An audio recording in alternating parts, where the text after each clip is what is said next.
David North has played a leading role in the international socialist movement for nearly 40 years, and is presently the chairperson of the International Editorial Board of the World Socialist website.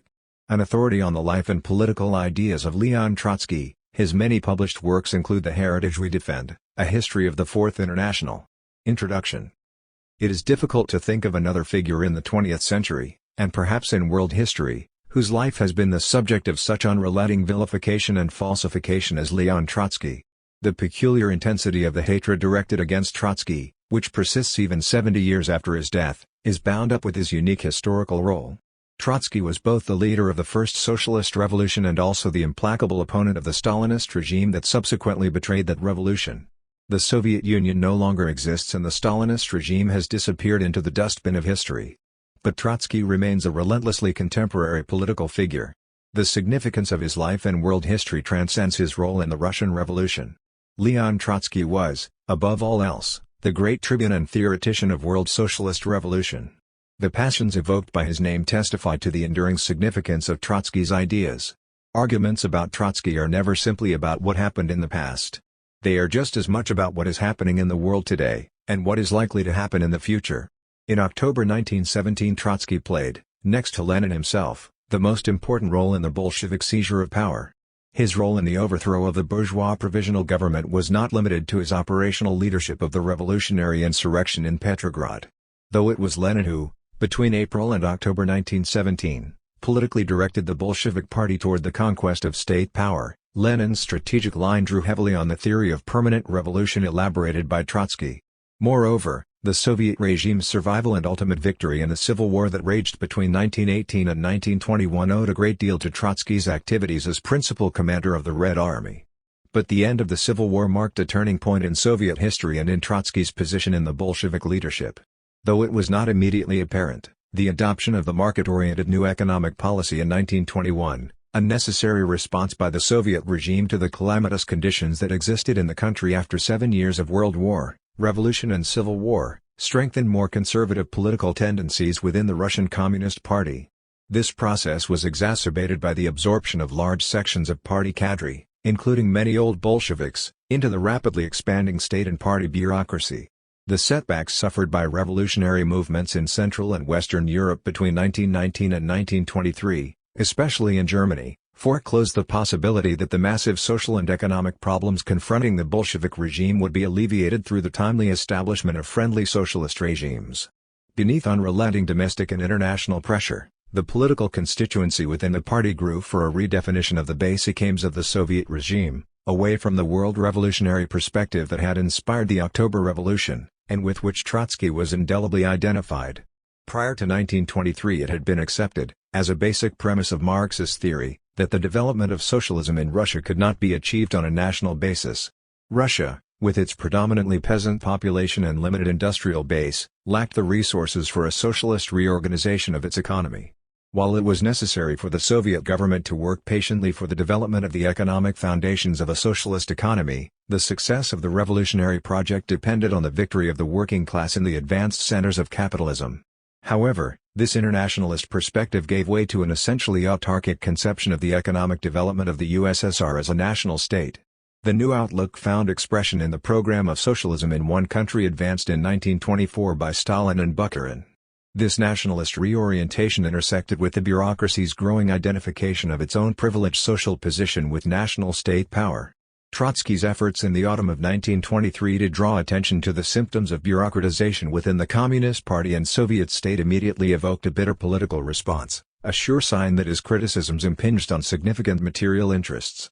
The incurable final illness of Lenin, who died in January 1924, deprived Trotsky of his irreplaceable political ally. From its earliest stages, the campaign against Trotsky assumed the form of historical falsifications. His factional opponents within the ruling Politburo began misrepresenting old pre-1917 political disputes between Lenin and Trotsky. The theory of permanent revolution, which, as every party leader understood, formed the basis of the Bolshevik seizure of power, was denounced as Trotsky's original heresy. As the struggle against Trotsky and Trotskyism developed, every contribution made by Trotsky to the victory of the October Revolution was denied. In 1918 Stalin had written, All the work of practical organization of the insurrection was carried out under the direct leadership of the chairman of the Petrograd Soviet, Comrade Trotsky. We can say with certainty that the swift passing of the garrison to the side of the Soviet and the bold execution of the work of the Military Revolutionary Committee the party owes principally and above all to Comrade Trotsky. 1. But only 6 years later, in November 1924, Stalin claimed that neither in the party, nor in the October uprising, did Trotsky play any special role, nor could he do so, for he was a relatively new man in our party in the period of October. Two such brazen lies were not the product of mere political rivalries and petty jealousies. Concealed within the lies were the material and political interests of the new bureaucratic elite. The Stalinist regime was compelled to falsify history to mask the contradiction between the publicly proclaimed revolutionary pretensions and its real defense of material interests, incompatible with socialism. Thus, as Trotsky later wrote, the lies of the Stalinists served as the fundamental ideological cement of bureaucracy. 3. Trotsky was expelled from the Communist Party and the Stalinized Communist International in late 1927, and sent into exile in Alma-Ata, near the Soviet-Chinese border. In January 1929 he was expelled from the Soviet Union. Stalin's efforts to suppress Trotsky's immense political influence and eradicate his enduring prestige among the Soviet masses required the systematic falsification of revolutionary history.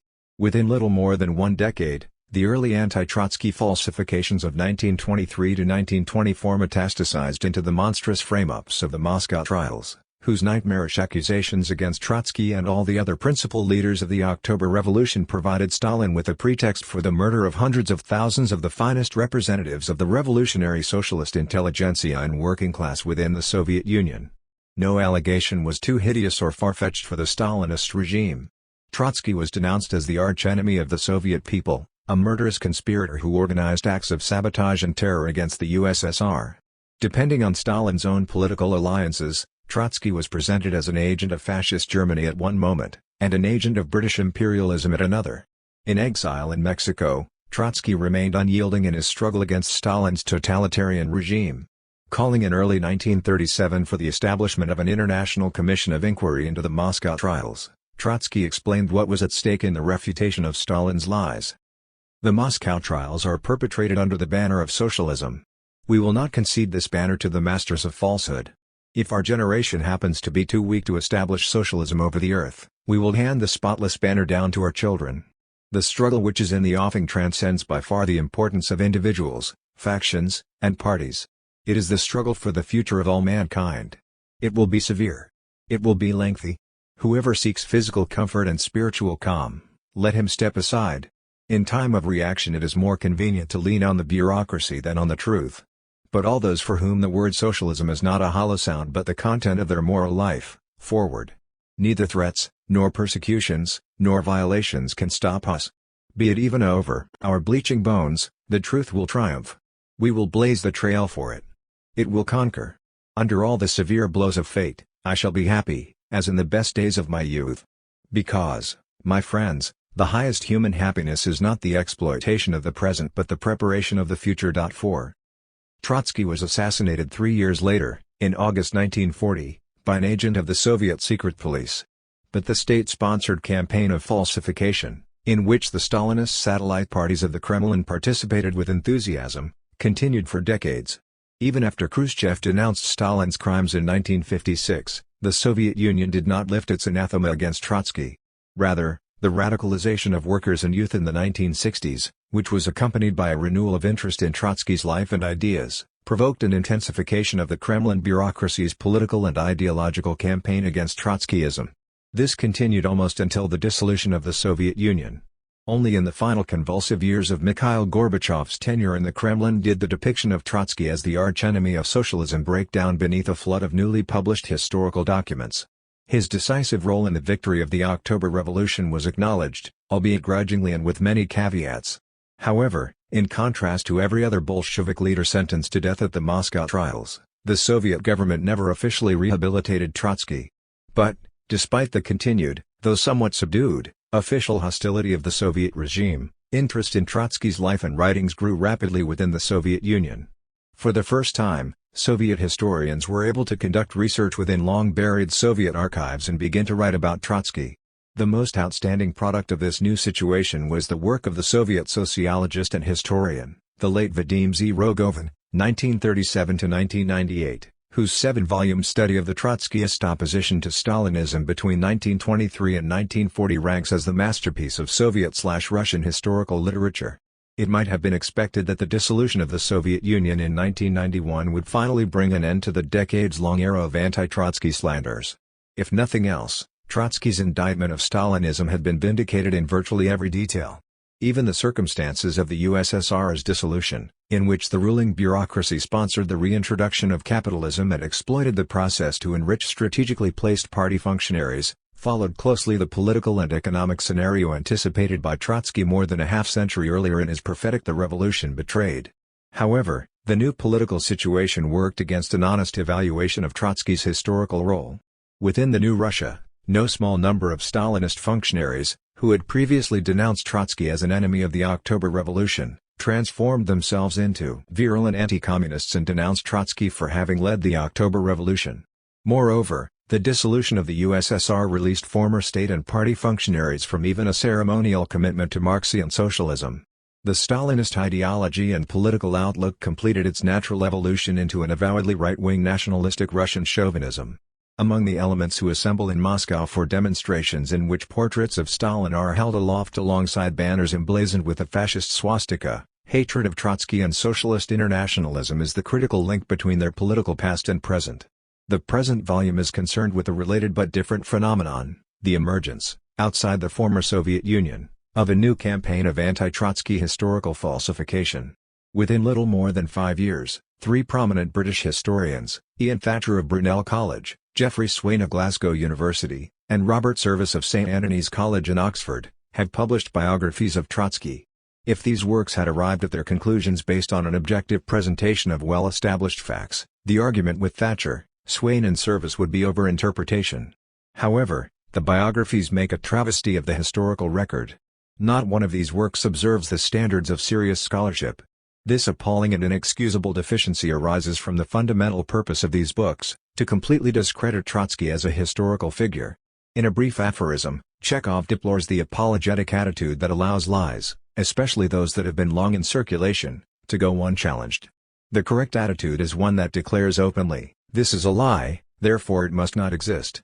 This attitude is especially necessary when confronted with lies about the most important events of the 20th century. Even if what was involved here were merely the misguided works of 3 poorly trained historians, it would be necessary to protect the historical record against its debasement. But here, in any case, more is involved. The historians are not novices but well-known professionals who occupy prestigious positions in major British institutions. Their biographies have been brought out and promoted by major publishers in Britain and the United States. Their works have received, for the most part, respectful and even enthusiastic reviews. Most of the acclaim is, quite plainly, politically motivated. The identification of Stalinism with Marxism, which is an indispensable element of efforts to discredit socialism and the possibility of an alternative to capitalism, is contradicted by the life and ideas of Leon Trotsky. Therefore, both the facts of his life and the content of his ideas must be falsified. This work of historical defamation requires little originality.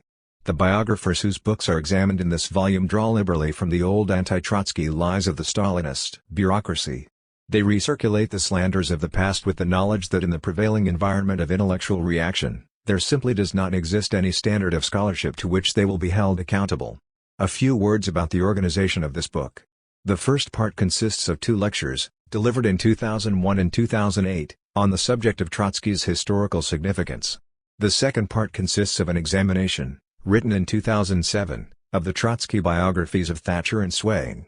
When I completed that work, I hardly imagined that within 2 years I would again find myself compelled to refute yet another exercise in historical falsification.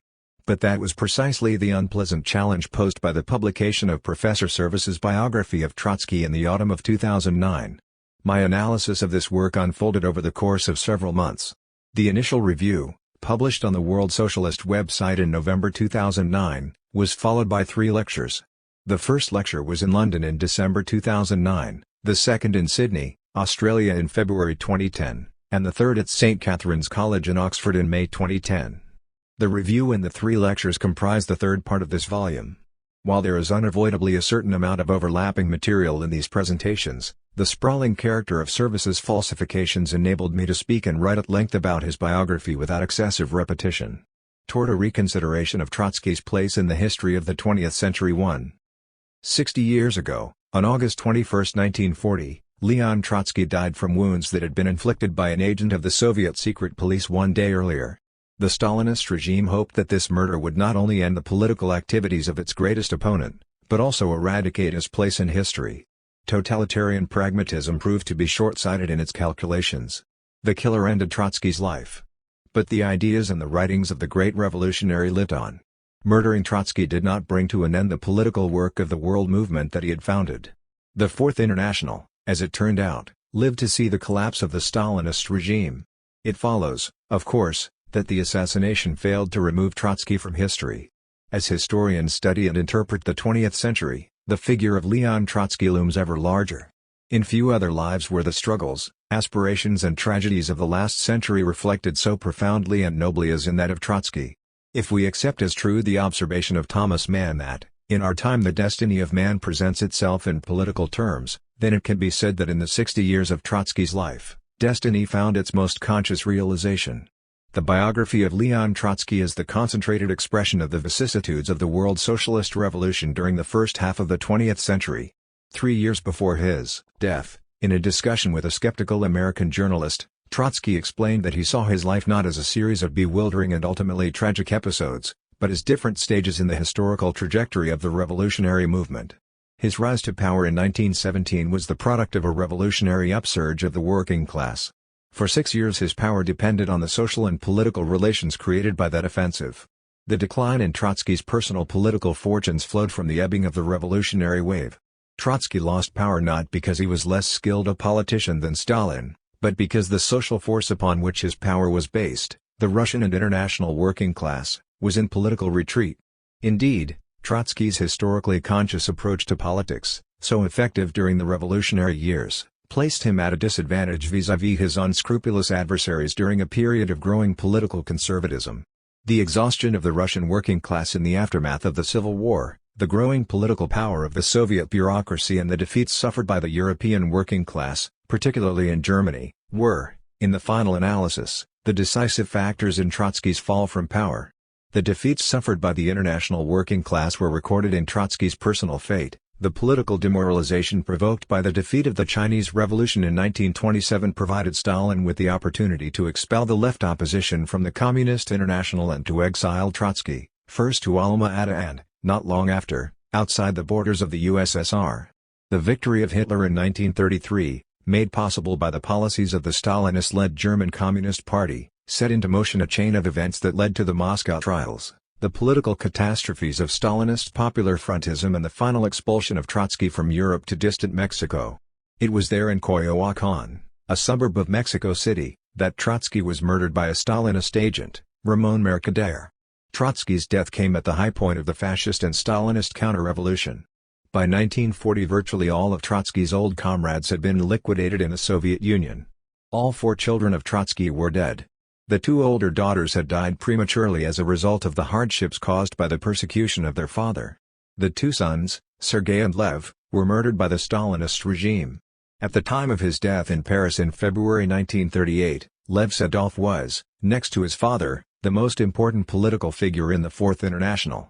Other exceptional figures in the Secretariat of the Fourth International, Erwin Wolf and Rudolf Clement, were assassinated in 1937 and 1938. By 1940 Trotsky believed his own assassination to be all but inevitable. This does not mean that he was resigned to his fate. He did all that he could to delay the blow being prepared by Stalin and his agents in the apparatus of the GPU/NKVD. But he understood that Stalin's actions were determined by the needs of the Soviet bureaucracy. "I live on this earth," he wrote, "not in accordance with the rule, but as an exception to it." 2. He predicted that Stalin would take advantage of the eruption of a shooting war in Western Europe during the spring and summer of 1940 to strike a blow. Trotsky was proved correct. The first major assassination attempt, on the evening of May 24, 1940, took place as the world's attention was focused on Hitler's rout of the French army. The second and successful attempt occurred during the Battle of Britain in the late summer of the same year. Why was Trotsky, in exile and apparently isolated, so feared? Why did Stalin consider his death necessary? Trotsky himself offered a political explanation. In the autumn of 1939, several weeks after the signing of the Stalin-Hitler Pact, which he had predicted, and the outbreak of World War II, Trotsky called attention to a conversation, reported in a Parisian newspaper, between Hitler and the French ambassador Robert Calandra. As Hitler boasted that his treaty with Stalin would give him a free hand to defeat Germany's enemies in the West, Calandra cut the Führer short with a warning: the real victor, in case of war, will be Trotsky. Have you thought this over? Hitler voiced agreement with the assessment of the French ambassador, but blamed his adversaries for forcing his hand. Citing this amazing report, Trotsky wrote, "These gentlemen like to give a personal name to the specter of revolution. Both of them, Calandra and Hitler, represent the barbarism which advances over Europe. At the same time, neither of them doubts that their barbarism will be conquered by socialist revolution." 3. Nor had Stalin forgotten that the defeats suffered by the Russian armies during the First World War had discredited the Tsarist regime and set the masses into motion. Did there not exist a similar danger should war break out again, notwithstanding the agreement with Hitler? As long as Trotsky lived, he would remain the great revolutionary alternative to the bureaucratic dictatorship, the embodiment of the program, ideals and spirit of October 1917. That is why Trotsky was assassinated. But even in death, the fear of Trotsky did not abate. It is hard to think of another figure who, not only in his lifetime but even decades after his death, retains his power to frighten the powers that be. The historical legacy of Trotsky resists any form of assimilation and cooptation. Within 10 years of Marx's death, the theoreticians of the German social democracy had found ways to adapt his writings to the perspective of social reform. The fate of Lenin was even more terrible. His remains were embalmed and his theoretical legacy was falsified and remade into a bureaucratically sanctioned state religion. This has not proved to be possible with Trotsky. His writings and actions were too precise in their revolutionary implications. Moreover, the political problems that Trotsky analyzed, the socio-political relations that he defined, and even the parties that he so aptly and scathingly characterized, persisted for most of the remainder of the century. In 1991, Duke University published a 1,000-page study of the international Trotskyist movement by Robert J. Alexander. In his introduction, Alexander observes, "At the end of the 1980s, the Trotskyists have never come to power in any country. Although international Trotskyism does not enjoy the support of a well-established regime, as did the heirs of Stalinism, the persistence of the movement in a wide variety of countries together with the instability of the political life of most of the world's nations means that the possibility that a Trotskyist party might come to power in the foreseeable future cannot be totally ruled out. 4. That well-established regime disappeared not long after the publication of Alexander's book. The Soviet bureaucracy never rehabilitated Leon Trotsky. History, as has often been noted, is the greatest of all ironists. For decades the Stalinists claimed that Trotsky had sought the destruction of the Soviet Union, that he had entered into conspiracies with the imperialists to dismember the USSR. For these alleged crimes Trotsky had been sentenced to death in absentia by the Soviet regime. But in the end, it was the Soviet bureaucracy itself, as Trotsky had warned so presciently, that liquidated the USSR. And it did so without ever repudiating, openly and forthrightly, the charges leveled against Trotsky and his son, Lev Sedov. Instead, it was easier for Gorbachev and Yeltsin to sign the death warrant of the USSR than to acknowledge the utter falsity of all the charges against Trotsky. Despite the vast economic and social changes in the last 60 years, we are not so far removed from the problems, issues and themes with which Trotsky dealt. Even after the collapse of the Soviet Union, Trotsky's writings retain, to an extraordinary degree, a contemporary character.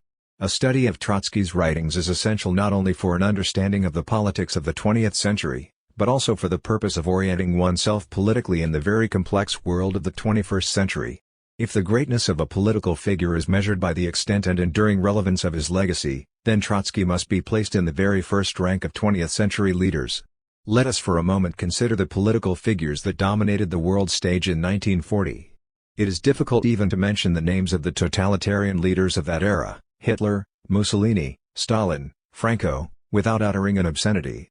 They left nothing behind but the memory of their unspeakable crimes. As for the great leaders of the imperialist democracies, Roosevelt and Churchill, no one would deny that they were striking personalities and displayed skill within the framework of conventional parliamentary politics. Churchill, more brilliant than the American president, was a talented orator and displayed some skill as a writer. But can one really speak of either man's legacy?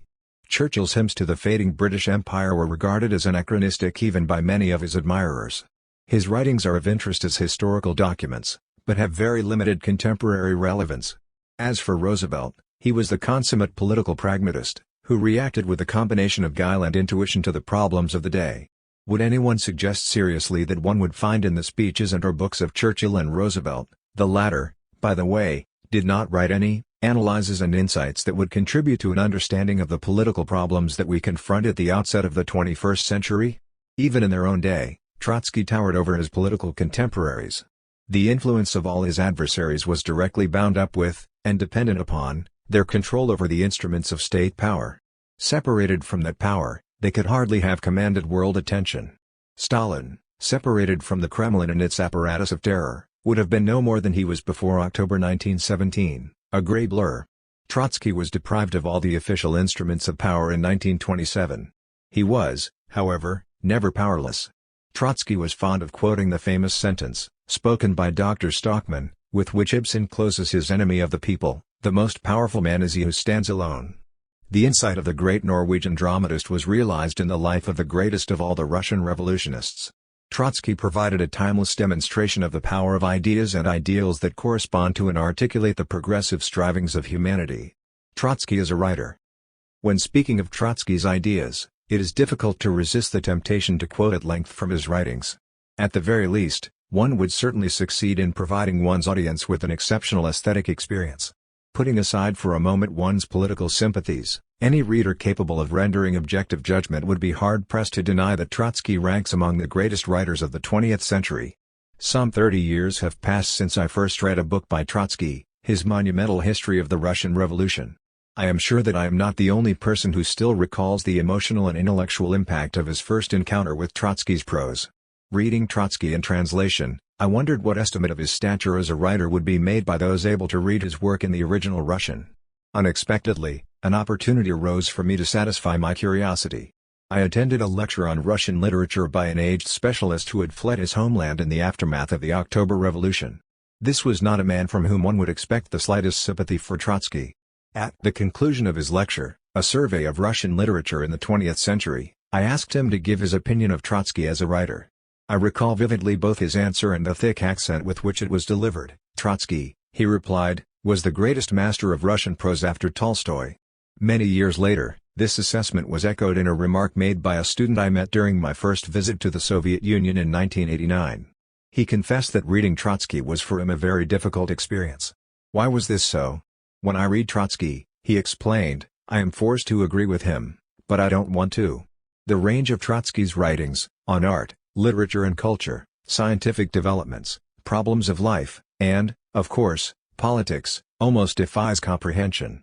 We lesser mortals, forced to make do with far more modest talents, can only be amazed by Trotsky's literary output.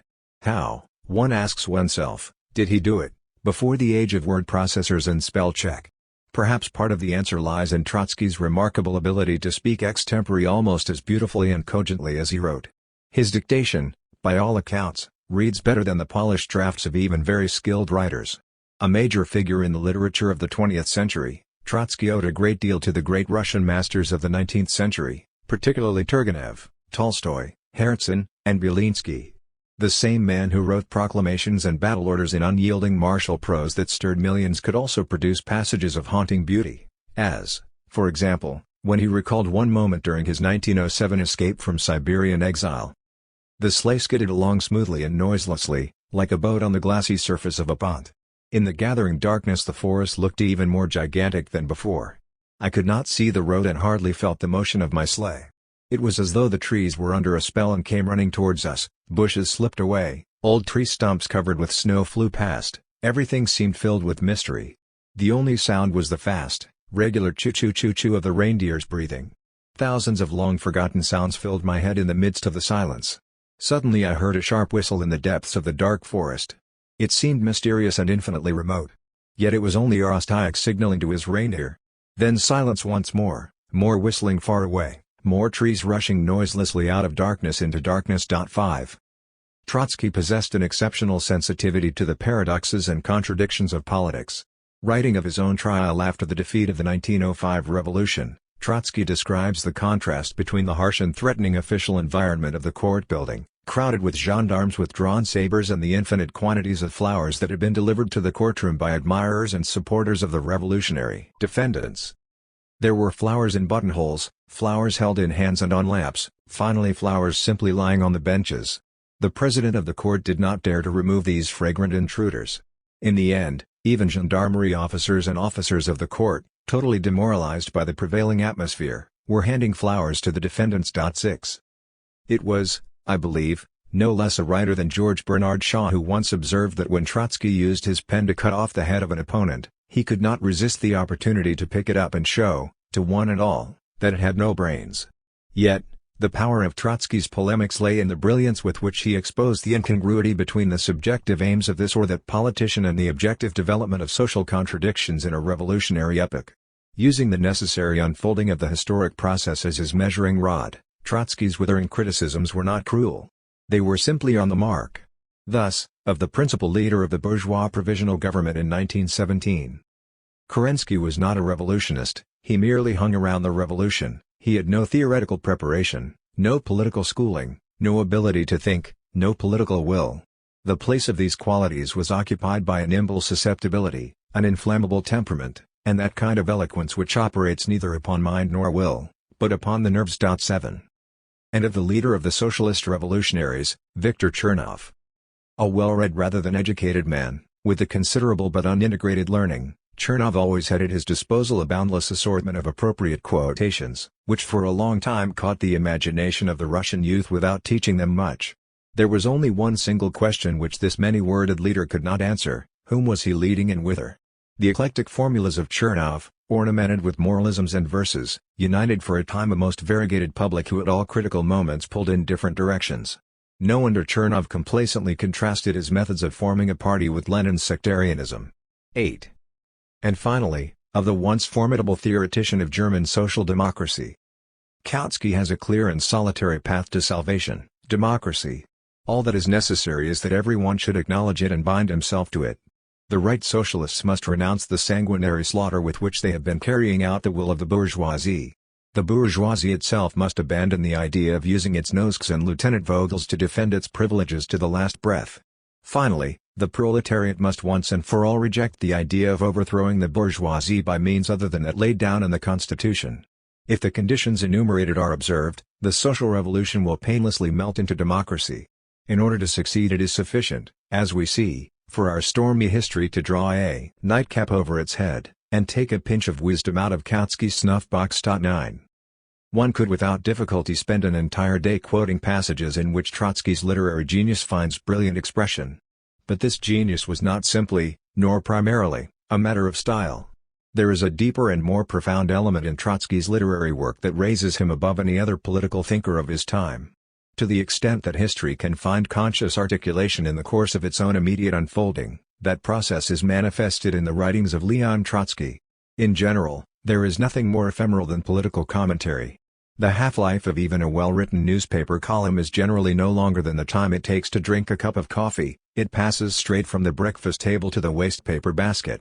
That is not the case with the writings of Trotsky, and I am speaking not of his major works, but even commentary he produced for newspapers. The writings and, I must add, speeches of Leon Trotsky, appear at times to represent history's first attempt to explain as best as it can what it is doing and attempting. The purpose of Trotsky's greatest political writings, to locate the latest events in the world historical trajectory of socialist revolution, was reflected in the titles he chose: Through What Stage Are We Passing? Where is Britain Going?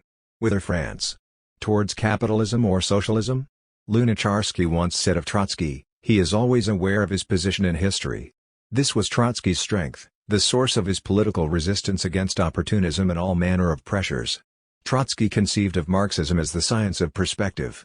A consequence of the destruction of revolutionary cadre by Stalinism and the consequent erosion of Marxism as a theoretical weapon of the emancipatory struggle of the working class has been the celebration of all sorts of people unconnected with this struggle as great Marxists, Marxist economists, Marxist philosophers, Marxist aestheticists, etc. Yet, when they have attempted to apply their supposed mastery of the dialectic to political analysis of the events of their times, they have proven to be incompetent. Trotsky was the last great representative of a school of Marxist thought, Let us call it the classical school, whose mastery of the dialectic revealed itself above all in a capacity to assess a political situation, to advance a political prognosis and to elaborate a strategic orientation. Reassessing Trotsky. Among the most important tasks of the Fourth International throughout its history has been the defense of Trotsky's historical role against the calumny of the Stalinists. This task involved the defense not only of an individual, but also of the entire programmatic heritage of international Marxism and the October Revolution. In defending Trotsky, the Fourth International has upheld historical truth against the falsification and betrayal of the principles upon which the Bolshevik Revolution was based. And yet, notwithstanding its intransigent defense of Leon Trotsky, did the Fourth International do full justice to the political and historical legacy of the old man? There is good reason to believe, now that the century in which Trotsky lived is behind us, that a richer appreciation of his political legacy and historical stature is possible. Let us begin this task by subjecting to critical re-examination a well-known passage in which Trotsky assessed his own contribution to the success of the October Revolution of 1917. In an entry into his diary dated March 25, 1935, Trotsky wrote, "Had I not been present in 1917 in Petersburg, the October Revolution would still have taken place, on the condition that Lenin was present and in command. If neither Lenin nor I had been present in Petersburg, there would have been no October Revolution, the leadership of the Bolshevik Party would have prevented it from occurring, of this I have not the slightest doubt. If Lenin had not been in Petersburg, I doubt whether I could have managed to overcome the resistance of the Bolshevik leaders. The struggle with Trotskyism, i.e., with the proletarian revolution, would have commenced in May, 1917, and the outcome of the revolution would have been in question. But I repeat, granted the presence of Lenin, the October Revolution would have been victorious anyway. The same could by and large be said of the Civil War, although in its first period, especially at the time of the fall of Simbirsk and Kazan, Lenin wavered and was beset by doubts. But this was undoubtedly a passing mood which he probably never even admitted to anyone but me.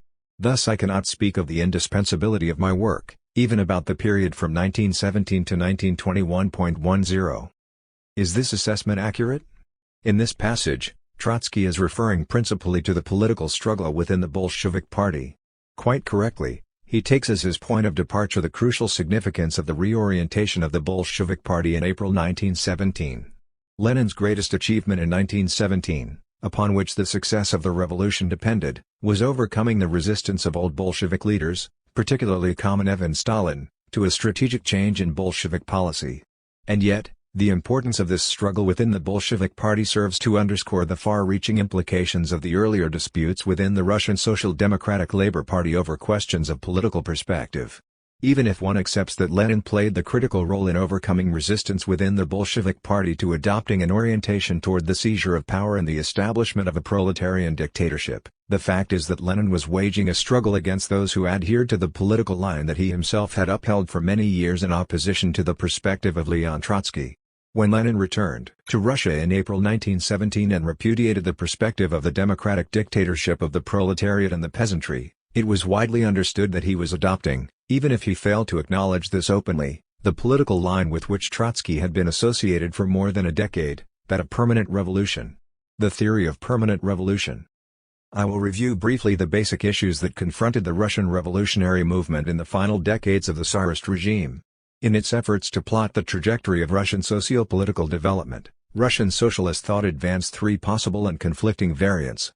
Plekhanov, the father of Russian Marxism, conceived of Russian social development in terms of a formal logical progression, in which historical stages of development were determined by a given level of economic development. As feudalism was replaced by capitalism, the latter in turn, when all the required conditions of economic development had been attained, would give way to socialism. The theoretical model with which Plekhanov worked assumed that Russian development would follow the historical pattern of Western Europe's bourgeois democratic evolution.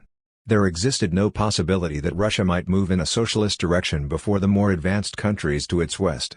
At the turn of the 20th century, Plekhanov maintained, Russia still had before it the task of achieving its bourgeois democratic revolution, by which he meant the overthrow of the Tsarist regime and the creation of the political and economic preconditions for a future, distant, social revolution. In all probability, Russia had before it many decades of bourgeois democratic parliamentary development before its economic and social structure could sustain a socialist transformation. This formal conception of Russia's development constituted the accepted wisdom that prevailed among broad layers of the Russian social democratic movement during the first years of the 20th century. However, there was an unresolved contradiction in Plekhanov's position, which reflected the peculiar character of Russia's social development. As early as 1889, Plekhanov had foreseen that the Russian working class would play the leading role in the impending revolution. He declared at the founding Congress of the Second International that the Russian Revolution could succeed only as a workers' revolution. But how was this insight to be reconciled with a perspective that insisted that political power, in the aftermath of the revolution, would be wielded by the Russian bourgeoisie? Plekhanov was never able to provide a convincing answer to this question. The events of 1905, that is, the eruption of the First Russian Revolution, generated serious questions about the viability of Plekhanov's theoretical model. The most significant aspect of the Russian Revolution was the dominant political role played by the proletariat in the struggle against Tsarism. Against the background of general strikes and insurrection, the maneuverings of the political leaders of the Russian bourgeoisie appeared petty and treacherous. No Robespierre or Danton was to be found among the bourgeoisie. The Cadet Party, Constitutional Democrats, bore no resemblance to the Jacobins. Lenin's analysis went further and deeper than Plekhanov's. The former accepted that the Russian Revolution was of a bourgeois democratic character. But this definition did not adequately exhaust the problem of the relation of class forces and balance of power in the revolution. Lenin insisted that the task of the working class was to strive, through its independent organization and efforts, for the most expansive and radical development of the bourgeois democratic revolution, that is, for an utterly uncompromising struggle to demolish all economic, political and social vestiges of Tsarist feudalism, and thereby to create the most favorable conditions for the establishment of a genuinely progressive constitutional democratic framework for the flowering of the Russian workers' movement. For Lenin, at the very heart of this democratic revolution was the resolution of the agrarian question, by which he meant the destruction of all the economic and juridical remnants of feudalism. The vast landholdings of the nobility constituted an immense barrier to the democratization of Russian life, as well as to the development of a modern capitalist economy. Lenin's conception of the bourgeois revolution, in contrast to that of Plekhanov, was not limited by formalistic political prejudices. He approached the bourgeois democratic revolution from within, so to speak. Rather than beginning with a formal political schema, that a parliamentary democracy would be the unavoidable outcome of the bourgeois revolution, Lenin sought to deduce the political form from the essential and internal social content of the revolution. Recognizing the immense social tasks implicit in Russia's impending democratic revolution, Lenin, in contrast to Plekhanov, insisted that their achievement was not possible under the political leadership of the Russian bourgeoisie. The triumph of the bourgeois democratic revolution in Russia was possible only if the working class waged the struggle for democracy independently of and, in fact, in opposition to the bourgeoisie. But due to its numerical weakness, the mass basis of the democratic revolution could not be provided by the working class alone. The Russian proletariat, by advancing an uncompromisingly radical democratic resolution of the agrarian issues, had to mobilize behind it the multi-million Russian peasantry. What then, would be the state form of the regime arising from this revolutionary alliance of the two great popular classes? Lenin proposed that the new regime would be a democratic dictatorship of the proletariat and peasantry. In effect, the two classes would share state power and jointly preside over the fullest possible realization of the democratic revolution. Lenin offered no specifics as to the precise nature of the power-sharing arrangements that would prevail in such a regime, nor did he define or describe the state forms through which this two-class dictatorship would be exercised. Notwithstanding the political radicalism of the democratic dictatorship, Lenin insisted that its aim was not the economic reorganization of society along socialist lines. Rather, the revolution would of necessity remain, in terms of its economic program, capitalist. Indeed, even in his advocacy of a radical settlement of the land question, Lenin stressed that the nationalization of land, directed against the Russian latifundia, was a bourgeois democratic, rather than socialist measure. In his polemics, Lenin was unwavering on this critical point. He wrote in 1905, "Marxists are absolutely convinced of the bourgeois character of the Russian Revolution. What does this mean? This means that those democratic transformations, which have become indispensable for Russia, do not, in and of themselves, signify the undermining of capitalism, the undermining of bourgeois rule, but on the contrary they clear the soil, for the first time and in a real way, for a broad and swift, for a European and not an Asiatic, development of capitalism. They make possible for the first time the rule of the bourgeoisie as a class." 11. The position of Trotsky differed radically from that of the Mensheviks and Lenin. Notwithstanding their different conclusions, both Plekhanov and Lenin based their perspectives on an estimate of the given level of Russian economic development and the existing relations of social forces within the country. But Trotsky's real point of departure was not the existing economic level of Russia or its internal relation of class forces, but rather the world historical context within which Russia's belated democratic revolution was destined to unfold. Trotsky traced the historical trajectory of the bourgeois revolution, from its classical manifestation in the 18th century, through the vicissitudes of the 19th century and finally, in the modern context of 1905. He explained how the change in historical conditions, especially the development of world economy and the emergence of the international working class, had altered the social and political dynamics of the bourgeois democratic revolution. Traditional political equations based on the conditions that prevailed in the middle of the 19th century were of little value in the new situation. Trotsky detected the political limitation of Lenin's formula. It was politically unrealistic, it evaded the problem of state power. Trotsky did not accept that the Russian proletariat would limit itself to measures of a formally democratic character. The reality of class relations would compel the working class to exercise its political dictatorship against the economic interests of the bourgeoisie. In other words, the struggle of the working class would of necessity assume a socialist character. But how was this possible, given the backwardness of Russia, which, considering the limitations of its own economic development, was clearly not ready for socialism? Looking at the Russian Revolution from within, there did not seem to be any solution to this problem. But examining the Russian Revolution from the vantage point of both world history and the international development of the capitalist economy, an unexpected solution presented itself. As early as June 1905, Trotsky noted that capitalism has converted the whole world into a single economic and political organism.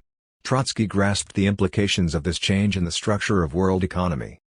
This immediately gives the events now unfolding an international character, and opens up a wide horizon. The political emancipation of Russia led by the working class will raise that class to a height as yet unknown in history, will transfer to it colossal power and resources, and make it the initiator of the liquidation of world capitalism, for which history has created all the objective conditions. 12. Trotsky's approach was a critical theoretical breakthrough. It shifted the analytical perspective from which revolutionary processes were viewed. Prior to 1905, the development of revolutions was seen as a progression of national events, whose outcome was determined by the logic of its internal socio-economic structure and relations. Trotsky proposed another approach, to understand revolution in the modern epoch as essentially a world historic process of social transition from class society, which is rooted politically in nation-states, to a classless society developing on the basis of a globally integrated economy and internationally unified mankind.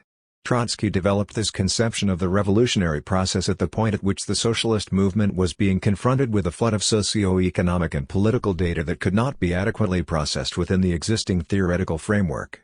The sheer complexity of the modern world economy defied the old formal definitions. The impact of world economic development influenced, to a heretofore unprecedented extent, the contours of each national economy. Within even backward economies there could be found, as a result of international foreign investment, certain highly advanced features. There existed feudalist or semi-feudalist regimes, whose political structures were encrusted with the remnants of the Middle Ages, that presided over a capitalist economy in which heavy industry played a major role. Nor was it unusual to find in countries with a belated capitalist development a bourgeoisie that showed less interest in the success of its democratic revolution than did the indigenous working class. Such anomalies could not be reconciled with formal strategical precepts whose calculations assume the existence of social phenomena less riven by internal contradictions. Trotsky's great achievement consisted in elaborating a theoretical structure that was equal to modern social, economic and political complexities. There was nothing utopian in Trotsky's approach. It represented, rather, a profound insight into the impact of world economy on social and political life. A realistic approach to politics and the elaboration of effective revolutionary strategy was possible only to the extent that socialist parties took as their objective starting point the primacy of the international over the national. This did not simply mean the promotion of international proletarian solidarity. Without understanding its essential objective foundation in world economy, and without making the reality of world economy the basis of strategical thought, proletarian internationalism would remain a utopian ideal, essentially unrelated to the program and practice of nationally based socialist parties. Proceeding from the analysis of the historical development of world capitalism and the objective dependence of Russia on the international economic and political environment, Trotsky foresaw the socialist development of Russia's revolution. The Russian working class would be compelled to take power and adopt measures of a socialist character. Yet in proceeding along socialist lines, the working class in Russia would inevitably come up against the limitations of the national environment. How would it find a way out of its dilemma? by linking its fate to the European and world revolution of which its own struggle was, in the final analysis, a manifestation. Trotsky's theory of permanent revolution made possible a realistic conception of world revolution. The age of national revolutions had come to an end, or, to put it more precisely, national revolutions could only be understood within the framework of the international socialist revolution. Trotsky and the Bolsheviks. When one considers the implications of Trotsky's analysis, one can better appreciate his differences with both the Bolsheviks and the Mensheviks.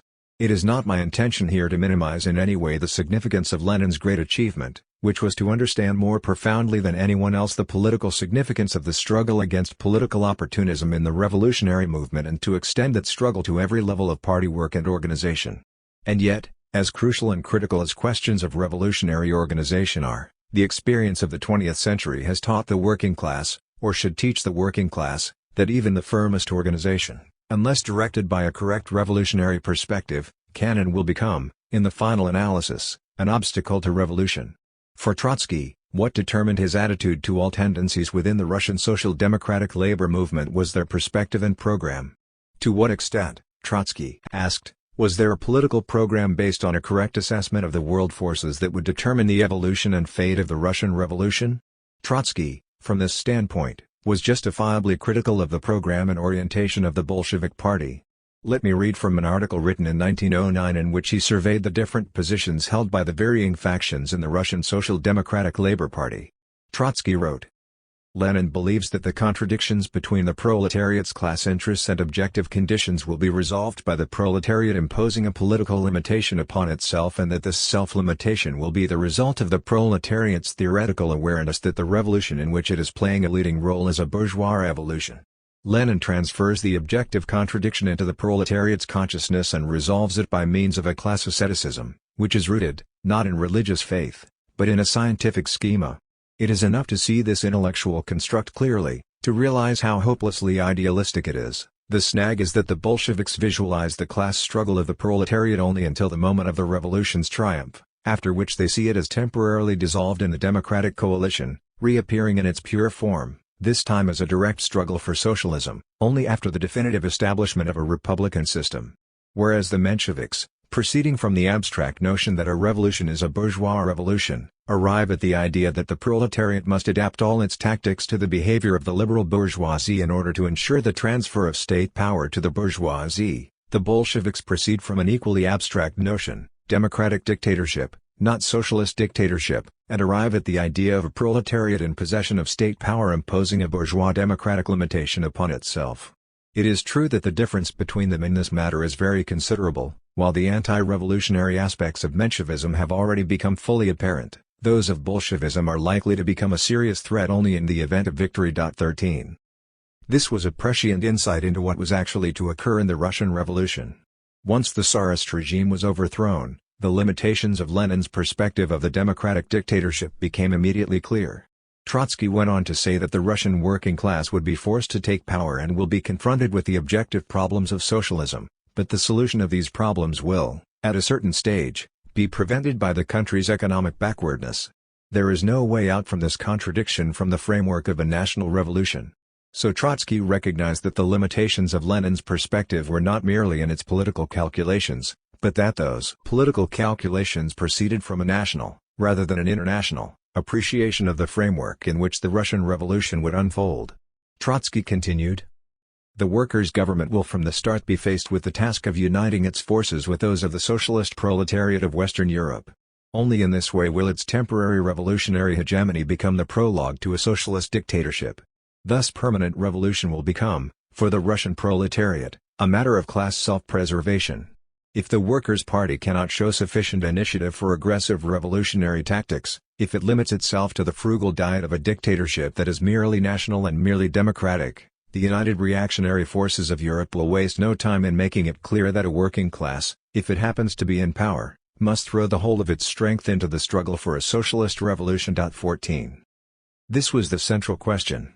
The political evaluation of the form of state power flowed from the differing appraisals of the significance of the international as the determining factor in the political outcome of the revolutionary movement. The following point must be made in assessing the development of the Bolshevik Party. Every program reflects the influence and interests of social forces.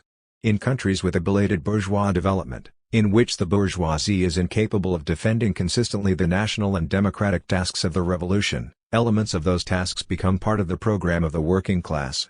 The working class must take up those democratic and national demands that retain a progressive significance. There have been many occasions in the course of the 20th century when the socialist movement has been compelled to advance democratic and national responsibilities, and draw into its own ranks elements for whom those tasks are of primary significance, and for whom the socialistic and internationalist aspirations of the working class are less important. The intermingling of national democratic and socialist tendencies significantly influenced the development of the Bolshevik Party. Lenin certainly represented, within the framework of the Bolshevik Party, the most consistent opposition to such nationalist and petty bourgeois democratic prejudices. He was aware of their presence and could not ignore them. Lenin wrote in December 1914 after the outbreak of the First World War. Is a sense of national pride alien to us great Russian class-conscious proletarians? Certainly not. We love our language and our country, and we are doing our very utmost to raise her toiling masses, i.e., 9/10 of her population, to the level of a democratic and socialist consciousness. To us it is most painful to see and feel the outrages, the oppression and humiliation our fair country suffers at the hands of the Tsar's butchers, the nobles and the capitalists. We take pride in the resistance to these outrages put up from our midst, from the great Russians, in that midst having produced Radishov, the Decembrists and the revolutionary commoners of the 70s, and the great Russian working class having created, in 1905, a mighty revolutionary party of the masses, and the great Russian peasantry having begun to turn towards democracy and set about overthrowing the clergy and the landed proprietors. We are full of national pride because the great Russian nation, too, has created a revolutionary class, because it, too, has proved capable of providing mankind with great models of the struggle for freedom and socialism, and not only with great pogroms, rows of gallows, dungeons, great famines and great servility to the priests, czars, landowners and capitalists. 15. Lenin was the author of these lines. It would be unjust to read this article as a political concession by Lenin to great Russian chauvinism. His entire biography testifies to his unyielding opposition to great Russian nationalism.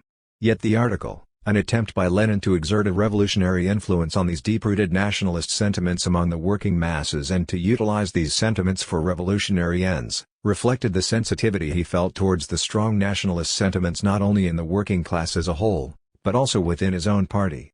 There is a fine line between utilizing nationalist sentiments for revolutionary purposes and adapting revolutionary aims to nationalism. There is not an exact correspondence between the message that an author intends to convey and how the message is interpreted. There is, all but inevitably, a degradation in the political quality of the message as it makes its way across an ever broader audience. What Lenin had probably intended to be a tribute to the revolutionary traditions of the great Russian working class might well have been interpreted by the more backward sections of party workers as an elevation of the revolutionary capacities of great Russians. Trotsky was justifiably critical of Lenin's formulation. As he wrote in 1915, "To approach the prospects of a social revolution within national boundaries is to fall victim to the same national narrowness which constitutes the substance of social patriotism. In general, it should not be forgotten that in social patriotism there is, alongside the most vulgar reformism, a national revolutionary messianism which deems that its own national state, whether because of its industrial level or because of its democratic form and revolutionary conquests, is called upon to lead humanity towards socialism or towards democracy. If the victorious revolution were really conceivable within the boundaries of a single more developed nation, this messianism, together with the program of national defense, would have some relative historical justification. But as a matter of fact this is inconceivable. To fight for the preservation of a national basis of revolution by such methods as undermine the international ties of the proletariat, actually means to undermine the revolution itself, which can begin on a national basis but which cannot be completed on that basis under the present economic, military, and political interdependence of the European states, which was never before revealed so forcefully as during the present war. 16. It would be worthwhile to study the conditions under which Lenin re-evaluated his political perspective. His study of world economy under the impact of the First World War gave him a deeper insight into the dynamics of the Russian Revolution and led him to adopt, in essence, the perspective that had been associated with Trotsky for so many years. When Lenin read his April theses in 1917, it was understood by those in the hall that he was arguing along the lines of Trotsky. The charge of Trotskyism was immediately raised and, in this very fact, we can understand the extent of Trotsky's intellectual contribution to the success of the revolution that year. Trotsky had already provided an intellectual and political framework within which the debate inside the Bolshevik Party could go forward. It did not come as a bolt from the blue. If Lenin's personality and his unchallenged stature within the Bolshevik Party made possible a relatively rapid victory of the new perspective, Trotsky's championing of the perspective of the theory of permanent revolution facilitated Lenin's fight within the Bolshevik Party, particularly under conditions where the masses in Russia in 1917 were moving to the left. In a certain sense, what occurred in the spring, summer and autumn of 1917 was a form of what had occurred 12 years before. I would like to read an interesting passage from the book called The Origins of Bolshevism by the Menshevik Theodor Dan. He makes the following observation about 1905. This background of the days of liberty, the climax of the 1905 revolution, was such, as we have seen, that practically speaking both Mensheviks and Bolsheviks were pushed towards Trotskyism. For a short time Trotskyism, which at that time, to be sure, still lacked a name, for the first and last time in the history of the Russian social democracy, became its unifying platform. 17. That is to say that in 1905, under conditions of the most explosive movement of the Russian working class to the left, the perspective of Trotsky acquired immense prestige and stature. This process was repeated in 1917. The triumph of 1917 was a vindication of Trotsky's perspective of permanent revolution. But the beginning of the political reaction in 1922 to 1923 against the October Revolution and the resurgence of Russian nationalism was also expressed politically in the resurfacing of the old anti-Trotskyist tendencies within the Bolshevik Party. It is not possible to treat the tendencies of that time as if they were unrelated to the political divisions that had existed in 1917 within the Bolshevik Party. This does not mean that they were precisely the same. The growth of Bolshevism in 1917 was based on an explosive radicalization of the working class in the major urban centers. The social forces which underlay the growth of the party in 1922 and 1923, and which were the source of great concern to Lenin, were to a great extent non-proletarian elements, specifically from the lower middle classes in the urban areas for whom the revolution had opened up innumerable career opportunities, not to mention from remnants of the old Tsarist bureaucracy. For such elements, the Russian Revolution was seen, more or less, as a national rather than international event. As early as 1922, Lenin began to warn of the growth of a type of national Bolshevism, and he became increasingly strident in his denunciation of chauvinistic tendencies. In late 1922 and early 1923 those warnings were directed specifically against Stalin, who had come to personify in Lenin's mind an odious social type, the great Russian chauvinist bully. The struggle against Trotskyism was, in essence, a re-emergence of the political opposition to the theory of permanent revolution within the party. What prevented Trotsky from stating this explicitly? I think the answer is to be found in the extraordinarily difficult circumstances created by Lenin's final illness and his death. Trotsky found it virtually impossible to speak as frankly as I suspect he would have liked about the differences that had previously separated him from Lenin. It was left to Adolf Joliffe to write, in the famous letter composed hours before committing suicide in November 1927 to protest Trotsky's expulsion from the Communist Party, that he had often heard Lenin state that on basic questions of perspective it had been Trotsky, rather than himself, who had been correct, including on the question of permanent revolution. Trotsky was hardly unaware of the nationalist subtext of the political tensions developing within the party leadership.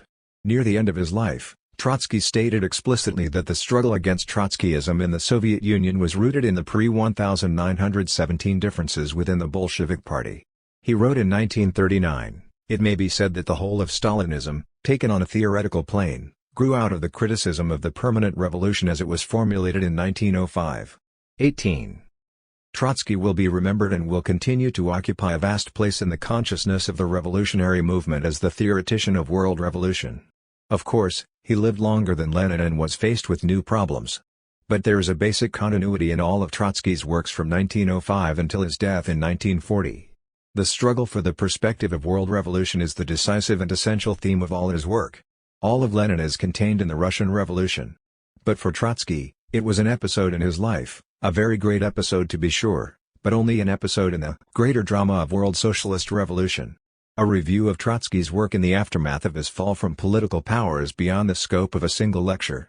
But in bringing this lecture to a conclusion, I wish to place emphasis on one critical element of Trotsky's theoretical legacy, that is, his role as the last great representative of classical Marxism. In speaking of classical Marxism, we have two fundamental conceptions in mind: first, that the basic revolutionary force in society is the working class, and second, that the fundamental task of Marxists is to work indefatigably, theoretically and practically, to establish its political independence. The socialist revolution is the end product of this sustained and uncompromising work. The political independence of the working class is not achieved through clever tactics, but in the most fundamental sense, through education, first and foremost, of its political vanguard. There exist no shortcuts. As Trotsky frequently warned, the greatest enemy of revolutionary strategy is impatience. The 20th century witnessed the greatest victories and the most tragic defeats of the working class. The lessons of the past 100 years must be assimilated, and it is only our movement that has begun that task. In history, nothing is wasted and forgotten. The next great upsurge of the international working class, and the international scope of that upsurge is guaranteed by the global integration of capitalist production, will witness the intellectual resurgence of Trotskyism, i.e., classical Marxism. Leon Trotsky, Soviet Historiography and the Fate of Classical Marxism 1. 45 years have passed since the publication of the last volume of Isaac Deutsch's extraordinary biographical triptych of Leon Trotsky, The Prophet Armed, Unarmed, and Outcast. It would be difficult to think of another biography that had so profound and far-reaching intellectual and political influence. When Deutsch began his project in the early 1950s, Trotsky had been dead for more than a decade.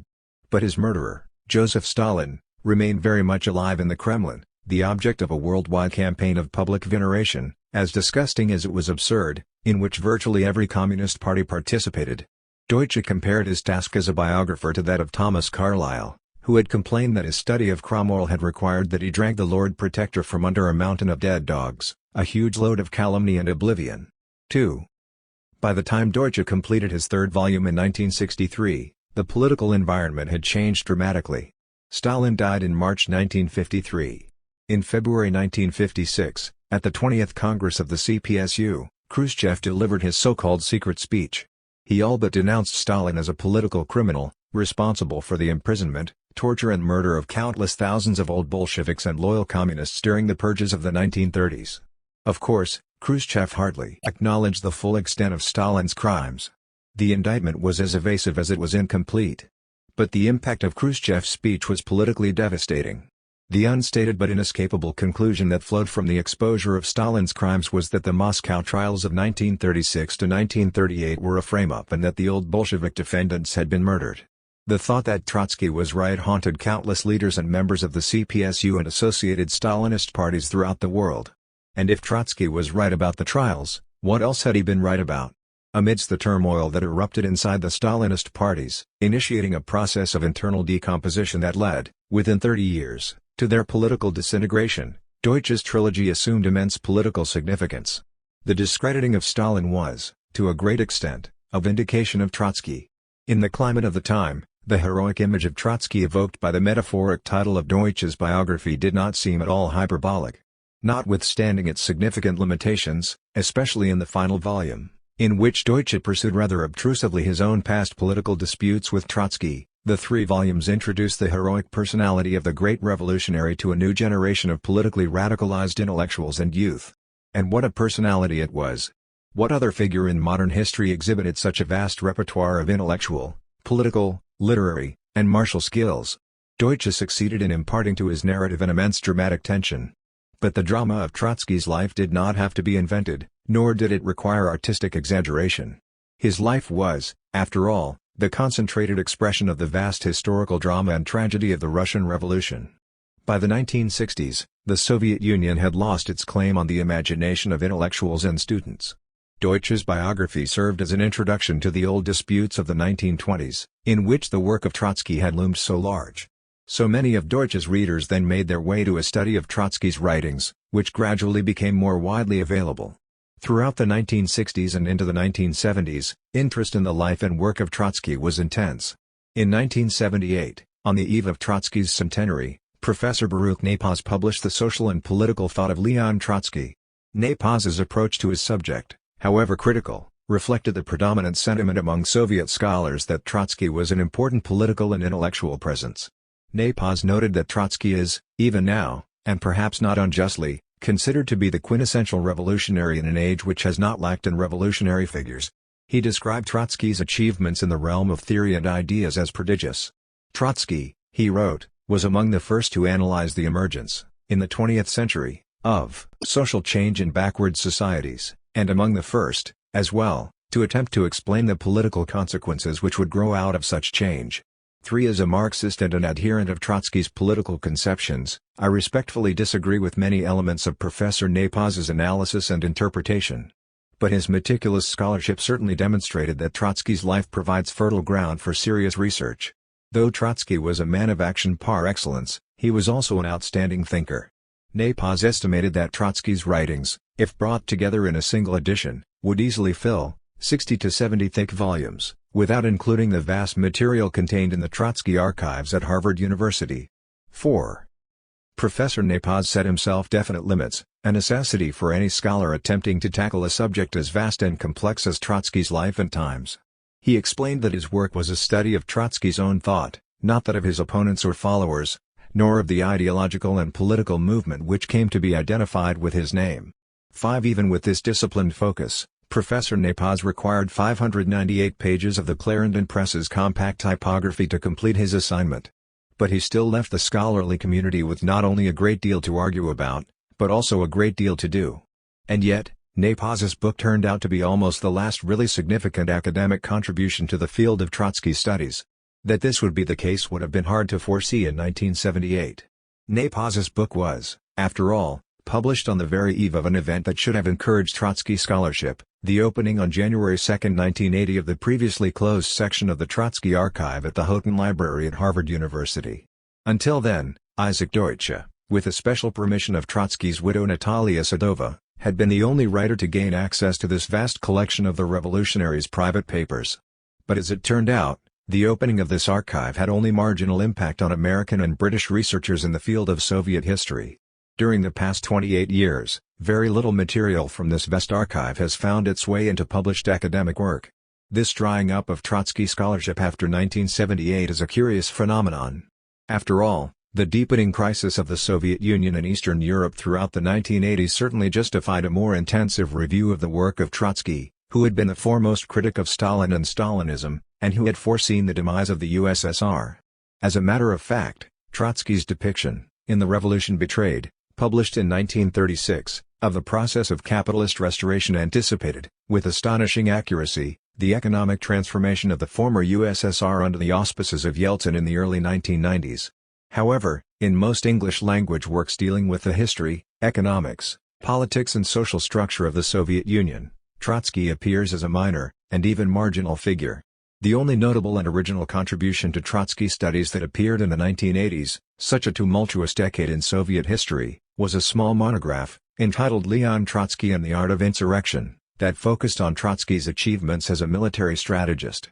Surprisingly, this highly favorable assessment of Trotsky's contributions in the art and science of war, insurrection and military command was authored by an officer and professor at the U.S. Army War College, Colonel Harold W. Nelson. The situation in Trotsky studies deteriorated in the 1990s.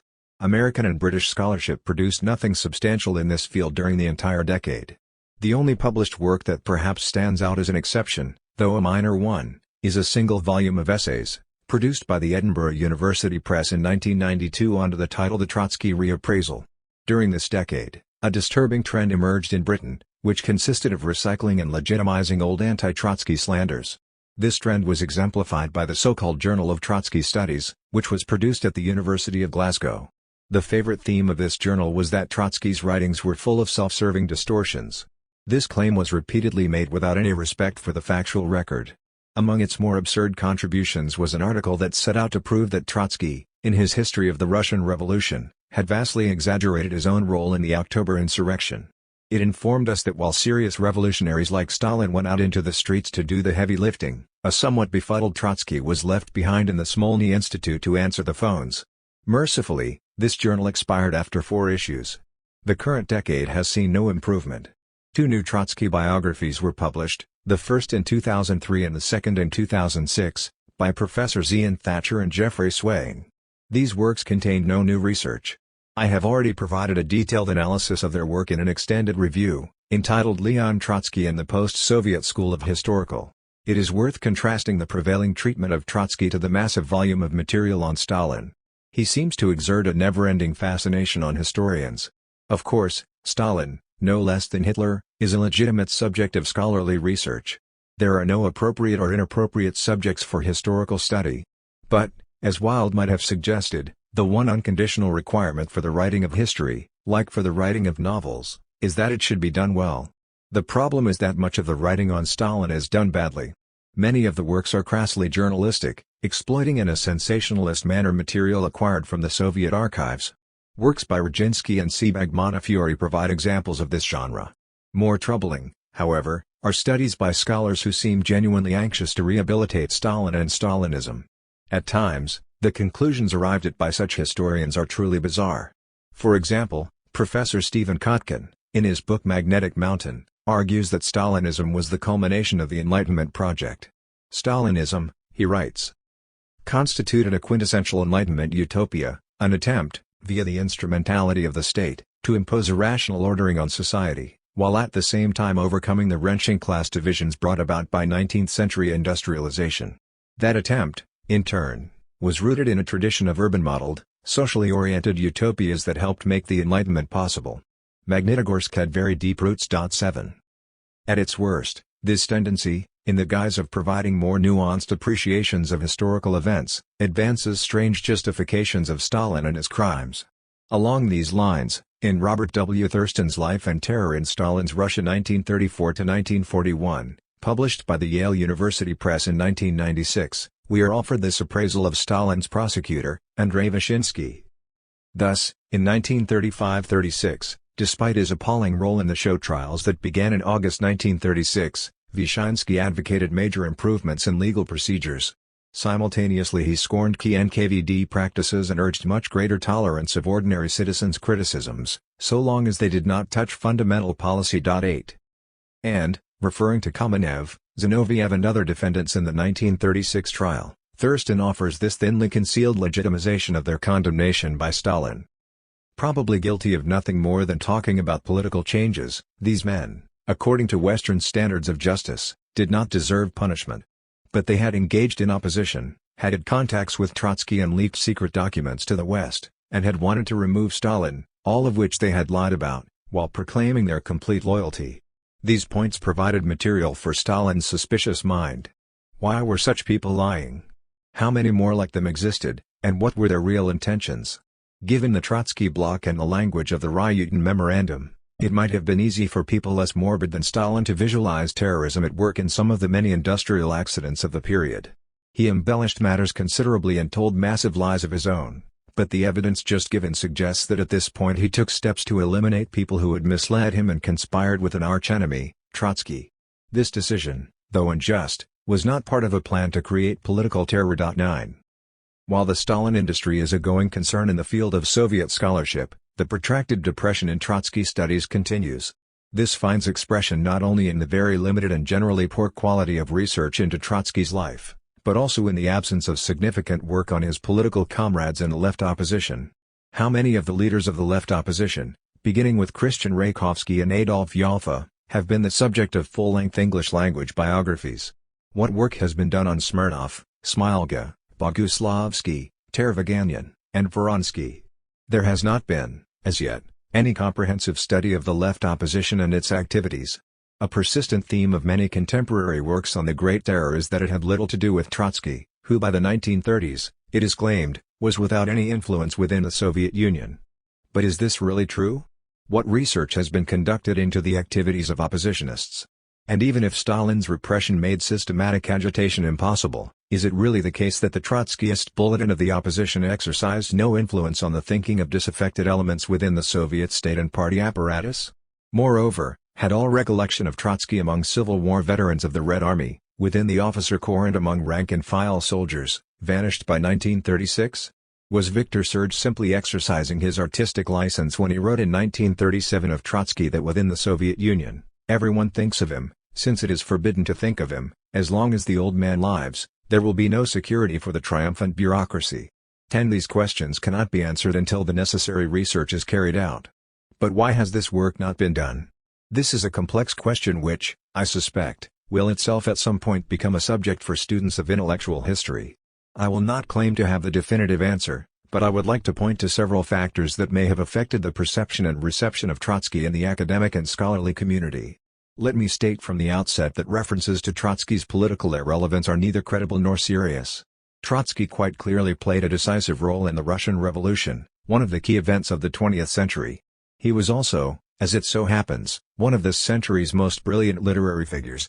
Walter Benjamin noted in his diary that Bertolt Brecht in 1931 maintained that there were good reasons for thinking that Trotsky was the greatest living European writer. 11 With these qualifications, it should hardly be necessary to justify another book about Trotsky. One might also, for good measure, add that Trotsky's political and intellectual legacy, however controversial and contested, continues to exert influence on contemporary politics. Trotsky is quite obviously not irrelevant for history. Why then has he become irrelevant for historians? The conservative political and intellectual climate that has prevailed for nearly 3 decades has been a substantial factor in determining the reception of Trotsky in the scholarly community. Supreme Court justices take note of the election returns and historians read the newspapers. As Trotsky aptly observed in 1938, the force of political reaction not only conquers, it also convinces. The dissolution of the USSR in 1991 brought in its wake a flood of embittered denunciations of the entire Soviet experience.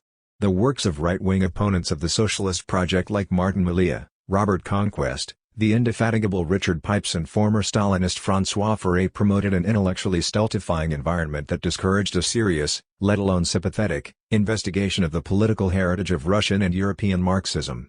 It is difficult to imagine the classics of Soviet studies that date from the 1950s and 1960s, works like Leopold Heimsen's Origins of Bolshevism, Samuel Baron's Plekhanov, or for that matter, E. H. Carr's encyclopedic study of early Soviet history, being written in the 1990s. The prevailing intellectual climate was not congenial for those, like the Russian scholar Vadim Rogovin, who sought to explore, within the context of the Marxist and Bolshevik tradition, revolutionary socialist alternatives to Stalinism. However, not all the problems relating to the academic reception of Trotsky flow directly from the political environment of the last 30 years. There are other long-term intellectual tendencies at work, which substantially predate the elections of Margaret Thatcher in Britain and Ronald Reagan in the United States. I am referring to a protracted process, spanning many decades, of a steadily deepening alienation of substantial sections of left intellectuals from the theoretical framework and political outlook associated with the classical Marxism of which Leon Trotsky was among the most outstanding and, certainly, the last great representative. It is not possible at this time to offer an exposition of Trotsky's philosophical worldview and his conception of politics and human culture.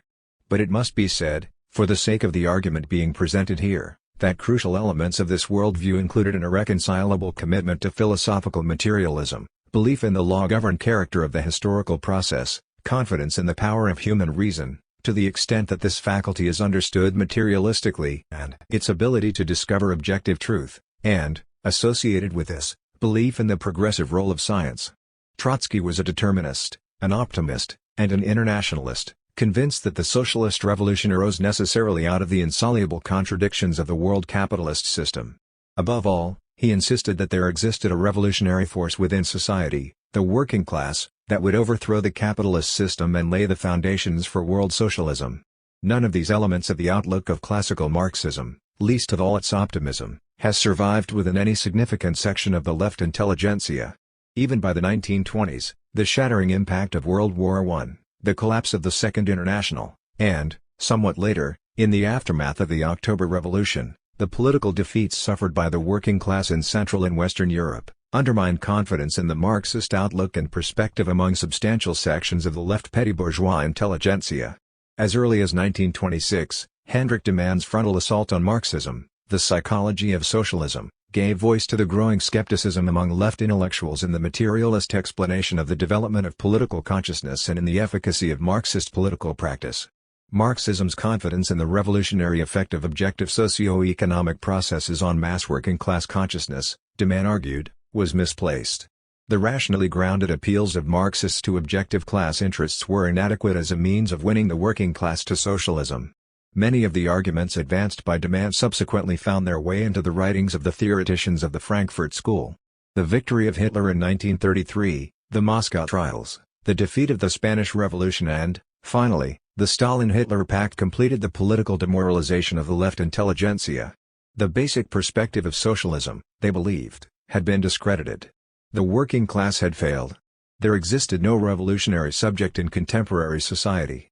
Trotsky, in one of his last major essays, grasped the implications of such arguments. If we grant as true that the cause of the defeats is rooted in the social qualities of the proletariat itself, then the position of modern society will have to be acknowledged as hopeless.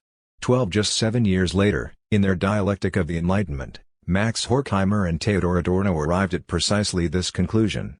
It does not seem an exaggeration to state that the intelligentsia was overwhelmed and exhausted by the tragedies of the 20th century, the two world wars, fascism, the Stalinist betrayal of socialism, and the protracted paralysis of the workers' movement beneath the weight of bureaucracy. Pessimism gave way to cynicism and complacency. Paradoxically, overcoming the intellectual demoralization would have required systematic research into the causes of past defeats, and this demanded, in turn, engagement with the ideas of Trotsky and the great school of classical Marxism. But objective conditions, embedded in the long post-World War II economic expansion of capitalism, worked against such an engagement. What then are the prospects for a re-engagement with Trotsky's ideas? In formulating an answer to this question, I think it best to employ the same approach taken by Trotsky himself. He insisted on understanding the vicissitudes of his own life within the context of the development of the socialist revolution, within Russia, Europe and the world as a whole. In assessing the shifts in his own fortunes, Trotsky stated that he did not see personal tragedy, but rather different stages in the contradictory unfolding of the world socialist revolution. The rise of the revolutionary wave carried Trotsky into power. Its ebb drove him into exile. It has been many decades since Marxism, as Trotsky would have understood that term, has played any significant role in the life of the working class. Those were decades of capitalist economic stability and substantial growth. The class struggle, to the extent that it manifested itself at all, was kept within traditional channels, under the police supervision of the labor bureaucracies. Now, however, it appears that history has quite suddenly taken one of its surprising turns. The world in which we are meeting today already appears very different from that which existed when the AS met last year in New Orleans. Over the past few weeks, references to the Great Depression of the 1930s have become commonplace. It has been acknowledged, even by the President of the United States, that the unfolding crisis has brought American and world capitalism to the brink of collapse.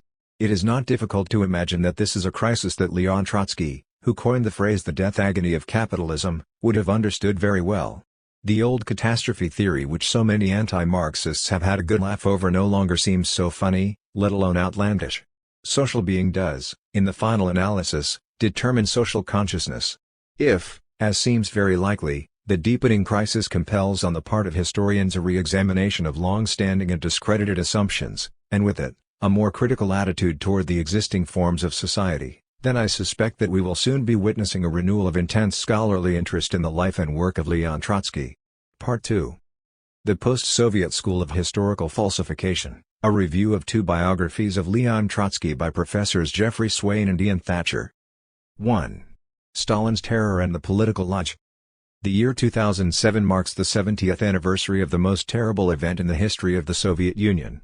Having staged in August 1936 a political show trial in Moscow that provided a pseudo-judicial cover for the murder of Lev Kamenev, Gregory Zinoviev, Ivan Smirnov and other leaders of the October Revolution, Stalin launched in 1937 a campaign of terror whose goal was the destruction of all remnants of Marxist political thought and culture in the Soviet Union.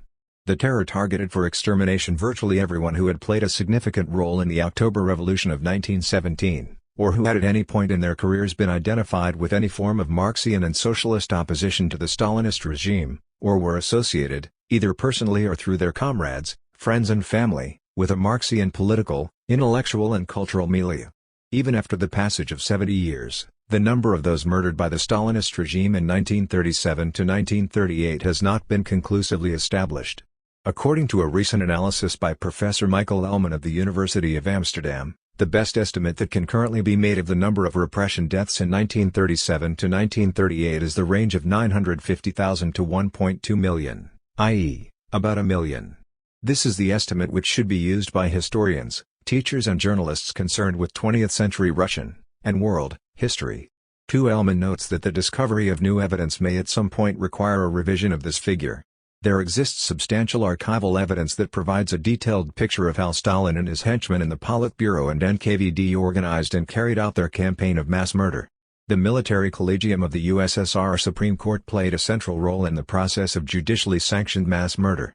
A total of 54 defendants were sentenced at the 3 public show trials in Moscow. But there were tens of thousands of people who were tried behind closed doors by the military collegium and sentenced to death after trials that usually were completed within 10 to 15 minutes. 3 The victims were drawn from lists of individuals that had been prepared by the NKVD, along with a proposed sentence. These were submitted for review by Stalin and the Politburo. The names were those of leading party, Soviet, Komsomol, trade union, Red Army and NKVD officials, as well as writers, artists and prominent representatives of economic institutions, who had been arrested by the same NKVD. Stalin and his Politburo reviewed these lists and, in almost all cases, approved the recommended sentences, mostly death by shooting. There are 383 lists in the Presidential Archive in Moscow submitted to Stalin between February 27, 1937, and September 29, 1938, which contain the typed names of 44,500 people. The signatures of Stalin and his colleagues, along with their penciled-in comments, are on these lists. 5. The military collegium handed down 14,732 sentences in 1937 and another 24,435 in 1938. Stalin was the principal director of the terror and was deeply involved in its daily operations.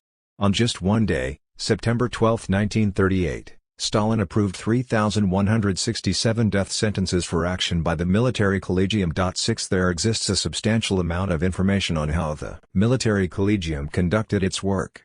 Its secret trials were usually conducted at Moscow's Lefortovo prison. The official mainly in charge of the process was the collegium's president, Vasily Ulrich. On a busy day, the collegium could handle 30 or more cases. It was often necessary to set up additional collegium courts to deal with the crush of prisoners. The usual procedure was to bring prisoners before the collegium. The charge was read to the accused, who was generally asked only to acknowledge the testimony that he had given during his earlier investigation. Whether the defendant answered in the affirmative or negative, the trial was then declared to be over. After hearing 5 such cases, the collegium retired to consider its verdicts, which had already been decided and written down. The defendants were then recalled to hear their fate, almost always death. The sentences were generally carried out the same day. 7. This was hard work for the collegium members and they required substantial nourishment to keep them going. They retired to the deliberation room for their meals, which, according to the account of a Lefortovo prison official, consisted of various cold snacks, including different kinds of sausages, cheese, butter, black caviar, pastries, chocolate, fruits and fruit juice. Ulrich washed the food down with brandy. 8.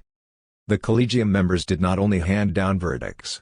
Frequently they attended and even carried out the executions that they had ordered. Ulrich occasionally returned home from work with the blood of his victims on his greatcoat. Moscow was not the only city in which the secret trials were held. Parallel processes were conducted in cities throughout the USSR. The terror did not subside until the Stalinist regime had murdered virtually all the representatives of the Marxist and socialist culture that had laid the intellectual foundations for the October Revolution and the formation of the Soviet Union. Soviet society was traumatized by the massive killing. As the Russian Marxist historian Vadim Z. Rogovin wrote, "A wasteland of scorched earth was formed around the murdered leaders of Bolshevism, insofar as their wives, children and closest comrades were eliminated after them. The fear evoked by the Stalinist terror left its mark on the consciousness and behavior of several generations of Soviet people. For many it eradicated the readiness, desire and ability to engage in honest ideological thought. At the same time, the executioners and informers from Stalin's time continued to thrive. They had secured their own well-being and the prosperity of their children through active participation in frame-ups, expulsion, torture, and so forth." 9. Stalin's crimes were justified on the basis of grotesque lies, which portrayed the Marxist opponents and victims of the bureaucratic totalitarian regime, above all, Leon Trotsky, as saboteurs, terrorists and agents of various imperialist and fascist powers. But the lies that formed the basis of the show trial indictments of Trotsky and other old Bolsheviks had been prepared over the previous 15 years, that is, dating back to the anti-Trotsky campaign initiated in 1922 by Stalin and his self-destructive allies, Kamenev and Zinoviev.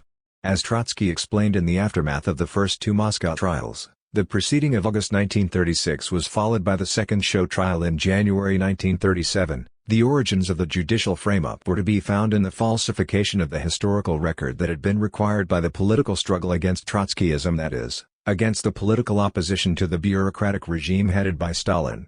It remains an incontestable historical fact, Trotsky wrote in March 1937, that the preparation of the bloody judicial frame-ups had its inception in the minor historical distortions and innocent falsification of citations. 10. No one who has studied the origins of the Stalinist terror and grappled seriously with its consequences is inclined to underestimate the politically reactionary and socially destructive implications of historical falsification. We know from the example of the Soviet Union that the political process that first manifested itself as the falsification of the history of the Russian Revolution eventually metastasized into the mass extermination of Russian revolutionaries. Before Stalin entered into history as one of its worst murderers, he had already burnished his reputation as its greatest liar. Trotsky not only exposed the lies of Stalin, he also explained the objective roots and function of the regime's vast system of political and social duplicity. Thousands of writers, historians and economists in the USSR write by command what they do not believe. Professors in universities and school teachers are compelled to change written textbooks in a hurry in order to accommodate themselves to the successive stage of the official lie. The spirit of the Inquisition thoroughly impregnating the atmosphere of the country feeds, from profound social sources. To justify their privileges, the ruling caste perverts the theory which has as its aim the elimination of all privileges. The lie serves, therefore, as the fundamental ideological cement of the bureaucracy. The more irreconcilable becomes the contradiction between the bureaucracy and the people, all the ruder becomes the lie, all the more brazenly is it converted into criminal falsification and judicial frame-up. Whoever has not understood this inner dialectic of the Stalinist regime will likewise fail to understand the Moscow trials. 11. It may appear astonishing in retrospect that so many people who considered themselves on the left were prepared to justify, and even actually believe, the accusations hurled by Vyshinsky, the Stalinist prosecutor, against the old Bolshevik defendants at the Moscow trials. A substantial section of liberal and leftist public opinion accepted the legitimacy of the Moscow trials and in this way lent its support to the terror that was raging in the USSR. The Stalinist regime, whatever its crimes within the USSR, was seen, at least until the non-aggression pact with Hitler in August 1939, as a political ally against Nazi Germany. Pragmatic considerations, rooted in the social outlook of the petty bourgeois friends of the USSR, underlay the pro-Stalin apologetics of large sections of left public opinion. Even the refutation of key elements of the indictments was ignored by Stalin's apologists. 12 The work of the Dewey Commission, which took its name from the American liberal philosopher who served as chairman of the 1937 inquiry into the Soviet charges against Leon Trotsky, stood in noble opposition to the cynical, dishonest and reactionary attitudes that prevailed in the circles of left public opinion, especially in Britain, France and the United States. The work of E. H. Carr and Isaac Deutsche. Nearly 2 decades were to pass before the edifice of Stalinist lies erected at the Moscow trials began to crumble. The decisive event in this process was the secret speech given by Khrushchev in February 1956, before the 20th Congress of the Communist Party of the Soviet Union, in which the criminal character of Stalin's terror was acknowledged for the first time. But this exposure was preceded by significant developments in the field of historical research that contributed immeasurably to a factually accurate and more profound understanding of the history of the Soviet Union and to the role of Leon Trotsky. The first major event in the historical rehabilitation of Trotsky was the publication of E. H. Carr's monumental history of Soviet Russia, and especially its 4th volume, entitled The Interregnum. This volume, making extensive use of official Soviet documents available in the West, provided a detailed account of the political struggles that erupted inside the leadership of the Soviet Communist Party in 1923 to 1924. Carr was not politically sympathetic to Trotsky. But he brilliantly summarized and analyzed the complex issues of program, policy and principle with which Trotsky grappled in a difficult and critical period of Soviet history. Carr's account made clear that Trotsky became the target of an unprincipled attack that was, in its initial stages, motivated by his rival's subjective considerations of personal power.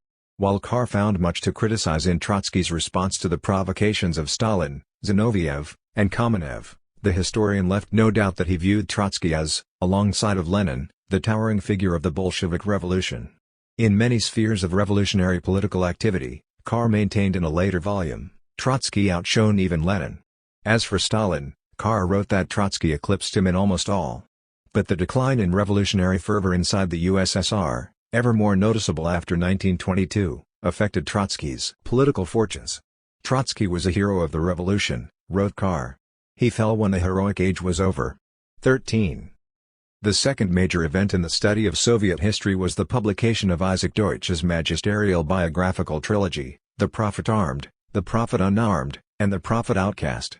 April 2007 marked the centenary of Deutsch's birth, and it is appropriate to pay tribute to his achievement as a historian and biographer. Even though I speak as one who disagrees profoundly with many of Deutsch's political judgments, particularly as they relate to Trotsky's decision to found the Fourth International, which Deutsch opposed, it is difficult to overestimate the impact of Deutsch's Prophet trilogy. He was not being immodest when he compared his own work to that of Thomas Carlyle who, as the biographer of another revolutionary, Oliver Cromwell, had to drag out the Lord Protector from under a mountain of dead dogs, a huge load of calumny and oblivion. 14. Deutsch proudly cited a British critic who wrote that the first volume of the trilogy, The Prophet Armed, undoes 3 decades of Stalinist denigration. 15. In addition to the work of Carr and Deutsch, in the 1950s, 1960s and 1970s, a new generation of historians made significant contributions to our understanding of the Russian Revolution, the origins and development of the Soviet Union and its leading personalities. Leopold Heimsen, Samuel Baron, Robert Daniels, Alexander Rabinovich, Robert Tucker, Moshe Lewin, Marcel Liebman, Richard Day and Baruch Napaz come immediately to mind. To recognize the value of their work and to appreciate their scholarship does not, and need not, imply agreement with their judgments and conclusions.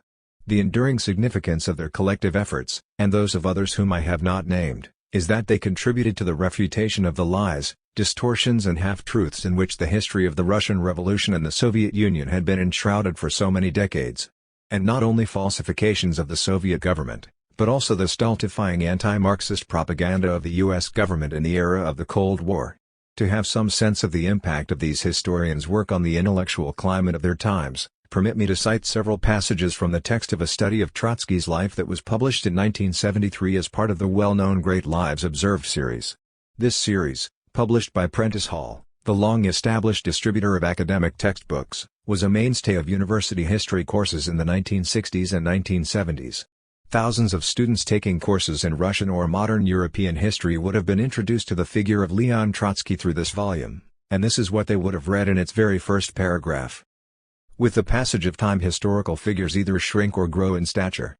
In the case of Leon Trotsky, time, after a brief eclipse, has increased his image so that he appears today, for good or evil, as one of the giants of the first half of the 20th century. The renewed interest in Trotsky's life is reflected by the numerous studies which are beginning to appear, and by the sudden availability of almost all his writings. For many of the new left generation he has reclaimed both the prestige and the mantle of the revolutionary leader. 16. The introduction provided, on the basis of the findings of contemporary scholars, a concise assessment of Trotsky's revolutionary career. The argument supporting Trotsky's claim to importance, it stated, rests on his contribution to political theory, his literary legacy and above all his role as a man of action. As a theorist, Trotsky's analysis of Russian social forces and his elaboration of the theory of permanent revolution suggests that as a Marxist thinker he could, on the power of his creativity, go beyond the formulations of Marx and Engels. Trotsky, therefore, deserved to be placed within the brilliant coterie of Marxist theorists such as Plekhanov, Kautsky, Luxemburg and, for that matter, Lenin himself. As a literary figure, Trotsky stood above even these great Marxists. Magnificent wordplay, scathing sarcasm, and brilliant character sketches are the hallmarks of his writing. To read Trotsky is to observe the literary artist at work. And then there were Trotsky's achievements as a man of action. The introduction noted that Trotsky's role in Russian revolutionary history is second only to Lenin's, and underscored his decisive leadership in the Military Revolutionary Committee that paved the way for the October insurrection. It also called attention to Trotsky's determined efforts to build the Red Army in the face of enormous obstacles. 17. None of these achievements was known to the mass of Soviet citizens. There existed no honest account of Trotsky's life and work within the USSR, because Soviet historians have long since abandoned the responsibility of objective historical writing and have busied themselves with the grotesque efforts to create a new demonology. Within the Soviet Union, Trotsky remained an abstraction of evil, a militating force against the future destiny of the Soviet people.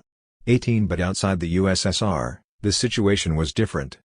Soviet demonology, absurd from its inception, has been largely vanquished, at least in the Western world. Part 3 of this book contains selections of relatively recent writers on the problem of Trotsky. The best examples of this more objective scholarship are Edward Hallett Carr's multi-volume study, The Bolshevik Revolution, and Isaac Deutsch's painstaking 3-volume study of Trotsky. The historical debate may be never-ending, but in the light of these more recent studies, Trotsky's role in the Russian experience can be seen in a new and positive perspective. In the West, the miasmic cloud has disappeared, the demonic hierarchy has been exorcised. We can now come to grips with the material forces and issues which motivated and inspired the action and deeds of Leon Trotsky. 19. I have quoted extensively from this text because it provides a clear summary of what the general student studying history at the college level would have been told about Leon Trotsky some 35 years ago. 20 When one turns to the texts that are now being presented to students, it becomes immediately apparent that we are living in a very different, and far less healthy, intellectual environment. But before I may do so, it is necessary to examine, if only briefly, the treatment of Trotsky in Soviet historical literature in the aftermath of the 20th Congress and Khrushchev's secret speech. Soviet history after the 20th Congress. The official exposure of Stalin's crimes in 1956 placed the Kremlin bureaucracy and its many apologists on the defensive. The party-line version of history had been for nearly 2 decades Stalin's own short course of the history of the CPSU. From the moment Khrushchev ascended the podium of the 20th Party Congress, this compendium of incredible lies, soaked in human blood, lost all credibility. But with what could it be replaced? To this question the Stalinist bureaucracy never found a viable answer. Every important question relating to the history of the Russian revolutionary movement, the events of 1917, the Civil War, the early years of the Soviet state, the inter-party conflicts of the 1920s, the growth of the Soviet bureaucracy, the relation of the Soviet Union to international revolutionary movements and struggles, industrialization, collectivization, Soviet cultural policy and the Stalinist terror, posed unavoidably the issue of Lev Davidovich Trotsky. Every criticism of Stalin raised the question, was Trotsky right? The historical, political, theoretical and moral issues that flowed from the exposure of Stalin's crimes and the catastrophic impact of his policies and personality on every aspect of Soviet society could not be dealt with by simply removing Stalin from his glass-encased mausoleum alongside Lenin and reburying his corpse under the wall of the Kremlin. Isaac Deutsch had nourished the hope, a hope that reflected the limitations of his political outlook, that the Stalinist bureaucracy would finally, at long last, find some way to come to terms with history and make its peace with Leon Trotsky. It proved a vain hope. To deal honestly with Trotsky would have required that at some point his writings be made available. But notwithstanding the passage of decades, Trotsky's exposure and denunciations of the Stalinist regime remained as explosive in their revolutionary potential as they had been during his own lifetime. After Gorbachev came to power in 1985 and unveiled his policy of glasnost, there was a great deal of public discussion about the official rehabilitation of Trotsky. As the 70th anniversary of the October Revolution approached, it was widely anticipated that Gorbachev would take this opportunity to acknowledge Trotsky's role in the leadership of the October Revolution and his struggle against Stalin. But the very opposite occurred. On November 2, 1987, speaking in a televised address to a national audience, Gorbachev again denounced Trotsky in traditional Stalinist terms. Trotsky, he said, was an excessively self-assured politician who always vacillated and cheated. 21. By the time Gorbachev delivered his shameful speech, interest in Trotsky and the struggle of the left opposition against Stalinism was developing rapidly in the Soviet Union. Soviet journals such as Argumenty Fakti that published, for the first time since the 1920s, documents relating to Trotsky enjoyed a massive increase in their circulation. Trotskyists from Europe, Australia and the United States traveled to the Soviet Union and delivered lectures that were widely attended. Gorbachev's speech was clearly an attempt to respond to this changed situation, but it proved utterly unsuccessful. The old Stalinist lies, denying Trotsky's role in the October Revolution, portraying him as an enemy of the Soviet Union, had lost all credibility. Within little more than 4 years of Gorbachev's speech, the Soviet Union had ceased to exist. Trotsky's warning that the Stalinist bureaucracy, unless overthrown by the working class, would ultimately destroy the Soviet Union and clear the way for the restoration of capitalism was vindicated. 2. Swain, Thatcher and the myth of Trotsky. The collapse of the Soviet Union in December 1991 raised with new urgency the issue of the historical role of Leon Trotsky. After all, the Soviet implosion demanded an explanation. Amidst the bourgeois triumphalism that attended the dissolution of the USSR, which by the way not a single major bourgeois political leader had foreseen, the answer seemed obvious. The Soviet collapse of December 1991 flowed organically from the October 1917 revolution. This theory, based on the assumption that a non-capitalist form of human society was simply impossible, found its way into several books published in the aftermath of the Soviet collapse, of which the late Professor Martin Malia's The Soviet Tragedy was the most significant example.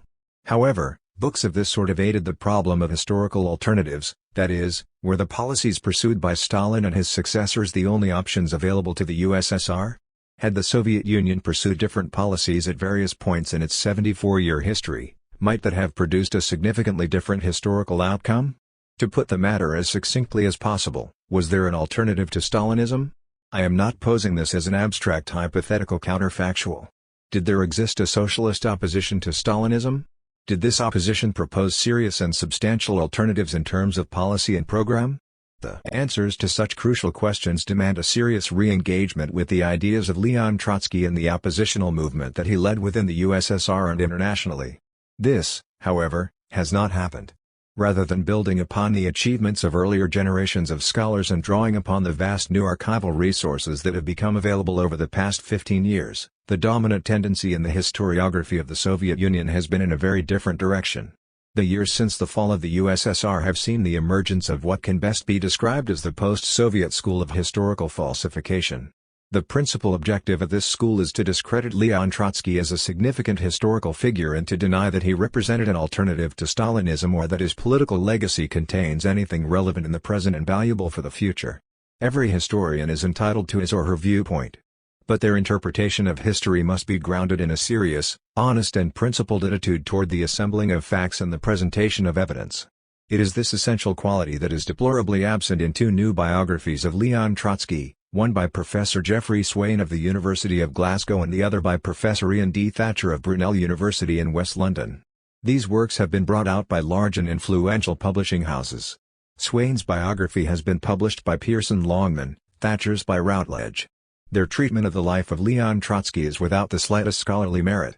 Both works make limited use of Trotsky's own writings, offering few substantial citations and even ignoring major books, essays and political statements. Despite their publishers' claims that the biographies are based on significant original research, there is no indication that either Swain or Thatcher made use of the major archival collections of Trotsky's papers held at Harvard and Stanford universities. Well-established facts relating to Trotsky's life are, without credible evidentiary foundation, called into question or dismissed as myths, to use the author's favorite phrases. While belittling and even mocking Trotsky, Swain and Thatcher repeatedly attempt to lend credibility and legitimacy to Stalin, frequently defending the latter against Trotsky's criticism and finding grounds to justify the attacks on Trotsky and the left opposition. In many cases, their own criticisms of Trotsky are recycled versions of old Stalinist falsifications. The formats of the Swain and Thatcher biographies are similar in design and page length, and are clearly directed toward a student audience. The authors know of course that the books will be the first acquaintance with Trotsky for most of their readers, and they have crafted these two books in a manner calculated to disabuse readers of any further interest in their subject. As Professor Swain proclaims with evident satisfaction in the first paragraph of his volume, readers of this biography will not find their way to Trotskyism. 22 Nor, he might have added, will they derive any understanding of Trotsky's ideas, the principles for which he fought and his place in the history of the 20th century. The myth of Trotsky. Both biographies proclaim that they challenge, undermine and even disprove myths about Trotsky's life and work.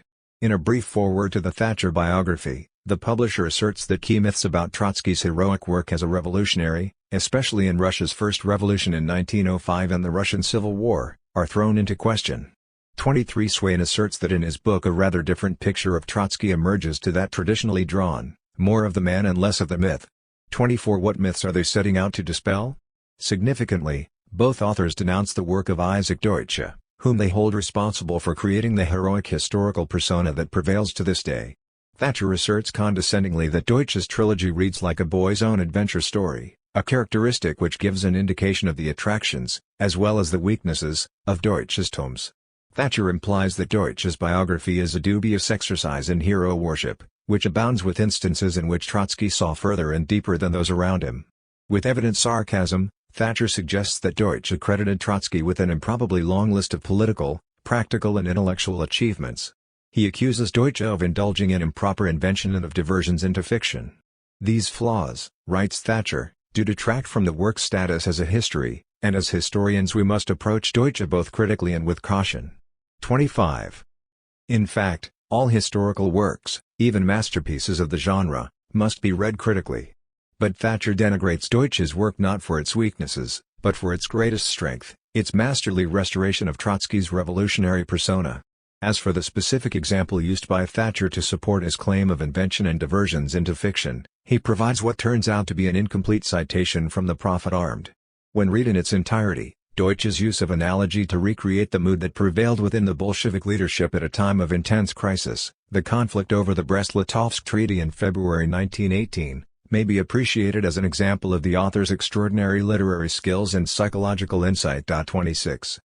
The significance of the two authors' antipathy toward Deutsche's trilogy emerges quite clearly in Swain's biography. He writes accusingly that Deutsche went along with, and indeed helped to foster the Trotsky myth, the idea that he was the best Bolshevik. Together Lenin and Trotsky carried out the October Revolution. And, with Lenin's support, Trotsky consistently challenged Stalin from the end of 1922 onwards to save the revolution from its bureaucratic degeneration. In this version of events Trotsky was Lenin's heir. 27. A myth, as defined by Webster, is an unfounded or false notion. But all the items listed by Swain as elements of the Deutsche-propagated Trotsky myth are grounded in facts supported by documentary evidence that has been cited by numerous historians over the past half-century. While Swain implies that Deutsche was involved in a conspiracy against historical truth, he went along with, and indeed helped foster the Trotsky myth. His real aim is to discredit historical work, that of Deutsche and many others, that shattered decades of Stalinist falsification. Well-established historical facts relating to Trotsky's life are subjected to the literary equivalent of a drumhead court-martial and declared to be mere myths. No evidence of a factual character capable of withstanding serious scrutiny is produced to support the summary verdict pronounced by Swain and Thatcher. The aim of their exercise in pseudo-biography is to restore the historical position of Trotsky to where it stood before the works of Deutsche and, for that matter, E.H. Carr were published, that is, to the darkest period of the Stalin school of falsification. The appeal to authority. Let us now examine the method the two professors employ to discredit well-established historical facts. One of Swain's and Thatcher's favorite techniques is to make an outrageous and provocative statement about Trotsky, which flies in the face of what is known to be factually true, and then support it by citing the work of another author. Their readers are not provided with new facts that support Swain's and Thatcher's assertion. Rather, they are simply told that the statement is based on the work of some other historian. Thus, Swain announces that he has drawn heavily on the work of other scholars. Ian Thatcher has rediscovered the pre-1917 Trotsky as well as showing clearly how unreliable Trotsky's own writings can be. James Wyatt has completely reassessed the Lenin and Trotsky relationship in 1917, showing that the two men's visions of insurrection were entirely different. Eric Van Ree demolished the notion that Trotsky was Lenin's heir. Richard Day, writing more than 30 years ago, argued convincingly that Trotsky, far from being an internationalist, believed firmly in the possibility of building socialism in one country.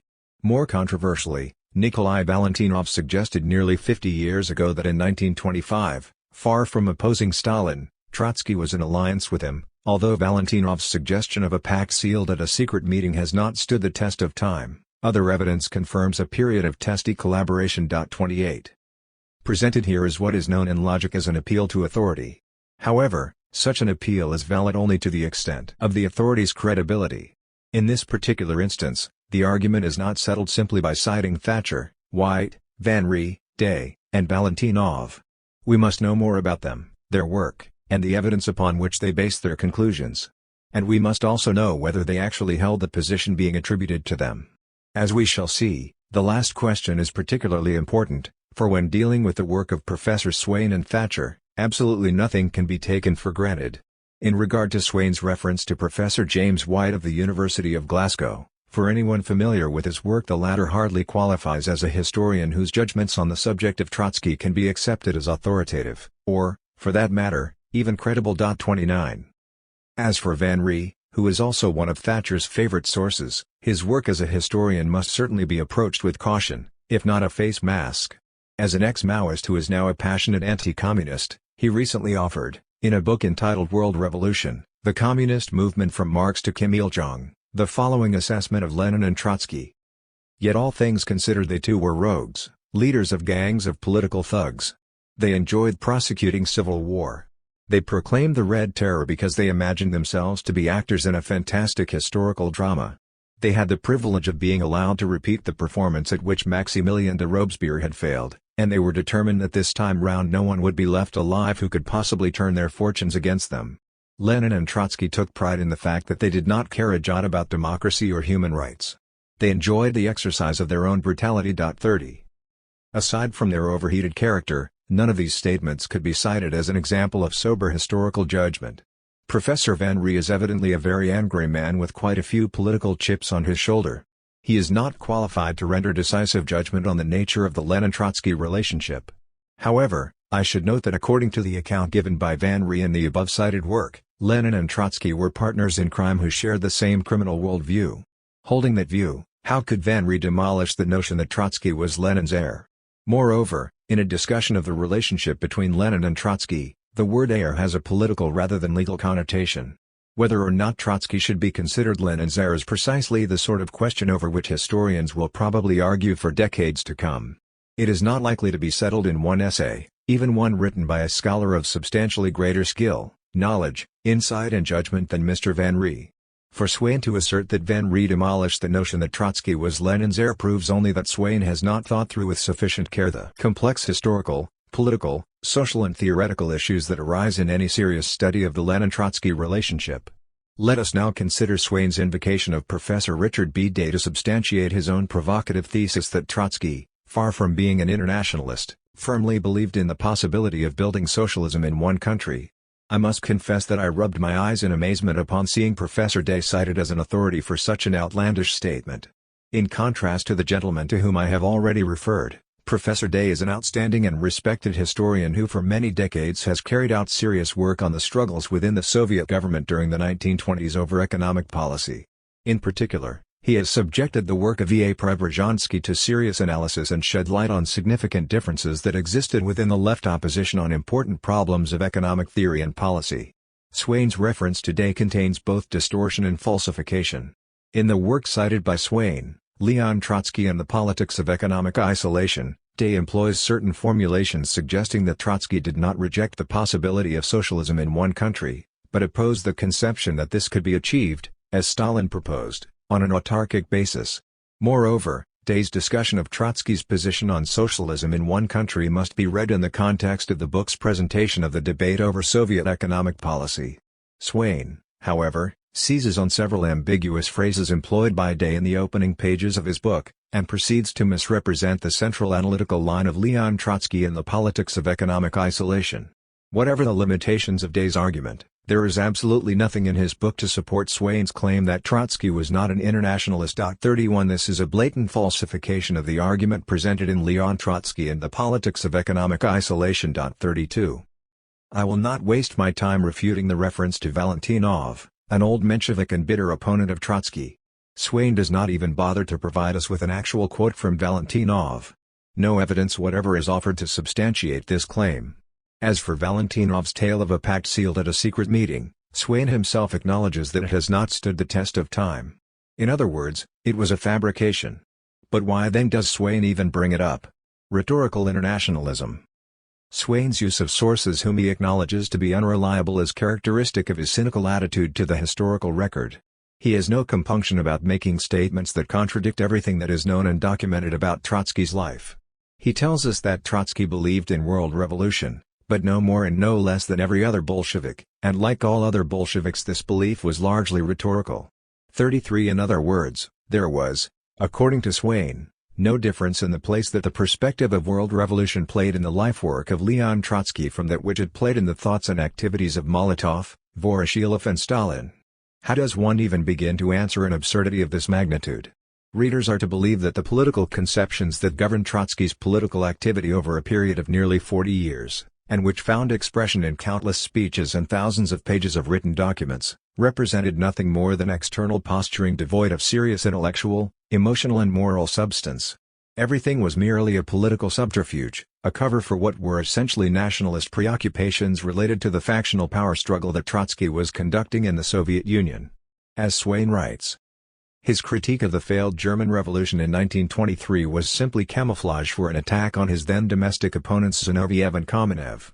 It was the same with his writings on the British general strike, although here his opponents were Bukharin and Stalin. As to his enthusiasm for China in 1927, that too was essentially domestic in focus. It was only in emigration, in 1933, when he had buried the concept of Thermidor, that Trotsky explored the idea of how the revival of the working class movement in Europe might have a beneficial impact on the Soviet Union and halt the degeneration of the workers' state. Then internationalism became central to his ideas. 34.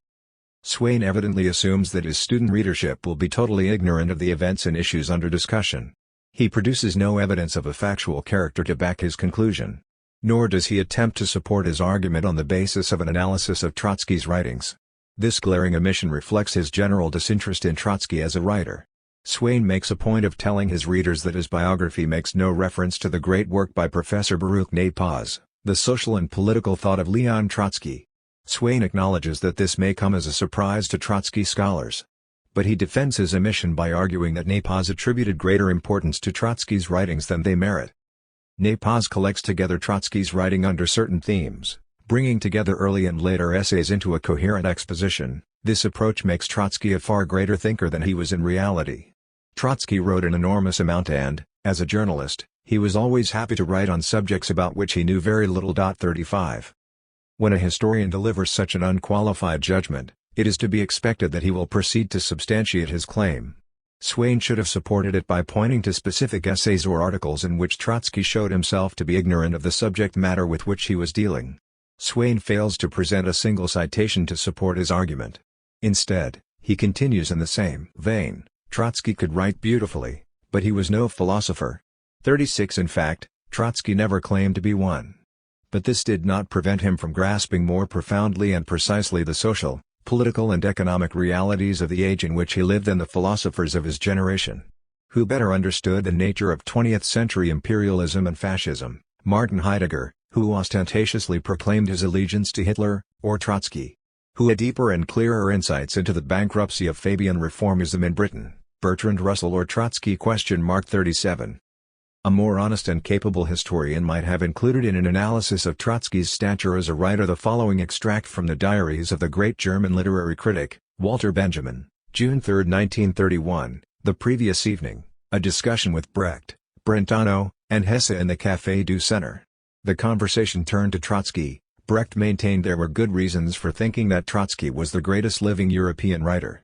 38 One can only imagine what Swain might have contributed to this conversation had he been present at the Café du Centre. Well, perhaps, Bertolt. But Trotsky is no philosopher. As one works through the entire biography, one cannot help but be amazed by the indifference that Swain displays toward Trotsky's writings. Many of his most important works are barely mentioned, or even totally ignored. Though he acknowledges Trotsky's decisive role in the victory of the Red Army in the Civil War, Swain ignores his important writings on military theory. This is a significant omission, because many of the political and theoretical differences that arose between Trotsky and the Stalinist faction in later years were anticipated in the earlier conflicts over military policy. 39 There is no reference to Trotsky's extraordinary manifestos and speeches prepared for the first four congresses of the Communist International, 1919–1922. He makes no mention of Trotsky's far-sighted analysis of the emergence of American imperialism to a position of world domination and its evolving relationship with a declining and dependent Europe. This does not prevent Swain from proclaiming pompously that Trotsky had absolutely no understanding of European politics. 41 might just as well write that Einstein had no understanding of physics. Such ludicrous statements are written for only one purpose: to fill the minds of students who are unfamiliar with Trotsky's life and the historical period in which he lived with intellectually disorienting absurdities. Swain's effort to convert Trotsky into an enthusiastic partisan of the Stalinist program of socialism in one country amounts to a grotesque distortion and outright falsification of his actual views. Swain attributes to Lenin the authorship of this conception, noting that Stalin's lecture in which the new program was introduced invoked a quotation from an article Lenin had written in 1915. He fails to explain that Stalin ripped this quote out of context, and conveniently ignored the innumerable statements by Lenin emphatically linking the fate of socialism in Russia to the World Revolution. More seriously, whether from ignorance, sheer incomprehension or design, Swain falsifies the views of Leon Trotsky. Referring to the 1925 series of articles by Trotsky published under the title Towards Socialism or Capitalism? Swain asserts that its logic was clear. Socialism in one country could work if the correct economic policy was followed and state industrial investment gradually accelerated. 41.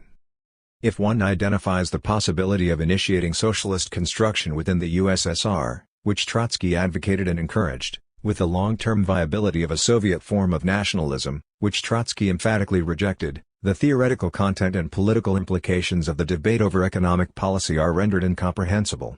Even in Towards Socialism or Capitalism? Written in 1925 when he was still working through the implications of the nationalist shift in the theoretical basis of Soviet economic policy, Trotsky explicitly warned that the long-term survival of world capitalism meant that socialism in a backward country would be confronted with great dangers. 42. In September 1926 he declared that the opposition is profoundly convinced of the victory of socialism in our country, not because our country can be torn free of the world economy and of world revolution, but because the victory of the proletarian revolution is guaranteed the world over. 43. In other words, socialism could be built in Russia if the working class conquered power in revolutionary struggles beyond its borders. Trotsky's speech to the 15th Conference on November 1, 1926, was a comprehensive attack on the perspective of National Socialism. 44. Swain, of course, ignores this and other crucial texts that must be examined in order to deal correctly with the issue of socialism in one country. Swain on 1923. Swain's treatment of the crucial opening round of Trotsky's struggle against the degeneration of the Soviet Communist Party is little more than a defense of the emerging Stalinist faction against Trotsky's criticisms. Especially significant is Swain's condemnation of a letter and series of articles written by Trotsky in early December 1923 under the title, The New Course. Swain writes, in the programmatic essay The New Course, written on 8 December and published after some haggling in Pravda on December 11, 1923, Trotsky denounced the increasingly bureaucratic leadership of the party, asserting that the old, established leadership was in conflict with the younger generation. In one of those exaggerated parallels he loved, he compared the situation among the Bolshevik leaders with the time in the history of the German Social Democratic Party when the once radical allies of Marx and Engels slipped almost imperceptibly into a new role as the fathers of reformism. It was a nice image, but Kamenev, Stalin and Zinoviev were hardly going to relish the implication that only Trotsky was the true revolutionary and that they were mere reformists.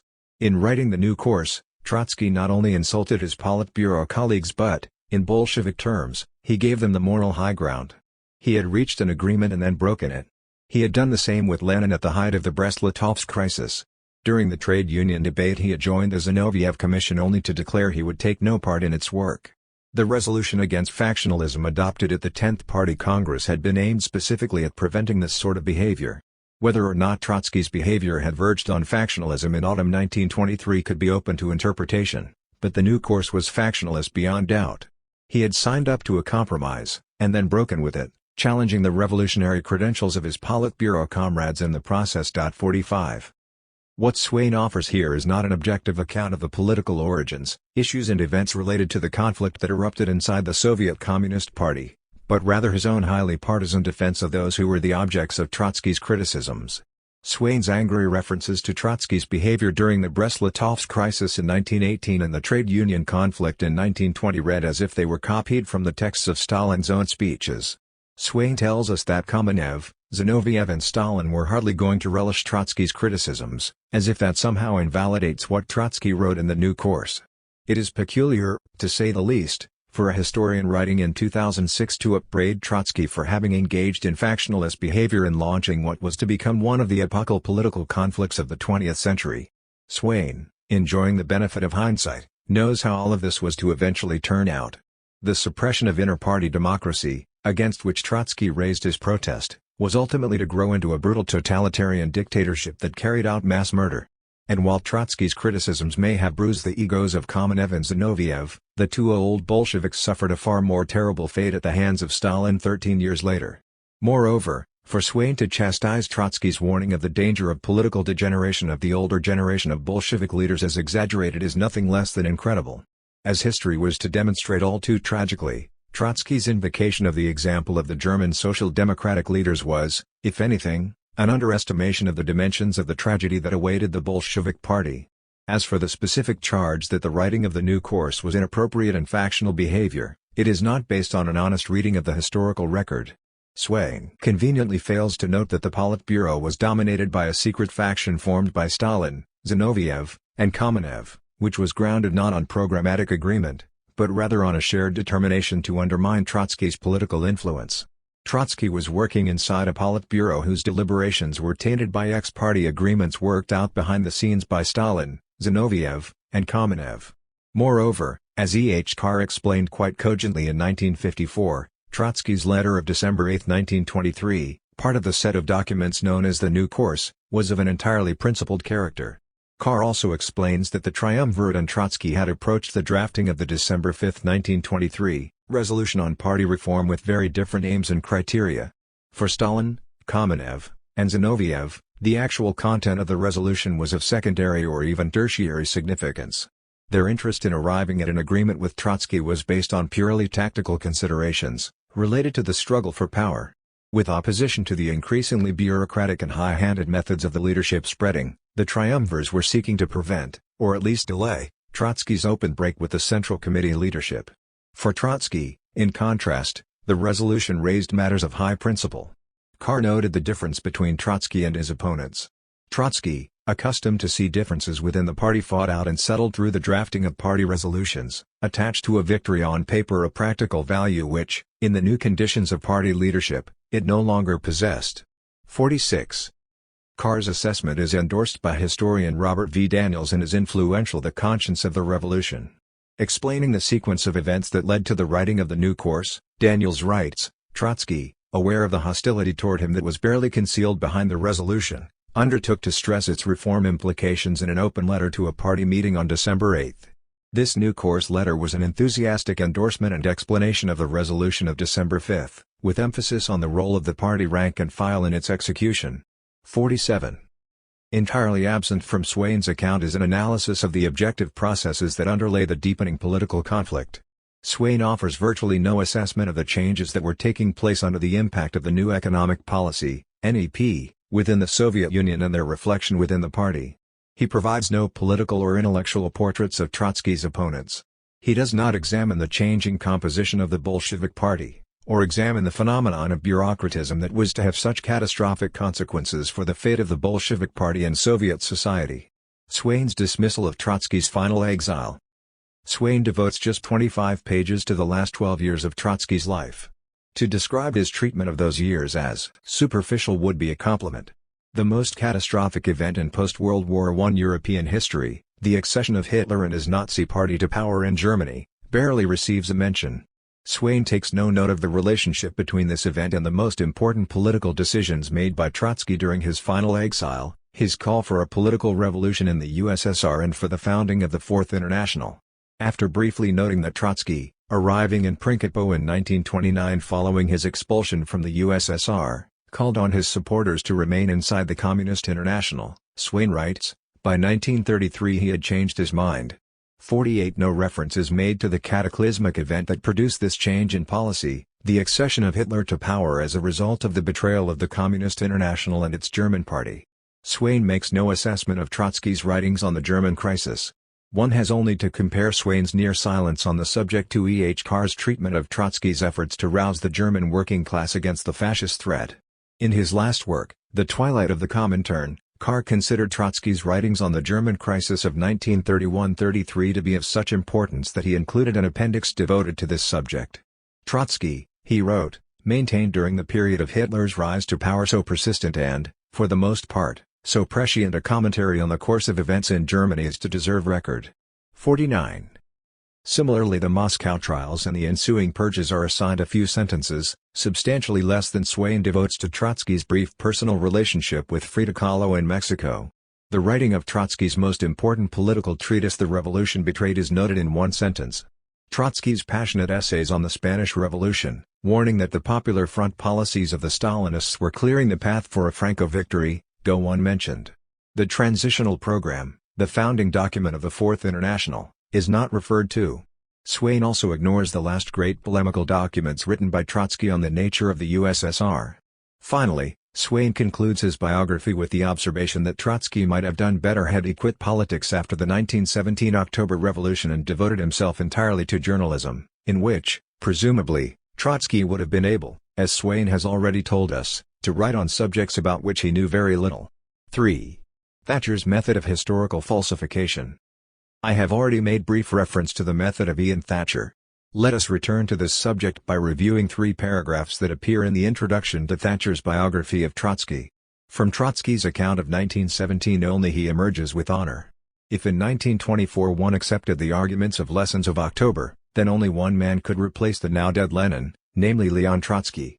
It is perfectly understandable, then, that having been accused of the sins of Menshevism in 1917, Trotsky's colleagues sought to refute his Lessons of October.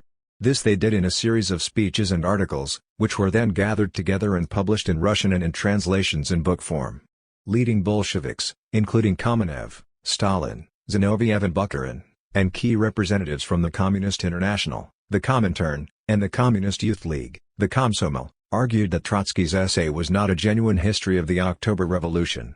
If one consulted the key documents of the time and a growing supply of memoir literature, for example, Trotsky's detractors claimed that one would discover how far his memory had painted a distorted picture. Most notably, Trotsky had minimized the roles played by Lenin and the Bolshevik Party and had exaggerated his own contribution. It was, for example, wrong to claim that in 1917 there was a long and sustained battle between a Lenin seeking to rearm the party with Trotsky's theory of permanent revolution and a right Menshevik faction within Bolshevik ranks. In actual fact, Lenin's analysis of the events of 1917 grew out of a long-held theory of the Russian Revolution. Once Lenin had convinced colleagues of the correctness of his developing strategy, the party acted in a unified way to guarantee victory. In this process, neither Lenin nor the party was in any way influenced by Trotsky or Trotskyism. Indeed, the anti-Trotsky case continues. The whole history of Leninism and Bolshevism before and after 1917 was one of opposition to Trotskyism. Unfortunately, Trotsky had failed to realize that he was only effective in 1917 because he acted under the guidance of the Bolshevik Party. He had not made a full commitment to becoming a Bolshevik. If he had, then he would have produced a very different history. Trotsky would, for example, have admitted his past and recent theoretical, as well as organizational, errors. Only in this way would youth understand the proper relationship between Leninism and Trotskyism, and how to avoid the sins of the latter. Lessons of October was an attempt by Trotsky to replace Leninism with Trotskyism. This, however, the Bolshevik Party would not allow him to achieve. The leadership understood the dangers of Trotskyism, revealed in Trotsky's underestimation of the importance of the peasantry, and in his mistaken policies during the peace negotiations with Germany, in the debate over the trade unions and on the issue of currency reform. 50. The significance of these paragraphs is that they exemplify a highly contrived stylistic technique repeatedly employed by Thatcher in order to mask his falsification of history, that is, his construction of a seemingly objective historical narrative out of the factional statements of Trotsky's mortal political enemies. Virtually everything written in the above-cited 3 paragraphs is a lie. The criticisms of Trotsky have been drawn together by Thatcher from a series of mendacious attacks written by Stalin, Zinoviev and Kamenev in November and December 1924 in order to discredit Trotsky's brilliant analysis of the political differences and struggles within the Bolshevik Party during the critical year of the revolution. Trotsky's Lessons of October explored events and controversies that Zinoviev, Kamenev and Stalin, whose right-wing and conciliatory policies had placed them in opposition to Lenin at various points in 1917, did not wish to have aired. Stalin and Kamenev had allied themselves with the Mensheviks in March 1917, prior to Lenin's return to Russia. In October 1917, Kamenev and Zinoviev had opposed the insurrection. Furthermore, the role of Trotsky in securing the victory of the Bolsheviks in October 1917 was rivaled only by that played by Lenin himself. The arguments presented in the above-cited paragraphs were fabricated in order to deflect the impact of Trotsky's criticisms in Lessons of October as well as to destroy his reputation as a revolutionary leader. As historian Robert V. Daniels has written, the charges made against Trotsky in response to Lessons of October were either entirely fabricated or exaggerated beyond all measure. It was the man that the offended leaders were bent on destroying, not doctrinal error. 51. Thatcher neither explains the context of the attack on Trotsky nor challenges its factual validity. He adopts a pose of studied even-handedness in his presentation of lies and fabrications. The anti-Trotsky case, Thatcher's euphemism for the bureaucracy's gigantic slander campaign, is endowed with reasonableness, dignity and legitimacy. In effect, Thatcher offers the pages of his biography as a dumping ground for the political and historical falsifications upon which the emerging Soviet bureaucracy built its struggle against Trotsky. This insidious and dishonest technique, in which old lies are repackaged as objective historical narrative, is employed repeatedly by Thatcher. The myth of 1905. Like Swain, Thatcher promises to expose key myths about Trotsky's life, such as his role in the 1905 revolution. Let us examine how Professor Thatcher goes about his work. Given the fact that Trotsky's crucial role in the 1905 revolution has been universally accepted by scholars throughout the world, one would imagine that Thatcher would recognize that a challenge to this scholarly consensus required a careful marshalling of new facts and arguments. As it turns out, despite the attention called to this very issue by the publisher's introduction, which is also cited on the back cover of the volume, Thatcher's demythologizing of Trotsky's role in 1905 takes up no more than one relatively brief paragraph. He begins by writing that it is difficult to gauge the exact influence that Trotsky had upon the course of the 1905 revolution. 52 Yes, it may be difficult to determine the exact influence, but there exists a substantial body of information that permits certain informed judgments about the degree and scale of his influence. Numerous memoirs from the period testify to his commanding political presence. Trotsky became the chairman of the Petersburg Soviet, and edited two newspapers, Russkaya Gazeta and Nachalo, which enjoyed large circulations. As if anticipating the latter objection, Thatcher claims that we have no way of knowing how many people were affected by his journalism. 53 Again, this is not true. In an article that appeared under his byline in History Review in September 2005, Thatcher himself acknowledges that the circulation of these two newspapers may have been as high as 100,000, which was at least 20,000 higher than those of their rivals. 54 In his Trotsky biography, Thatcher abruptly introduces a new line of argument, which is irrelevant to the issue of Trotsky's political influence in the 1905 revolution. It is unlikely, writes Thatcher, that his words reached many peasants. He simply lacked connections with the villages, and there was not a mass distribution of his appeals to the peasantry. 55. This is really beside the point. The influence of Trotsky and the Russian Social Democratic movement as a whole in 1905 arose on the basis of the mass urban proletarian constituency. The St. Petersburg Soviet was a political organ of the working class. It arose on a wave of revolutionary working class activity that included the mass general strike of October 1905.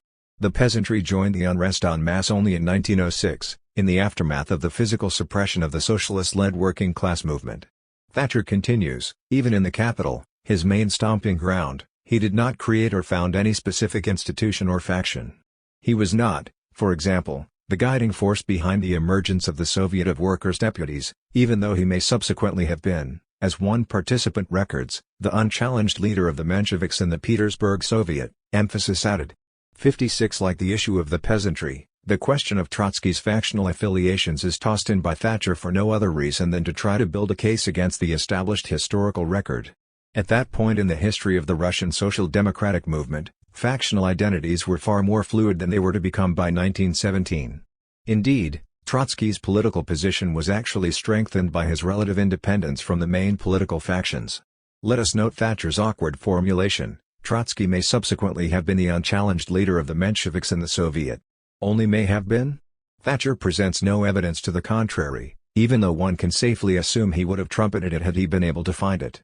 However, he proceeds to make a novel argument. In the memoirs of the Prime Minister of the day, Count Witt, Trotsky does not merit a mention. This only confirms the limited impression Trotsky made at the time on the popular consciousness. 57. This is the argument of a sly trickster, not of a conscientious scholar. Count Witt, the Tsar's prime minister, failed to mention Trotsky in his memoirs. This single detail is endowed by Thatcher with extraordinary historical significance. From the failure of Witt to mention Trotsky, Thatcher claims we can draw far-ranging conclusions about Trotsky's place in popular consciousness in the autumn of 1905. One must ask why Thatcher has made no reference to other memoirs, written by individuals who were more familiar than Count Witt, an aged aristocrat who was most at home in palaces and best leafy estates, with what was happening in the workers' districts of St. Petersburg. It is characteristic of unscrupulous and bad scholarship to conceal or disregard historical evidence that runs counter to one's argument. But this is precisely what Thatcher has done.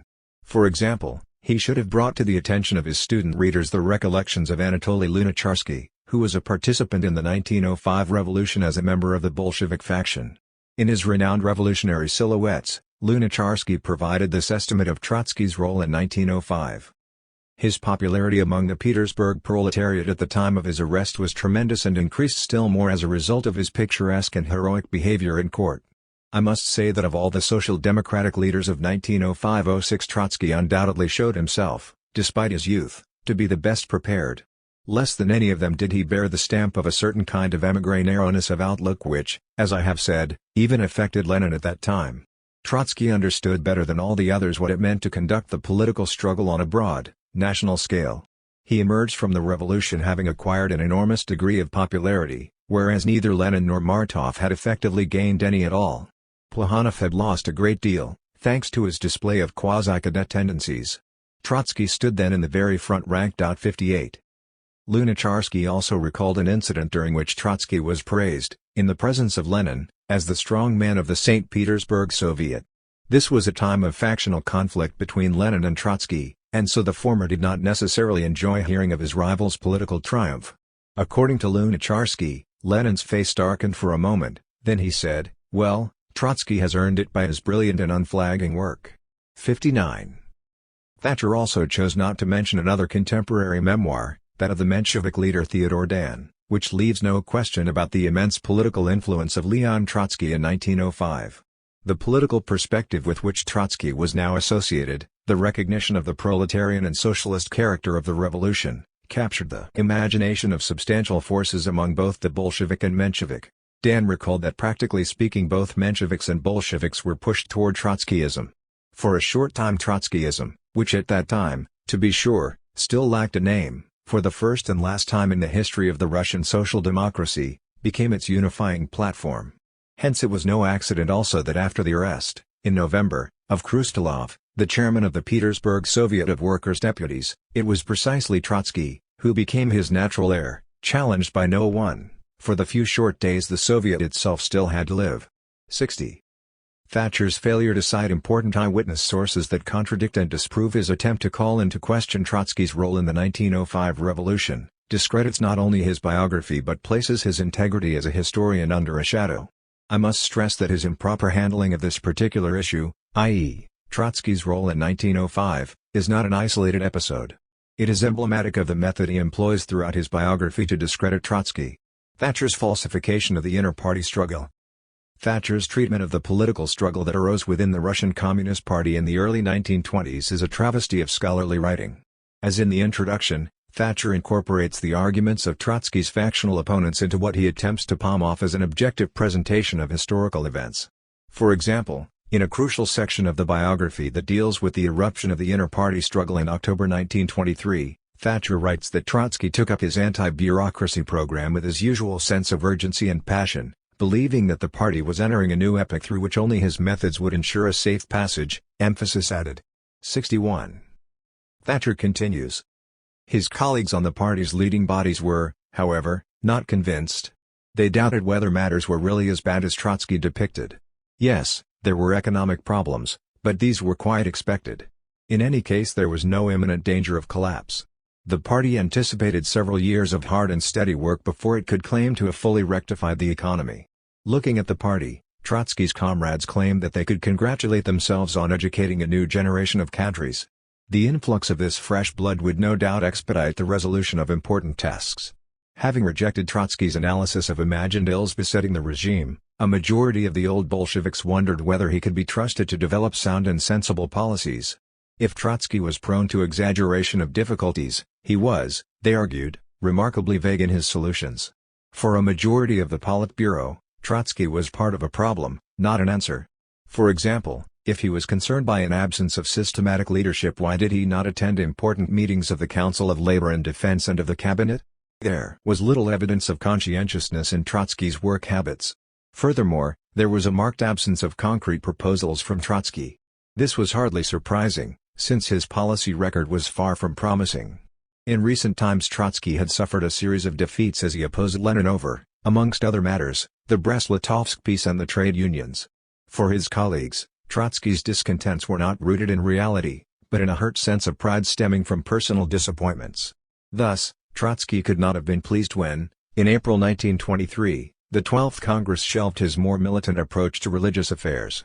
In September 1923, Trotsky was certainly upset by personnel changes to the Military Revolutionary Committee. Finally, and most annoying of all for Trotsky, came the Central Committee's refusal to grant him dictatorial powers. Trotsky was warned that his unfounded criticisms were encouraging anti-party platforms, sowing unnecessary disruption to important party work, and threatening a war between the older and younger generations. 62. This passage, as written by Thatcher, creates the impression that the majority on the Politburo, euphemistically referred to as Trotsky's comrades, was responding to Trotsky's criticism in a manner that was both restrained and reasonable. It was confronted, in the person of Trotsky, with something of a loose cannon, with whom it was hard, if not impossible, to work. He pestered his colleagues with exaggerated warnings and unreasonable demands, while failing to carry out the assignments for which he was responsible. Moreover, Trotsky had a poor grasp of reality and a history of stirring up trouble, even with Lenin, was motivated by subjective bitterness, and, worst of all, was demanding dictatorial powers. Thatcher's presentation clearly invites his students to form a negative opinion of Trotsky and his political work.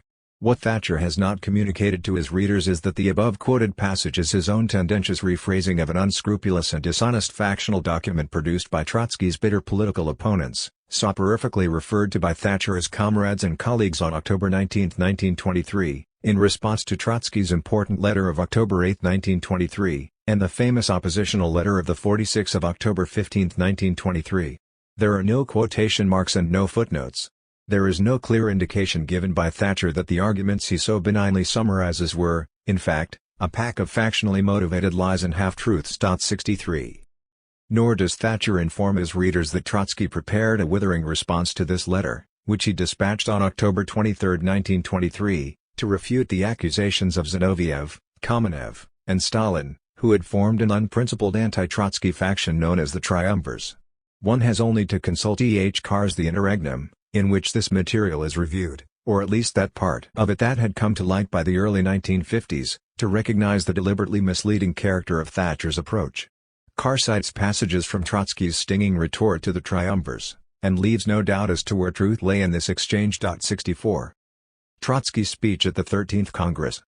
One of Deutsch's great achievements as a biographer was his portrayal of the heroism and pathos of Trotsky's struggle, under increasingly difficult circumstances, versus the immense and reactionary bureaucracy arrayed against him. Thatcher, determined to erase the historical record, employs rhetorical tricks, incompatible with serious scholarship, to belittle Trotsky's struggle and portray it in a demeaning and unflattering light. Once again I must call attention to his deceptive use of citations. Thatcher refers to Trotsky's main speech at the 13th Party Congress in May 1924, and writes, it has been argued, the most inept speech of his career. 65. Who, one wonders, was the original author of this damning judgment? Was it written, perhaps, by a participant at the Congress, either an opponent or supporter of Trotsky? As it turns out, the source is to be found in a volume, published by the University of Toronto Press in 1974, of Resolutions and Decisions of the Communist Party of the Soviet Union. This volume includes a set of documents from the 13th Congress, which is briefly introduced by Professor Richard Gregor, the volume's editor. Gregor writes that Trotsky made what may well be the most inept speech of his career. 66. He offers no argument in support of this appraisal, and the speech itself is not reproduced. Furthermore, Gregor is hardly a historian to whom one turns for a well-considered and unbiased judgment of Soviet politics. 67. Other than serving the utilitarian purpose of belittling Trotsky, there is no compelling reason why Gregor's passing remark about the speech to the 13th Congress should have been cited as if it were an authoritative judgment. Let us further examine Thatcher's use of Trotsky's 13th Congress speech, which concluded with the well-known and oft-cited phrase, "Right or wrong, this is my party, and I will take responsibility for its decision to the end." Thatcher himself quotes several sentences from Trotsky's speech, including the sentence cited above. He then writes, Trotsky could thus have no grounds for complaint when the 13th Congress affirmed the anti-Trotsky resolution of the 13th Conference. 68. It all seems rather straightforward. Trotsky said, "My party, right or wrong," so how could he object when it passes a resolution directed against him? But Thatcher has withheld from his readers those passages that show Trotsky's speech to be far more subtle and combative than the citation provided in Thatcher's text indicates. Trotsky states emphatically his disagreement with the resolution, and asserts his responsibility to argue against those policies he considers incorrect. 69. By presenting a bowdlerized citation, Thatcher misrepresents Trotsky's position and legitimizes the actions taken against him by his opponents. Thatcher falsifies the Lenin-Trotsky relationship. Thatcher asserts that Lenin's relationship with Trotsky was highly problematic. He contends that in Lenin's political testament of December 1922, Trotsky was not given a recommendation higher than any other comrade. This is not true. While expressing reservations over Trotsky's excessive self-assurance and excessive preoccupation with the purely administrative side of work, Lenin said he was distinguished by his outstanding ability and personally perhaps the most capable man in the present CC, Central Committee. 70 The same testament warned against Stalin's accumulation of unlimited authority concentrated in his hands. 71 Lenin's famous addendum to his testament, which Thatcher fails to mention, urged the Central Committee to remove Stalin from the position of General Secretary. 72 Thatcher then writes, Lenin was unlikely to have given his stamp of approval to Trotsky for the post of leader because, even in 1922 to 1923 when he relied upon the Commissar of War to present some of his views, he remained suspicious of him. Lenin's biographer has emphasized that he would have dropped Trotsky at the next available opportunity, emphasis added. 73. This is a deliberately misleading and false presentation. Numerous historical studies have established, based on a well-documented record, that the last months of Lenin's life were dominated by his growing suspicion of and hostility to Stalin. Lenin's increasing distrust of Stalin was expressed in several documents written in the months and weeks before his career-ending stroke in March 1923. During the same period, Lenin drew ever closer to Trotsky, whom he viewed as his most important ally in the developing struggle against Stalin. But let us concede that the political developments in the critical period between December 1922 and March 1923 allow for varied interpretations. That still leaves us with Thatcher's reference to the alleged finding of Lenin's biographer that Lenin, had he lived, would have dropped Trotsky at the next available opportunity. The biographer cited in the relevant footnote is Robert Service, author of a 3-volume study of Lenin. This is not the place for an evaluation of the qualities of Mr. Service's biography, of which I do not have a high opinion. But the issue here concerns Thatcher's use of citations. Turning to pages 273 to 274 of the Service biography, as indicated in Thatcher's footnote, there is no reference to a plan by Lenin to get rid of Trotsky. In fact, Service offers an entirely different assessment of Lenin's plans. While in the past, according to Service, Lenin had used Stalin to control Trotsky, the disputes with Stalin over policies on foreign trade and on other matters reversed the situation. Trotsky was needed in order to control the ever more rampant Stalin. Despite his past conflicts with Trotsky, the October Revolution and the Civil War had brought them together, and Lenin was inviting Trotsky to resume close collaboration. 74 A few pages later, Service comments further on Lenin's view of Trotsky and Stalin. Of the two men, he had come to prefer Trotsky despite his reservations. This was obvious in Lenin's recent letters seeking an alliance with him on questions of the day where Stalin stood in his way. In late December 1922, Lenin asked Krupskaya to confide the message to Trotsky that his feelings towards him since Trotsky had escaped from Siberia to London in 1902 had not changed and would not change until death itself. 75 Once again, we see that Thatcher, in the interest of his own campaign to discredit Trotsky, has attributed to another historian a statement he has not made. Historians, like everyone else, are fallible. They make mistakes. Not every incorrect citation is proof of professional incompetence, let alone of a secret plan to distort and falsify. When one comes across such errors, it is necessary to maintain a sense of proportion. But the problem that presents itself in the Thatcher biography is not a series of isolated mistakes but a system of distortion and falsification. Thatcher's presentation is designed to create among readers, especially students, not only a false image of Trotsky, but also a disoriented and distorted conception of an entire historical epoch. What finds expression in the biographies written by Thatcher and Swain is a process that may be legitimately described as the erosion of historical truth. The historical image of Trotsky as a great revolutionary fighter and thinker that emerged out of the exposure of Stalin's lies and crimes, that is, out of the discrediting of the pervasive anti-Trotsky demonology that was pumped out of the Soviet Union, and for that matter all of Eastern Europe and China, and sustained by countless academics affiliated with Stalinist parties all over the world, is once again under attack. A sort of anti-historical intellectual counter-revolution is in progress, to which Thatcher and Swain are making their own disreputable contributions. Only in this way can we understand their zeal in attempting to belittle Trotsky, in even making him appear ridiculous. Problems of Everyday Life. Let us examine Thatcher's treatment of Trotsky's remarkable essays published under the title Problems of Everyday Life. Thatcher strains to present Trotsky as an effete snob, who was far from impressed with the general mores of Russian society. He viewed the mass of Russians as uncultured. He described them as illiterate, inefficient, dirty, unpunctual, prone to swearing and abusive language, and under the sway of superstition. 76 Presented in this way, the reader is clearly encouraged to view Trotsky as an elitist, distant and remote from the great mass of the Russian people. This intended image is reinforced by Thatcher's sarcastic remark that one cannot help thinking that his ideal human type consisted of his own habits writ large. His advice is littered with its own brand of simplifications. 77. Thatcher's summary is a spiteful and dishonest caricature of Trotsky's writings on problems of everyday life. What is portrayed by Thatcher as an example of Trotsky's self-aggrandizing conceit, an immodest tribute to his own special qualities, is, when properly and knowledgeably viewed in the context of the history of the Russian revolutionary movement, one of the finest and most deeply felt elucidations of the relationship between culture, the development of proletarian class consciousness and the struggle for socialism. Presented by Thatcher as an irritating laundry list of Trotsky's personal objections to the Russian workers, the characteristics cited, illiteracy, inefficiency, propensity to swearing, etc. were all manifestations of the terrible oppression suffered by the masses in Tsarist Russia. They were part of what generations of the best elements in the democratic and socialist intelligentsia often described as our terrible Russian reality. Their struggle against the shameful expressions of human degradation eventually found a profound response in the working class. 78.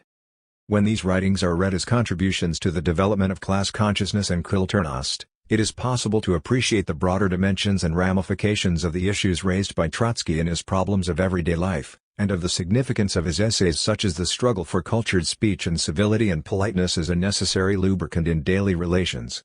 Interestingly, as Professor S. A. Smith points out, the struggle for cultured speech faded from the political agenda in the late 1920s, after Stalin secured his grip on power. 79 It is only necessary to add that much of what Trotsky writes in these articles is not only of historical interest, let alone merely relevant to a Russian audience. As we today confront our own terrible reality, where culture is under relentless attack and every form of social backwardness spawned and encouraged, Problems of Everyday Life remains a book for our times. At certain points in his biography, Thatcher descends to levels that can only be described as utterly absurd. He declares that, one can even claim that Trotsky was as dismissive of his female compatriots as any other egocentric man. 80 He offers as proof a passage from a librarian's memoir, which recalled that Trotsky's wife apparently went to borrow a journal on his behalf.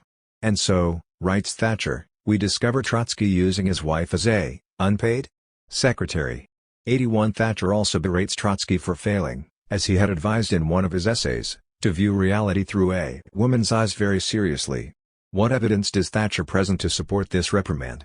Certainly he did not advocate a female candidate to replace Lenin, nor did he produce the promised fuller account of what he thought a woman's perspective on the world might be. 82 How does one begin to reply to such criticisms? 83. 4. When lies are told against history. Thatcher on the impossibility of revolution. There are two interrelated arguments Thatcher makes repeatedly in his biography. 1. There is no reason to believe that either Russian or European history would have developed any differently had Trotsky defeated Stalin, and 2. Trotsky's criticisms of Stalin were, on the whole, unfair. Dealing with economic policy, Thatcher states, of course, even if by some miracle Trotsky had been able to grasp the reins of power, there are many reasons to doubt whether he would have enjoyed the sorts of policy successes his program promised. One can question, for example, whether a Soviet economy managed by Trotsky could have provided industrial expansion and improved living standards. 84. Yes, one can question anything. But the issue is not whether one can determine, to the point of certainty, the likelihood of the success of the program of the left opposition. Certainty is not attainable, nor is that the issue. The real question is, did the left opposition demonstrate significantly greater understanding of the problems of the Soviet economy than the Stalinist leadership, and did the left opposition exhibit far greater foresight than the bureaucracy in anticipating problems and proposing ameliorative action before disaster struck? To these two critical questions, we can reply unambiguously in the affirmative. On this basis, we can then ask whether, based on a more timely response to looming dangers and the avoidance of their worst consequences, it is reasonable to believe that the Soviet economy would have achieved greater successes and with far fewer human sacrifices. Here, too, the answer is clearly yes. Thatcher never explores the issues in this way. He makes no reference to the detailed program produced by the left opposition in 1927. Instead, We are left with a peculiar form of fatalism that translates into a historical apology for Stalin and Stalinism. Thatcher takes this same approach to every important issue of international revolutionary policy. Turning to the disastrous defeat of the Chinese Revolution in 1927, in which Stalin's subordination of the Chinese Communist Party to the bourgeois Kuomintang of Chiang Kai-shek played a major role, Thatcher asserts that even had the CCP abandoned the Kuomintang in 1926, there is no evidence to suggest that it could have enjoyed any greater success in 1927. 85. What evidence has Thatcher assessed? Where did he conduct research into the events of 1925 to 1927? There is a rich body of political and historical literature, a significant amount of which was produced by Chinese revolutionaries, analyzing the catastrophic consequences of Stalin's policies in the period of 1925 to 1927. There is no evidence that Thatcher is in the least familiar with this literature. It is a historical fact that Chiang Kai-shek's massacre of Shanghai workers in April 1927 was facilitated by the failure of the Communist Party to take defensive measures that might have either forestalled the attack, or at least allowed the cadre to beat it back. The passivity of the CCP was dictated by Stalin's insistence that the Chinese Communists avoid antagonizing Chiang and the bourgeois Kuomintang.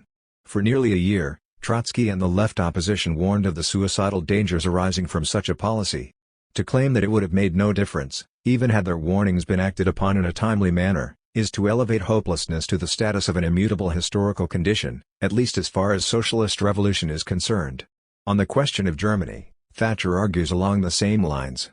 There is a certain attraction to Trotsky's account of KPD blunders and the possibility that had the German communists adopted a different course Hitler's triumph could have been avoided, Thatcher writes. The support such a case has received in subsequent studies is hardly surprising. After all, who does not wish that the National Socialist German Workers' Party, NSDAP, had never taken power? One can still question, however, whether history would have been so different had Trotsky had a greater influence on events. Trotsky overestimated the power of the workers and underestimated the strength of fascism. It is possible that Hitler would have risen to power even over a coalition of communists and social democrats. A change in KPD policies as demanded by Trotsky might have been insufficient to keep the NSDAP from government. 86. The critical role played by the catastrophic policies of the two main working-class parties, the SPD and KPD, in facilitating Hitler's victory is not a matter of serious historical controversy. There are, of course, many questions as to why these parties pursued such disastrous and self-destructive policies. But it is as close to a historical certainty as anything can be that the working-class parties, despite their millions of members, pursued policies that ultimately reduced themselves to a state of complete political impotence. To state that the action or inaction of two mass parties would, in any event, have had no effect on the outcome of the political struggle in Germany, that Hitler would have conquered no matter what, is to render the whole subject of the working class movement and socialist politics politically and historically irrelevant. This is the conclusion that flows inevitably from Thatcher's argument. 87. While Thatcher repeatedly insists that the adoption of Trotsky's policies would have made no difference whatsoever, he argues time and again against Trotsky's criticisms of Stalin. He is so unshakable in his hostility toward Trotsky and sympathy for Stalin that one cannot help but think that his work is driven by an unstated political agenda. Long ago, in his justly famous What is History? E. H. Carr advised us to listen carefully for the buzzing of bees in a historian's bonnet. The bees in a good historian's bonnet emit a pleasing and sophisticated sound that harmonizes beautifully with the factual material that it accompanies. But the bees in Mr. Thatcher's bonnet emit a very loud, discordant and tendentious sound, rather like Stalinist hornets. My concern here is not Thatcher's politics, to which he is personally entitled, but his treatment of historical facts. The bees, or even hornets, only become a serious problem when their buzzing is so loud that one cannot hear the history. Thatcher defends Stalin. Defending Stalin against Trotsky's criticism, Thatcher declares that the latter's thesis of a Stalinist betrayal of world revolution is as one-sided as it is unconvincing. It ignores, for example, the positive aspects of the Popular Front tactic, evident in the expansion of the Communist Party's support and influence. 88. At this point, as Professor Thatcher approaches the conclusion of his biography, the distinction between history writing and tendency polemics has been obliterated. The pretense of writing a biography is virtually dropped, and the reader is being fed what used to be called the Stalinist party line. Thatcher, extolling the Stalinist successes of the Popular Front era, ignores Trotsky's analysis of the 7th Congress of the Comintern in 1935, which implemented, in the aftermath of the catastrophes of Stalinist third-period ultra-leftism, The shift toward alliances with bourgeois parties. Thatcher makes no mention of Trotsky's assessment that the Seventh Congress and the adoption of popular frontism signified the repudiation of any link between the Comintern and the perspective of socialist revolution, a development rooted in the foreign policy interests of the Stalinist regime in the USSR. This assessment, it should be pointed out, was endorsed by E. H. Carr, in the twilight of the Comintern. 89. Thatcher continues, there is also no evidence to confirm Trotsky's contention, however, that Comintern tactics were dependent on the demands of Soviet diplomacy. 90. Here, Thatcher is arguing against not only Trotsky, but also the overwhelming weight of historical evidence. An author who makes such a claim surrenders any right to be taken seriously as a historian. How would Thatcher explain the overnight change in the policies of communist parties all over the world, after the negotiation of the Stalin-Hitler Pact of August 1939?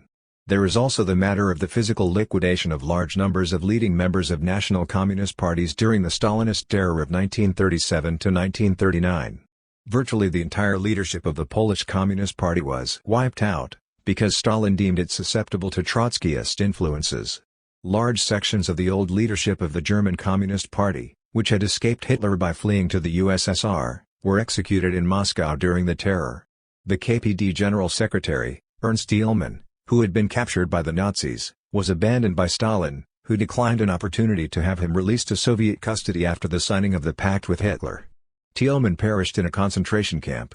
The leadership that emerged from Soviet exile in 1945 to assume control of what was to become the East German state consisted of individuals who had been left alive by Stalin, often at the price of denouncing their KPD comrades. Does not all this constitute a form of subordination of communist parties to the dictates of the Soviet regime? An understanding of the pervasive Soviet influence in the policies of the Comintern requires an examination of the activities of the GPU, which became the NKVD, the secret police of the Stalinist regime. Trotsky examined this issue in detail in one of his last articles, The Comintern and the GPU, which he completed less than 2 weeks before his own assassination by a Stalinist agent. 91 Citing the testimony of Walter Krivitsky, who defected from the GPU, and Benjamin Gitlow, an ex-member of the leadership of the American Communist Party, Trotsky documented the control exerted by GPU agents over the Stalinist organizations. He included an analysis of financial transactions, demonstrating how the flow of cash was used to direct and control the policies of local Stalinist parties. He also demonstrated the financial dependence of these parties on cash from Moscow. Thatcher does not examine, analyze and reply to this document, the last major statement written by Trotsky before his death on August 21, 1940. He simply ignores it. Thatcher also mounts an impassioned defense of Stalin on another front. He writes, finally, Trotsky clearly underestimated the capacity of the USSR to withstand a German declaration of war, which eventually occurred in June 1941. Stalin proved himself a capable war leader, standing firm at the helm in the initial confusion surrounding the first moments of the German attack. 92 Two issues are raised here. First, Trotsky's assessment of the resilience of the Soviet Union in the event of war. Second, Stalin's role as a war leader. In response to the first, Thatcher again falsifies Trotsky's position. He does not cite from Trotsky's most comprehensive statement on the Soviet Union's powers of resistance in the event of war. The Red Army, written by Trotsky in March 1934, came to the exact opposite conclusion from the one attributed to him by Thatcher. He who is able and willing to read the books of history, wrote Trotsky, will understand beforehand that should the Russian Revolution, which has continued ebbing and flowing for almost 30 years, since 1905, be forced to direct its stream into the channel of war, it will unleash a terrific and overwhelming force. 93 This statement hardly qualifies as an underestimation of the USSR. As for Thatcher's special tribute to Stalin as a war leader, it is curious that he chooses to cite specifically his activities during the first moments of the German attack. He certainly knows that there are many questions surrounding Stalin's response to the German invasion of June 22, 1941. In numerous books, including the memoirs of leading Soviet officials, it has been claimed that Stalin was emotionally devastated by the news of the invasion, which exposed the utter bankruptcy of his diplomatic game with Hitler and now confronted the USSR with the possibility of total ruin. Thatcher is not unaware of this, and includes a footnote, which states, several textbooks claim that when Germany invaded the USSR Stalin was thrown into a panic and it would have been possible to overthrow him. These claims are convincingly refuted by S. J. Main, Stalin in 1941. 94. To claim that the controversy surrounding Stalin's activities in the aftermath of the German invasion has been convincingly refuted by Professor Main's brief two-page article, which is merely a comment on a much longer article by another historian, is a travesty of scholarly judgment and an exercise in political apologetics. 95 Moreover, the issue of what Stalin did or did not do in the last week of June 1941, after the Nazis invaded, is of secondary significance in assessing his responsibility for the catastrophe that overwhelmed the Soviet Union. The horrifying human losses suffered by the Soviet people were the direct consequence of the policies and actions of Stalin, the murder of the leading Soviet marshals and generals, such as Tukhachevsky, Yakir, Gamernik, Blucher, Yegorov and Primakov, the extermination of 75% of the Red Army officer corps in 1937 to 1938. The killing of the finest representatives of the socialist intelligentsia and working class, the systematic disorganization and dismantling of Soviet military defenses so as not to provoke Hitler, the refusal to act on intelligence that a German invasion was imminent, etc. All this has been amply documented in innumerable books and scholarly articles. But Thatcher ignores it and proclaims that a two-page comment in one journal settles the question of Stalin's role in World War II. 96. Why the Bronsteins? Beneath the accumulating weight of the falsification of Trotsky's life and crude apologies for Stalin, the intentions of the author himself appear increasingly dubious, not only in an intellectual sense but in a moral one as well. In this regard, it is necessary to take note of Thatcher's repeated references to Trotsky and his wife Natalia Sedova as the Bronsteins. I noted no less than 9 occasions when Thatcher refers to the couple in this way, usually when describing their private living arrangements or their movement from one place of exile to another. Thatcher tells us that the Bronsteins were living largely off credit in Vienna, p. 52. Finally, the Bronsteins were allowed to go to Barcelona, p. 77. The Bronsteins were taken over the border, p. 164. Principo provided a home for the majority of the Bronsteins' stay, p. 165. In France, for example, the Bronsteins had no less than a dozen addresses of varying leases, p. 188. The move to North America, where the Bronsteins arrived in mid-January 1937. p. 189, and so on. Why does Thatcher so persistently identify Trotsky and Sedova as the Bronsteins? First of all, there is no factual basis for doing so. The two people he is referring to did not make use of that surname. Trotsky's wife Natalia was known by her own legal family name, Sedova. The two children of Lev Davidovich and Natalia, Lev and Sergei, used Sedov as their surname. Trotsky, aside from the fact that he never referred to himself as Bronstein after 1902, used Sedov as his own legal name. This is not, as might first seem to those unfamiliar with Trotsky's life, a small matter. Like every other aspect of his life, even the name by which he and his family were identified assumed political significance. In January 1937, Trotsky commented on the fact that the Soviet press, upon reporting the arrest of his youngest son on charges of sabotage, referred to him as Sergei Bronstein. Trotsky wrote, "Since 1902 I have invariably borne the name of Trotsky. In view of my illegality, my children under Tsarism were recorded under their mother's family name, Sedov. So as not to force them to change the name to which they had become accustomed, under Soviet power I took for civic purposes the name Sedov. According to Soviet law, a husband can, as is well known, take the name of the wife. The Soviet passport on which I, my wife, and our elder son were sent into exile was made out in the name of the Sedov family. My sons, thus, have never used the name Bronstein. Just why is it now necessary to drag out this name? The answer is obvious, because of its Jewish sound. To this it is necessary to add that my son is accused of nothing more or less than an attempt to slaughter workers. Is this really so different from accusing the Jews of ritually using the blood of Christians? 97. It is impossible to believe that Thatcher is not familiar with this and other occasions where Trotsky denounced and identified the use of his original family name as an anti-Semitic ploy. Knowing that it is factually incorrect to do so, why then does Thatcher refer to the Bronsteins, rather than to the Trotskys or the Sedovs? The moral burden falls upon him to dispel the legitimate suspicion that certain base calculations are in play. I am not stating that Thatcher is an anti-Semite. But it is beyond doubt that he is, for whatever reasons, repeatedly calling to the reader's attention the Jewish origins of Trotsky. He should explain his reasons for doing so. 98. Thatcher's falsification of the Dewey Commission. Thatcher devotes about 2 pages to the Moscow trials and Trotsky's struggle to refute their charges. He discusses the formation of the Dewey Commission, and the hearings that were held in April 1937 in Mexico where the Bronsteins were lodging. 99. After a brief review of the proceedings and the testimony of Leon Trotsky, Thatcher arrives at the Commission's findings.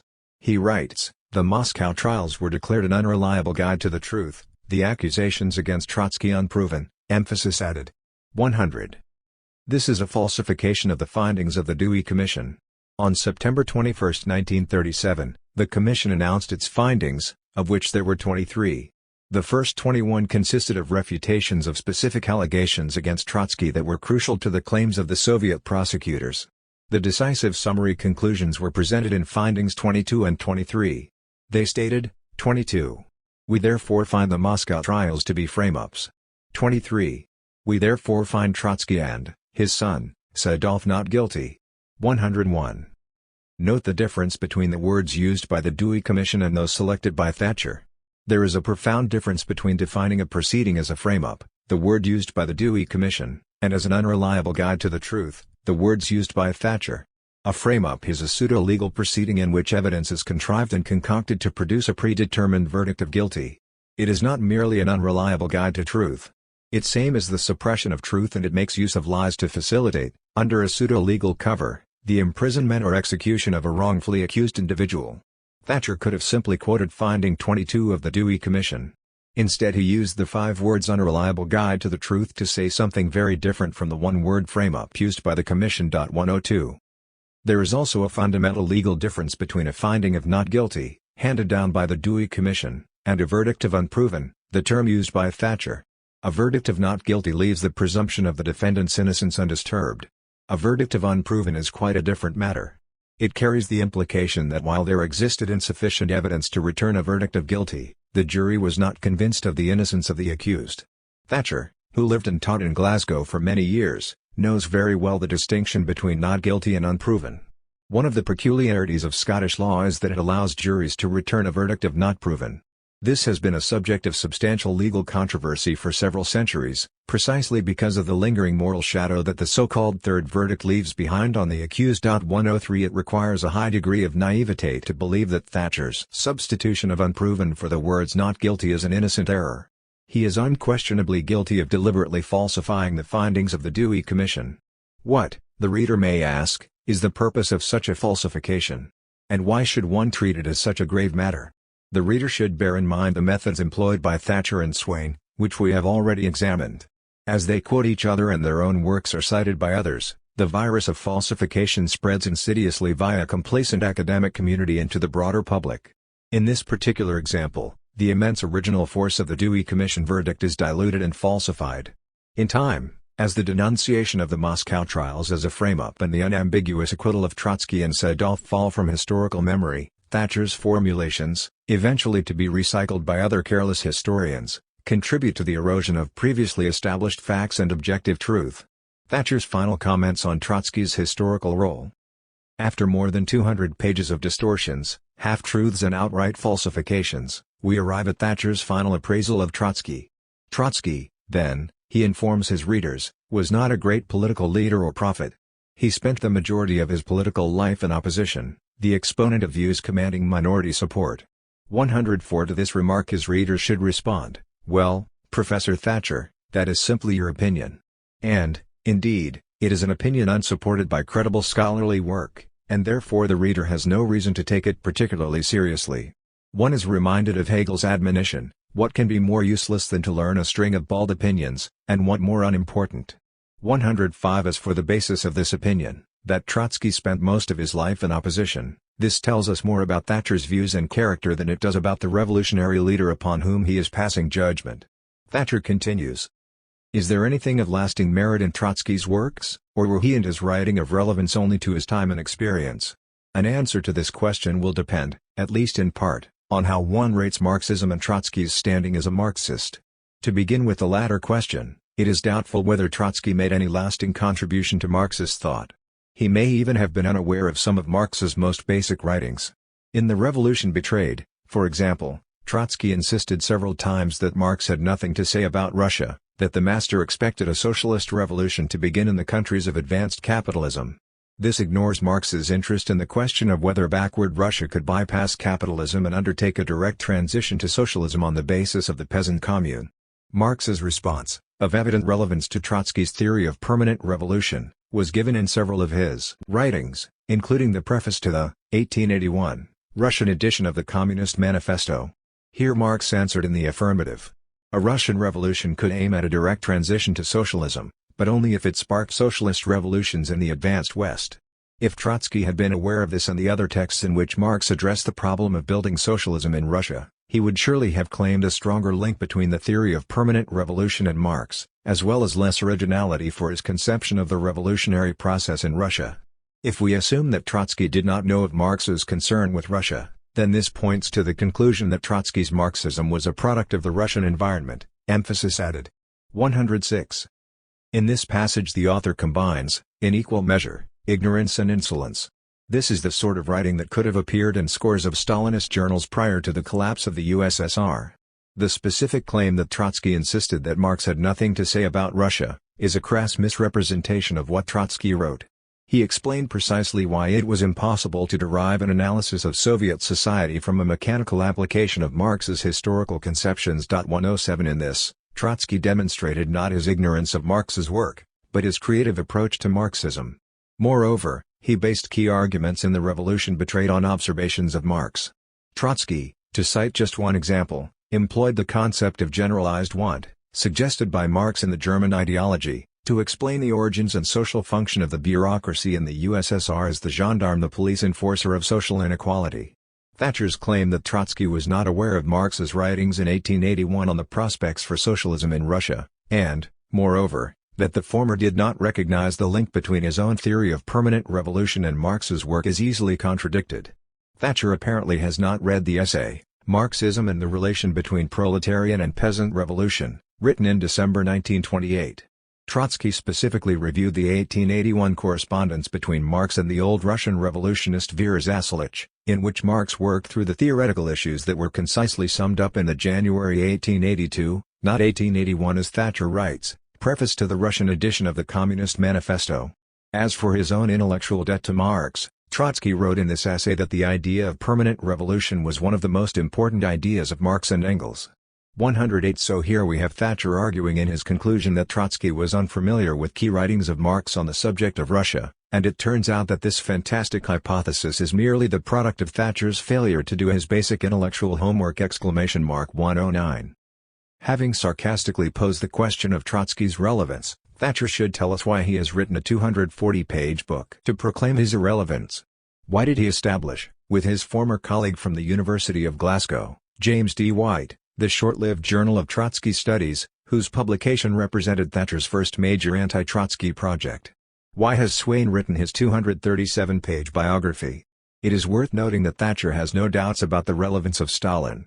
In a review of several studies of Stalin that appeared around the time of the 50th anniversary of the dictator's death, Thatcher, revealing the bees in his bonnet, confessed a certain nostalgia for a benign version of Stalinism, adding, Stalin continues to fascinate and to cause moments of moral uncertainty. 110 What sort of moral uncertainty, one is compelled to wonder, can be caused by the actions of a blood-drenched tyrant who slaughtered an entire generation of socialists, betrayed the principles of the October Revolution and set into motion the process that led to the destruction of the Soviet Union? Conclusion. It has been an unpleasant experience to work through the volumes of Mr. Swain and Mr. Thatcher. Despite the length of this essay, I have by no means answered all the distortions and falsifications that appear in their work. Such a comprehensive account would require nothing less than a volume of its own. But I believe that this review has established that neither biography has the slightest scholarly merit. Still the questions remain, why have these books been written? What is their purpose? The answer, I believe, is to be found in politics.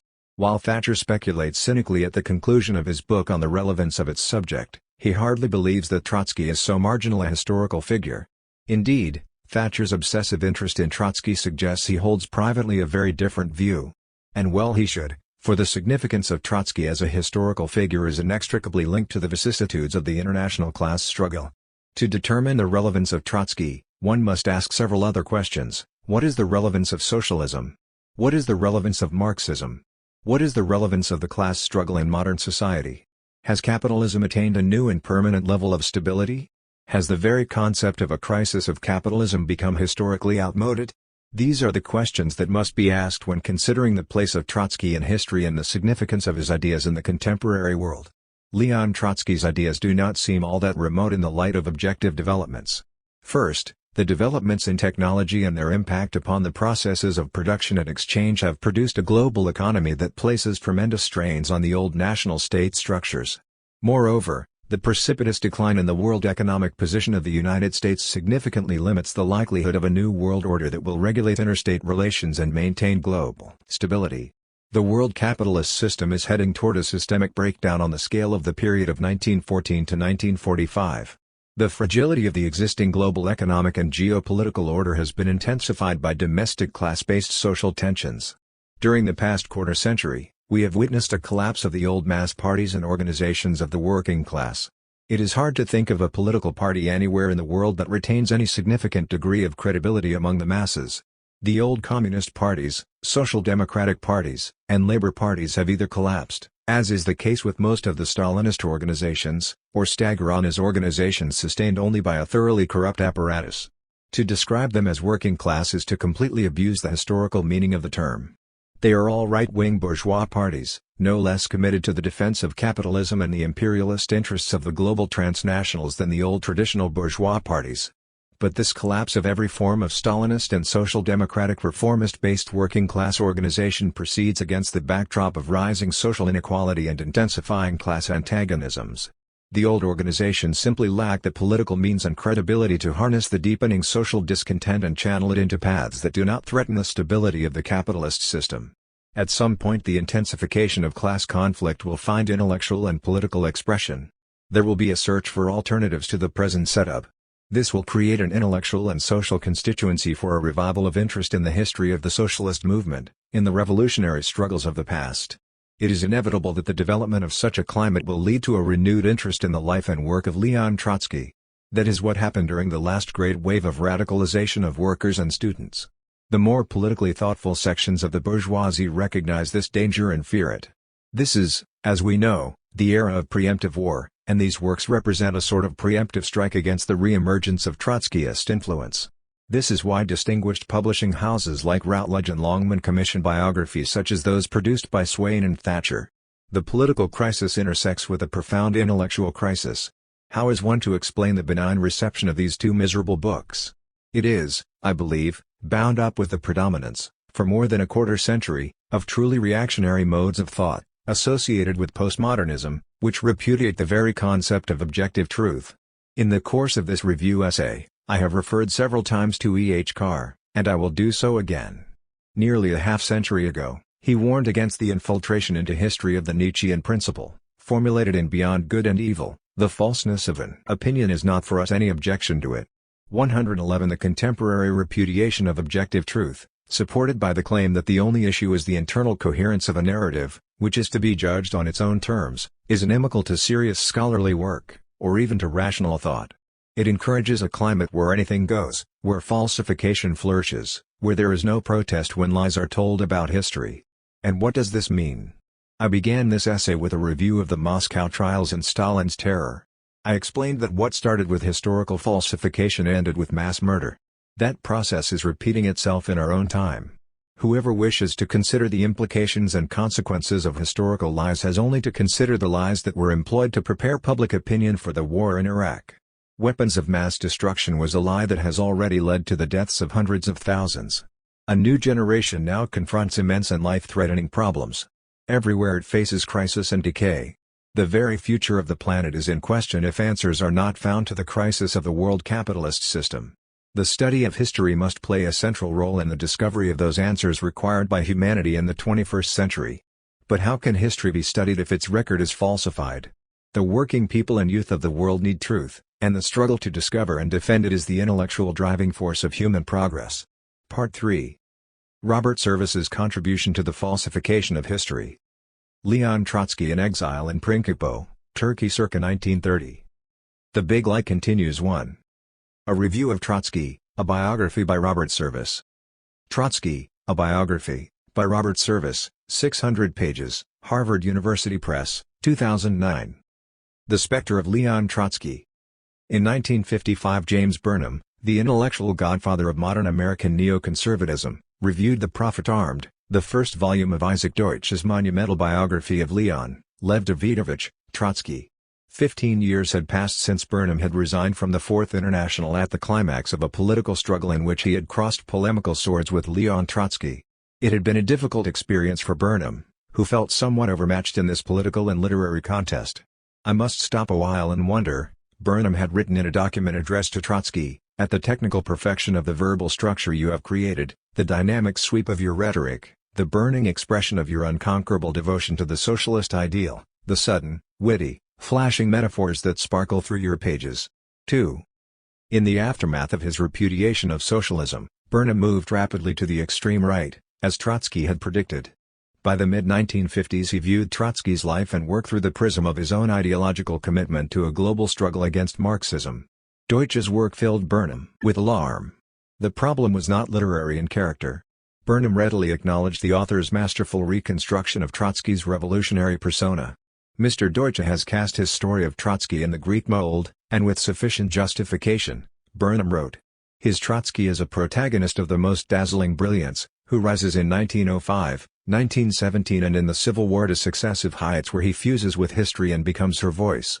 Burnham allowed that the author had succeeded in conveying to his readers Trotsky's extraordinary qualities, the flaming oratory, which many who heard him believed to have been the greatest of our century, the linguistic facility, the witty and vibrant prose, the quickness with which Trotsky mastered every new subject, the breadth of interest, so rare among the dedicated revolutionaries.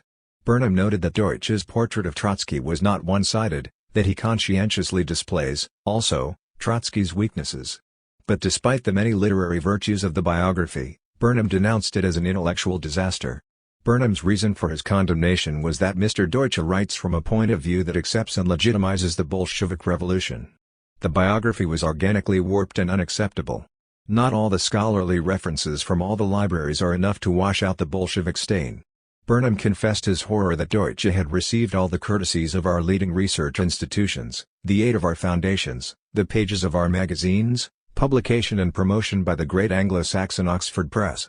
Did the establishment not recognize the danger in allowing, and even encouraging, the details of Trotsky's heroic life and revolutionary ideas to reach the broader public, and especially the youth? Burnham concluded his review with a cry of despair. The minds of many of our university students and opinion makers are being deeply formed, on the supremely important issues with which he, Deutsch, deals, by his ideas. It is surely one more among the many indications of the suicidal mania of the Western world.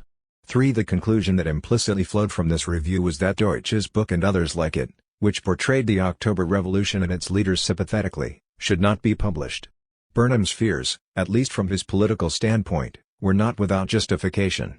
He foresaw the subversive potential of Deutsch's rehabilitation of Trotsky, whose historic role and political ideas had been buried for so many decades beneath the massive heap of Stalinist lies. In February 1956, Khrushchev's secret speech at the 20th Congress of the Soviet Union's Communist Party more or less admitted that Stalin was a mass murderer and vindicated the indictment issued 20 years earlier by the dictator's implacable opponent.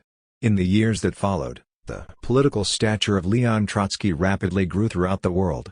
Against the backdrop of growing working-class militancy and the radicalization of youth, Deutsch's biographical trilogy, The Prophet Armed, The Prophet Unarmed and The Prophet Outcast, introduced countless thousands of youth, intellectuals and workers to the deeds and ideas of Leon Trotsky. Organizations that claimed to base themselves on the political heritage of Trotsky grew significantly in the 1960s and 1970s. This was particularly the case in Britain. As early as 1964, the leadership of the Young Socialists, youth movement of the British Labour Party, passed into the hands of the Trotskyist Socialist Labour League. Throughout the 1960s, 1970s, and even into the 1980s, the activities of Trotskyist organizations were a major preoccupation of the principal British intelligence agency, the MI5.4. A new offensive against Trotsky. This historical experience is worth recalling as one considers a peculiar literary phenomenon, the publication, within the space of little more than 5 years, of 3 biographies of Leon Trotsky by British historians. In 2003, Professor Ian Thatcher of Leicester University, and previously of Glasgow University, produced his Trotsky, which was published by Routledge. 3 years later, Longman published the Trotsky of Glasgow University's Geoffrey Swain. And now, as 2009 draws to a close, Trotsky, A biography by Professor Robert Service of St Antony's College, Oxford, has been brought out with considerable fanfare. The British publisher is Macmillan.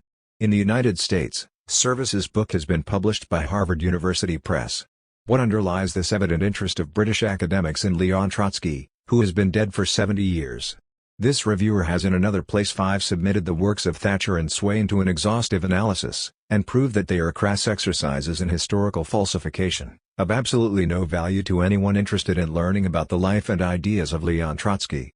As if heeding Burnham's warning, Thatcher and Swain were determined not to provide Trotsky with a platform, and therefore took care to quote as little as possible from his writings. Both works set out to reverse the popular image of Trotsky that had emerged from Deutsch's Great Trilogy. Thatcher and Swain belittled Deutsch for creating the myth of Trotsky as a great revolutionary, Marxist theoretician, military leader, political analyst and opponent of the totalitarian bureaucracy.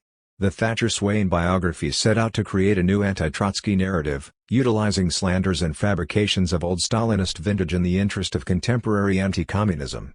Now comes Robert Service's contribution to the ongoing efforts to demolish Leon Trotsky's historical reputation. In its pre-publication promotional material, Harvard University Press proclaims, although Trotsky's followers clung to the stubborn view of him as a pure revolutionary and a powerful intellect unjustly hounded into exile by Stalin, the reality is very different. Service's illuminating portrait of the man and his legacy sets the record straight. 6. Does it really? Biography as character assassination. Trotsky, a biography is a crude and offensive book, produced without respect for the most minimal standards of scholarship. Service's research, if one wishes to call it that, has been conducted in bad faith. His Trotsky is not history, but rather an exercise in character assassination. Service is not content to distort and falsify Trotsky's political deeds and ideas. Frequently descending to the level of a grocery store tabloid, Service attempts to splatter filth on Trotsky's personal life. Among his favorite devices is to refer to rumors about Trotsky's intimate relations, without even bothering to identify the rumor source, let alone substantiate its credibility. Trotsky once declared, as he defended himself against the slanders of Stalin's regime, "There is not a single spot on my revolutionary honor." 7. Service, however, portrays Trotsky as an individual without any honor at all. He attempts to discredit Trotsky not only as a revolutionary politician, but also as a man. Service's Trotsky is a heartless and vain individual who used associates for his own egotistical purposes, a faithless husband who callously abandoned his wife, and a father who was coldly indifferent to his children and even responsible for their deaths. People did not have to wait long before discovering how vain and self-centered he was, Service writes of Trotsky in a typical passage. 56.8. Service's biography is loaded with such petty insults. Trotsky was volatile and untrustworthy. He was an arrogant individual who egocentrically assumed that his opinions, if expressed in vivid language, would win him victory. His self-absorption was extreme. As a husband he treated his first wife shabbily. He ignored the needs of his children especially when his political interests intervened. For Trotsky's intellectual and political life was, Service would have his readers believe, as shabby as his personal life. Trotsky's lust for dictatorship and terror were barely disguised in the Civil War. He trampled on the civil rights of millions of people including the industrial workers. As for his subsequent political defeat, Service dismisses, without counter-argument, Trotsky's analysis of the growth of the Soviet bureaucracy and its usurpation of political power. Service simply asserts, as if he were stating the obvious, that Trotsky lost to a man, Stalin, and a clique with a superior understanding of Soviet public life. For according to Service, Trotsky was nothing more than a second or third-rate thinker. Trotsky, he writes, made no claim to intellectual originality, he would have been ridiculed if he had tried. 109. Intellectually he flitted from topic to topic and felt no stimulus to systematize his thinking. 110. Trotsky wrote quickly and superficially, he simply loved to be seated at a desk, fountain pen in hand, scribbling out the latest opus. Nobody dared disturb him when the flow of words was forming in his head. 319. And what was the result of this scribbling? Service writes, his thought was a confused and confusing ragbag. 353. He spent a lot of his time in disputing, less of it in thinking. Style prevailed over content. This involved an ultimate lack of seriousness as an intellectual. 356. This is Service's verdict on the literary work of a man who must be counted among the greatest writers of the 20th century. 9. A biographer need not like or even respect his subject. No one would suggest that Ian Kershaw harbors the slightest sympathy for Adolf Hitler, to whose life he devoted two extraordinary volumes that were the product of many years of research. However, whether a biographer admires, despises or feels a cool and detached ambivalence toward the object of his scholarly attention, he must respect the factual record and strive to understand that person. The biographer has the responsibility to examine a life in the context of the conditions of the times in which his subject lived. But this is beyond Service's intellectual capacities and the boundaries of his knowledge. Instead, in a manner both pointless and absurd, he assumes from the outset the standpoint of a disapproving career counselor. Trotsky, Service opines in the biography's introduction, could easily have achieved a great career as a journalist or essayist if politics had not become his preoccupation. 3. But Trotsky did choose a career in politics, and revolutionary politics at that, a decision that Service cannot abide or come to grips with. Service describes his book as the first full-length biography of Trotsky written by someone outside Russia who is not a Trotskyist. 21. What is meant by full-length?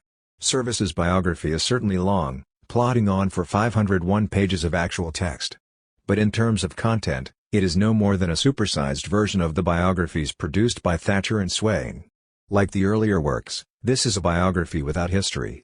There is not a single historical event that is recounted with anything remotely approaching the necessary level of detail. Service reduces the immense and complex drama of the revolutionary epoch in Russia to a series of vacuous tableaus, which serve only as the scenic background for Service's ridicule of Trotsky's alleged political, personal and moral failures. The coming to power of the Nazis in 1933, the eruption of the Spanish Civil War and the formation of the Popular Front in France are dealt with in a few desultory sentences. Even the Moscow trials and the Terror merit little more than a page.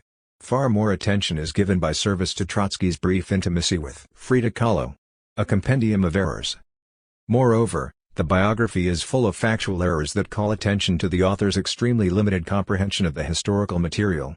In the course of a disoriented excursion into Trotsky's pre-1917 views on the subject of revolutionary terror, Service writes that Trotsky spoke out against individual terror in 1909 when the socialist revolutionaries murdered the police informer Otsev, who had penetrated their Central Committee.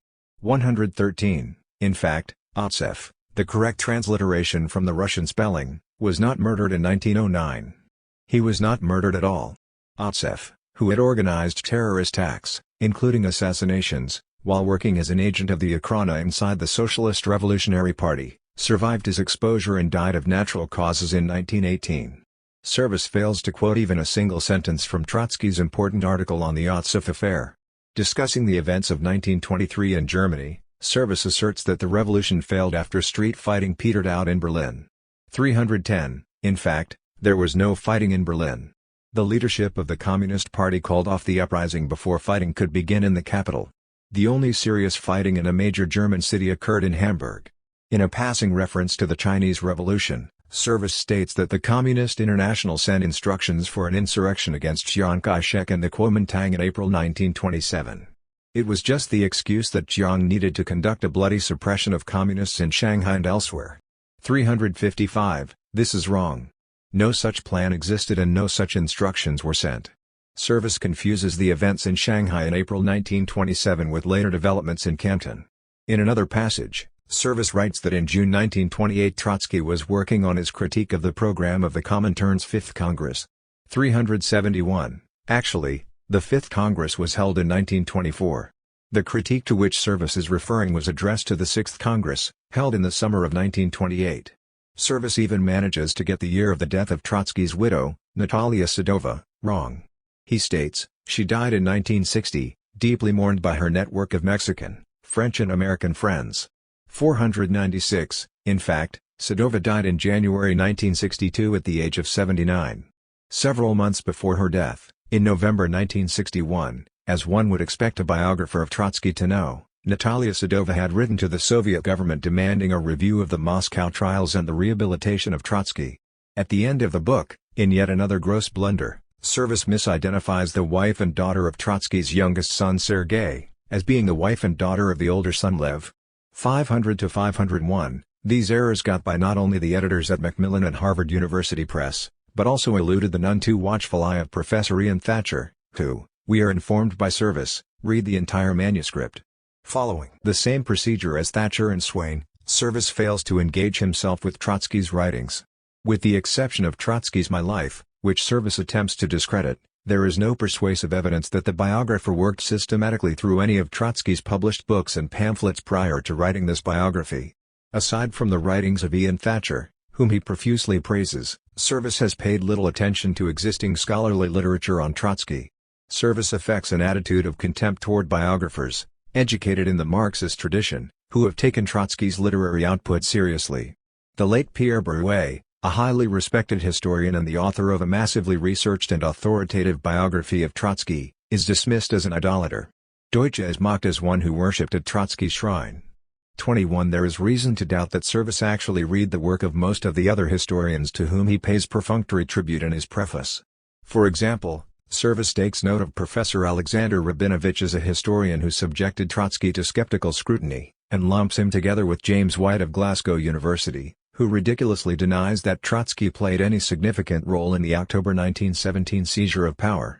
21 In fact, Professor Rabinovich's "The Bolsheviks Come to Power" substantiated Trotsky's role as the principal tactician and practical leader of the Bolshevik victory. Despite Service's self-satisfied description of his biography as full-length, there are virtually no extracts from, or adequate summaries of, Trotsky's major political works. Service does not even review the basic concepts and postulates of the theory of permanent revolution, which formed the foundation of Trotsky's political work over a period of 35 years. His voluminous writings on China, Germany, Spain, France and even Britain are barely mentioned. On the few occasions when Service does refer to one of Trotsky's books, what he has to say is usually wrong. In a thoroughly confused reference to literature and revolution, Service attributes to Trotsky the view that it would take many years before a proletarian culture would be widely achieved. 317. Trotsky, as anyone who has actually read literature and revolution knows, emphatically rejected the concept of proletarian culture. 10 But Service does not know this, either because he did not read the book or because he was not able to understand it.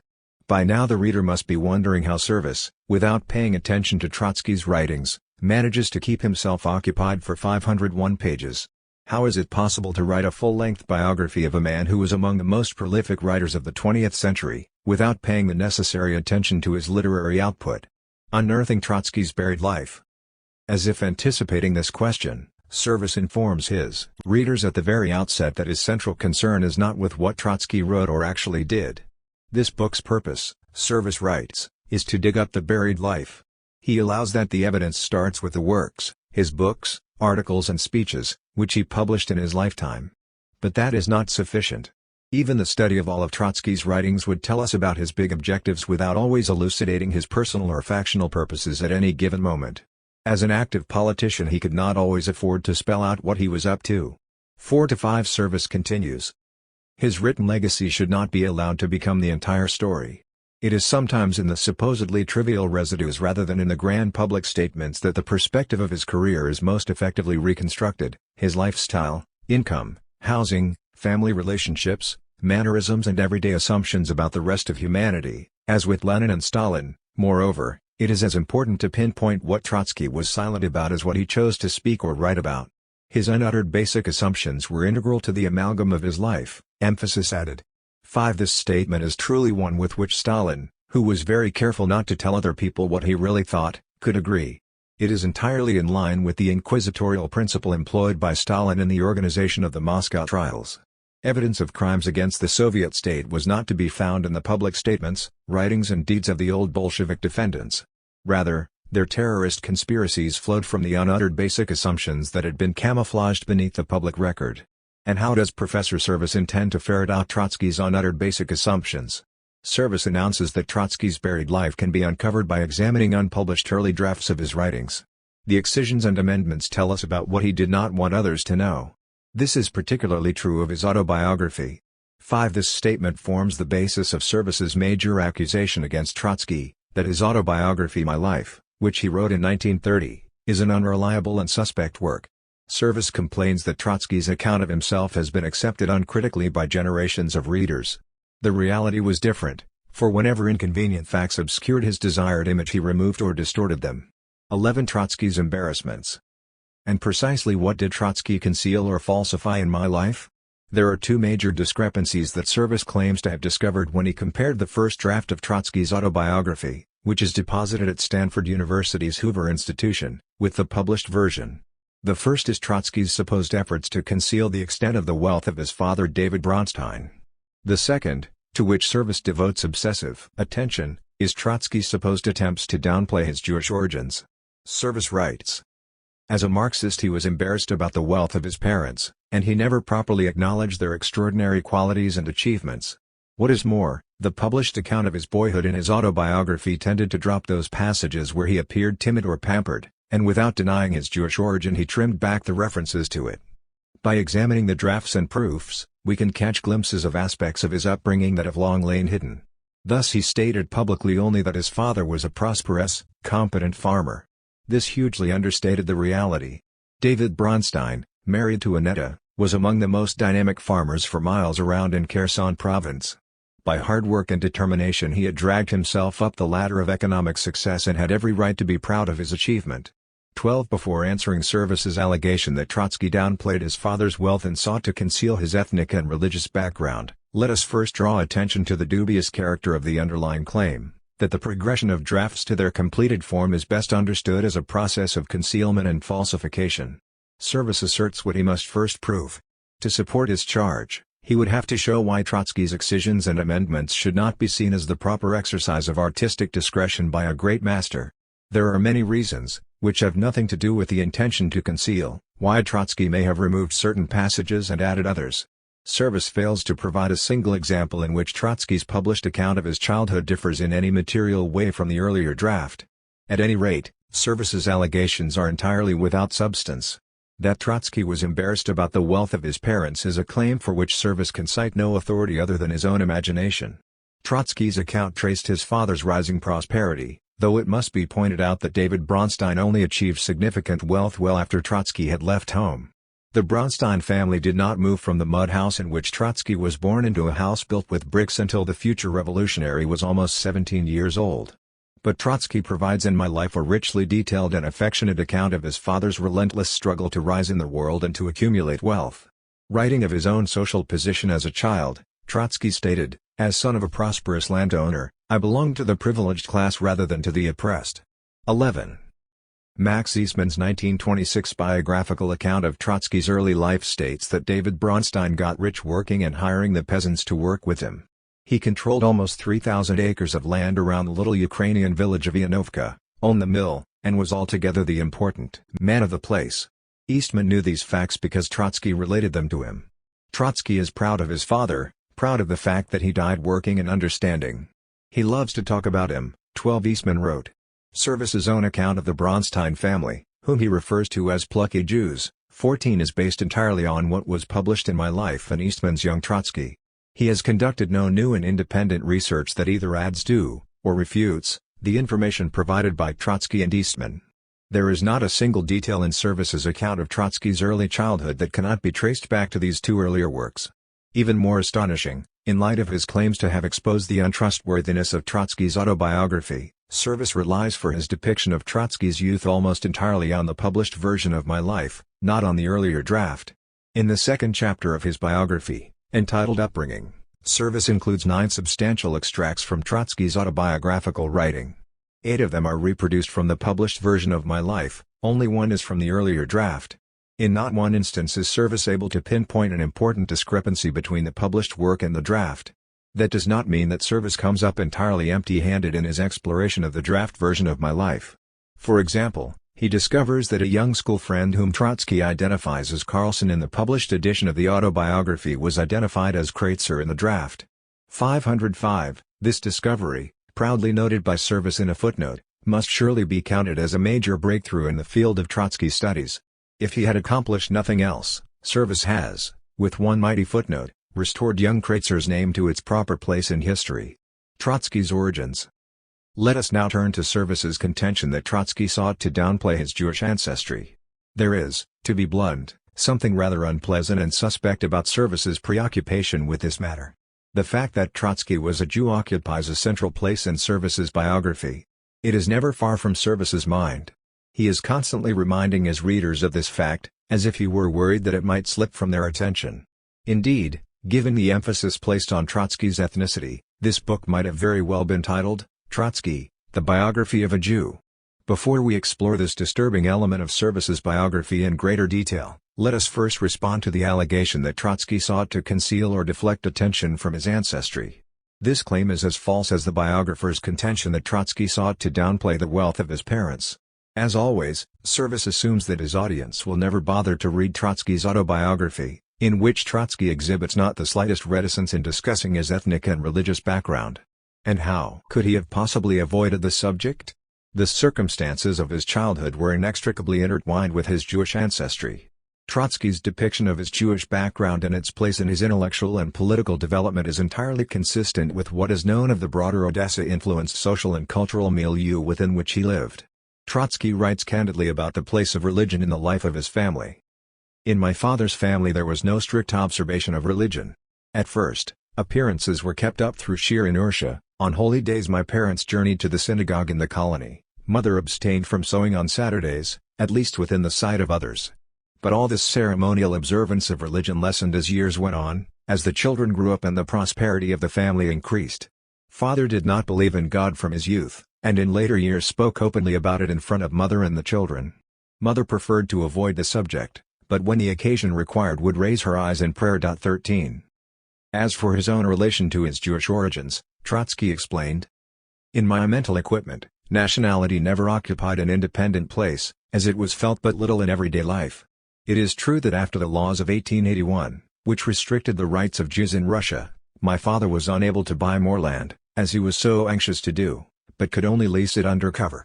This, however, scarcely affected my own position. As son of a prosperous landowner, I belonged to the privileged class rather than to the oppressed. The language in my family and household was Russian-Ukrainian. True enough, the number of Jewish boys allowed to join the school was limited to a fixed percentage on account of which I lost 1 year. 14. Trotsky reflected on the relation of his Jewish background to his intellectual development. This national inequality probably was one of the underlying causes of my dissatisfaction with the existing order, but it was lost among all the other phases of social injustice. It never played a leading part, not even a recognized one, in the list of my grievances. 15. The Torah and the Rabbi. Service is quite clearly dissatisfied with this explanation, which he does not even bother to quote. He sets out to correct Trotsky's account by attempting to make the subject's life conform to the prejudices of the biographer. This effort proves unfortunate for the credibility of Mr. Service. In a key passage, which supposedly refutes my life, Service writes that Trotsky liked to give the impression that he was integrated into every common aspect of school activities. This was not so. St. Paul's, like all imperial schools, had to teach religion. Levi Bronstein entered it as a Jew and did not convert to Christianity. He had to continue his spiritual devotions under the guidance of a rabbi who taught the Jewish pupils, and David Bronstein paid for his services. The rabbi in question failed to make clear whether the Torah was superb literature or holy writ, and Levi was later to conclude that he really was an agnostic of some kind. This account is attributed by Service to Max Eastman's The Young Trotsky, which was published in 1926. But has Service been faithful to Eastman's narration? Let us take a look at the original text. This is how Eastman tells this story. It had been an ambition of his father's, as combining cultural elevation with a certain conventional piety, to have a private tutor read the Bible with his son in the original Hebrew. Trotsky, being only 11 years old, was somewhat abashed before the bearded old scholar who undertook the task. And the scholar, being old and full of his duty, was hesitant about unveiling his own critical views to so young a boy. So it was not clear at first whether they were reading the Bible as history and literature, or as the revealed Word of God. 16. There is a quite noticeable difference between the two accounts. Eastman's Bible becomes, in Service's account, the Torah. Eastman's bearded old scholar, who reveals himself to be an agnostic, is transformed by Service into a rabbi. It is not beyond the realm of possibility that the text was, indeed, the Torah, though this word generally conveys a wider range of texts than that encompassed in the Pentateuch. But as Service has no additional information to offer, beyond what Eastman wrote, what is the purpose of this change in wording? There is even less justification for Service's transformation of the old agnostic scholar into a rabbi. It should be stressed that this is not a translation issue. Service is referencing an English-language text. It might be possible to dismiss this as nothing more than a careless exercise of authorial imagination, but for the fact that Service's continuous harping on Trotsky's religious background is obsessive, obnoxious and, in its cumulative impact, ugly. He employs the suspect device of noting anti-Semitic attitudes and then proceeding to reinforce them. The reader is offered such passages as the following. Russian anti-Semites had picked out Jews as a race without patriotic commitment to Russia. By becoming the foreign minister for a government more interested in spreading world revolution than in defending the country's interests, Trotsky was conforming to a widespread stereotype of the Jewish problem. As things stood, he had already become the most famous Jew on earth. America's Red Cross leader in Russia, Colonel Raymond Robbins, put this with characteristic pungency. Talking to Robert Bruce Lockhart, head of the British diplomatic mission in Moscow, he described Trotsky as a four-kind son of a bitch, but the greatest Jew since Christ. Trotsky, furthermore, was merely the most famous Jew in a Sovnarkom where Jews were present to a disproportionate degree. The same was true in the Bolshevik Central Party leadership. If Lenin were to have dispensed with the services of talented Jews, he could never have formed a cabinet, emphasis added. 192 Robert Service and the Jews. This passage is shortly followed by a chapter entitled Trotsky and the Jews, which begins, Trotsky hated it when people emphasized his Jewish background. 198. This emotion may have had something to do with the type of people who were inclined to do the emphasizing. There follow several pages of pointless and ridiculous observations. The reader is helpfully informed that Trotsky's rejection of Judaism by no means meant that he shunned individual Jews. 201. After naming a few of the Jews with whom Trotsky was on good terms, all major figures in the Russian and European socialist movement, Service notes that Trotsky also had companions who were cosmopolitans without being Jews. 201. Trotsky, you see, spoke a lot with August Bebel, the founder-leader of the German Social Democratic Party. The biographer allows that there was no trace of Judaism in Trotsky's adult lifestyle, although there were many secularized Jews, who continued to observe religious food prohibitions and celebrate traditional feast days. 201. Service then proceeds to call his readers' attention to the fact, in case they had not made the appropriate mental note, that Trotsky's four children, Nina, Zina, Lev and Sergei, were given names without association with Jewishness. 201. More important information follows on the next page. Trotsky was brash in his cleverness, outspoken in his opinions. No one could intimidate him. Trotsky had these characteristics to a higher degree than most other Jews emancipated from the traditions of their religious community and the restrictions of the imperial order. He was manifestly an individual of exceptional talent. But he was far from being the only Jew who visibly enjoyed the opportunities for public self-advancement. In later years they were to constitute a model for Jewish youth to follow in the world communist movement when, like communists of all nationalities, they spoke loudly and wrote sharply regardless of other people's sensitivities. Trotsky can hardly be diagnosed as having suffered from the supposed syndrome of the self-hating Jew. Hatred did not come into the matter. He was too delighted with himself and his life to be troubled by embarrassments about his ancestry. 202. Emphasis added. Having suggested that Trotsky's revolutionary career was an example of Jews taking advantage of opportunities for public self-advancement, Service develops this idea in the next paragraph. Trotsky was one of those tens of thousands of educated Jews in the Russian Empire who at last could assert themselves in situations where their parents had needed to bow and scrape before Gentile officialdom.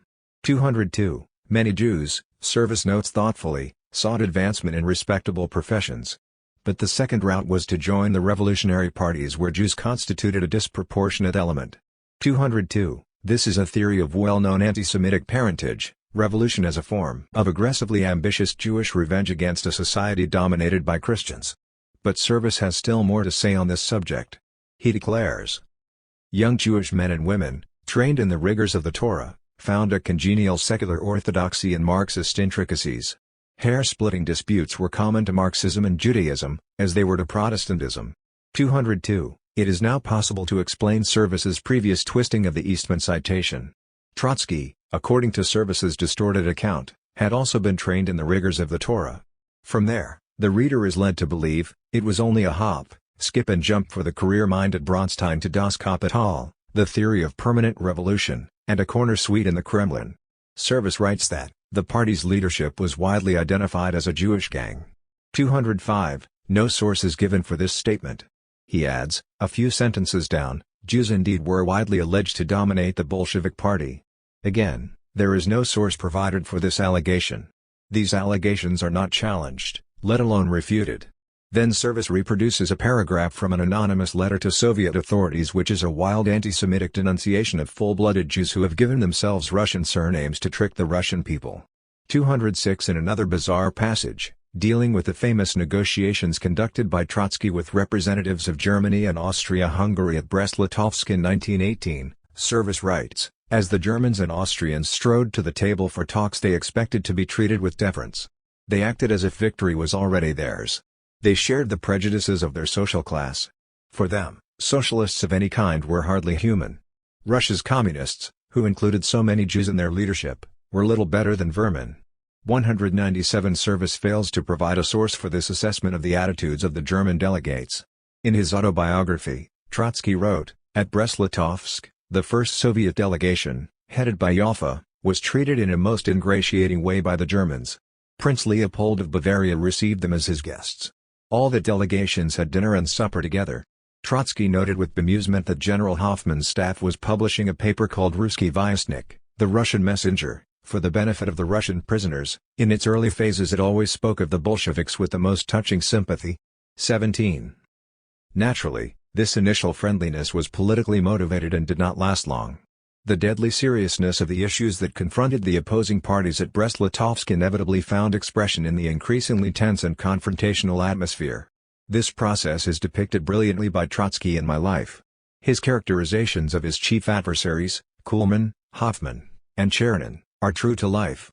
They are political reactionaries, representatives of the aristocratic elite, but not monsters. Their attitude toward the Bolsheviks is a complex mixture of curiosity, bewilderment, fear, hatred and respect. In Trotsky's account, there is no suggestion that he was dealing with men who viewed the Bolsheviks, with or without Jews, as vermin. That thought belongs to Service, not to the leaders of the German and Austrian delegates at Brest-Litovsk. For all Service's preoccupation with Trotsky's religion, his book is remarkably uninformed by any of the very serious and outstanding scholarship on the question of Jewish life and culture in Odessa and Imperial Russia. The important works of Stephen J. Zipperstein of Stanford University are not included in Service's bibliography. There is nothing more than a fleeting reference to the bloody anti-Semitic pogroms that killed thousands. Service does not even mention the infamous case of Mendel Bayless, the Jewish worker who was arrested in 1911 for the ritual murder of a Christian youth, a case that provoked international outrage against the Tsarist regime. Had he bothered to do so, Service might have taken note of Trotsky's important and influential essay on this case.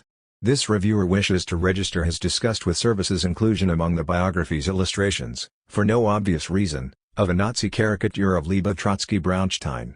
The caption provided by Service states, in reality, his real nose was neither long nor bent and he never allowed his goatee to become straggly or his hair ill-kempt.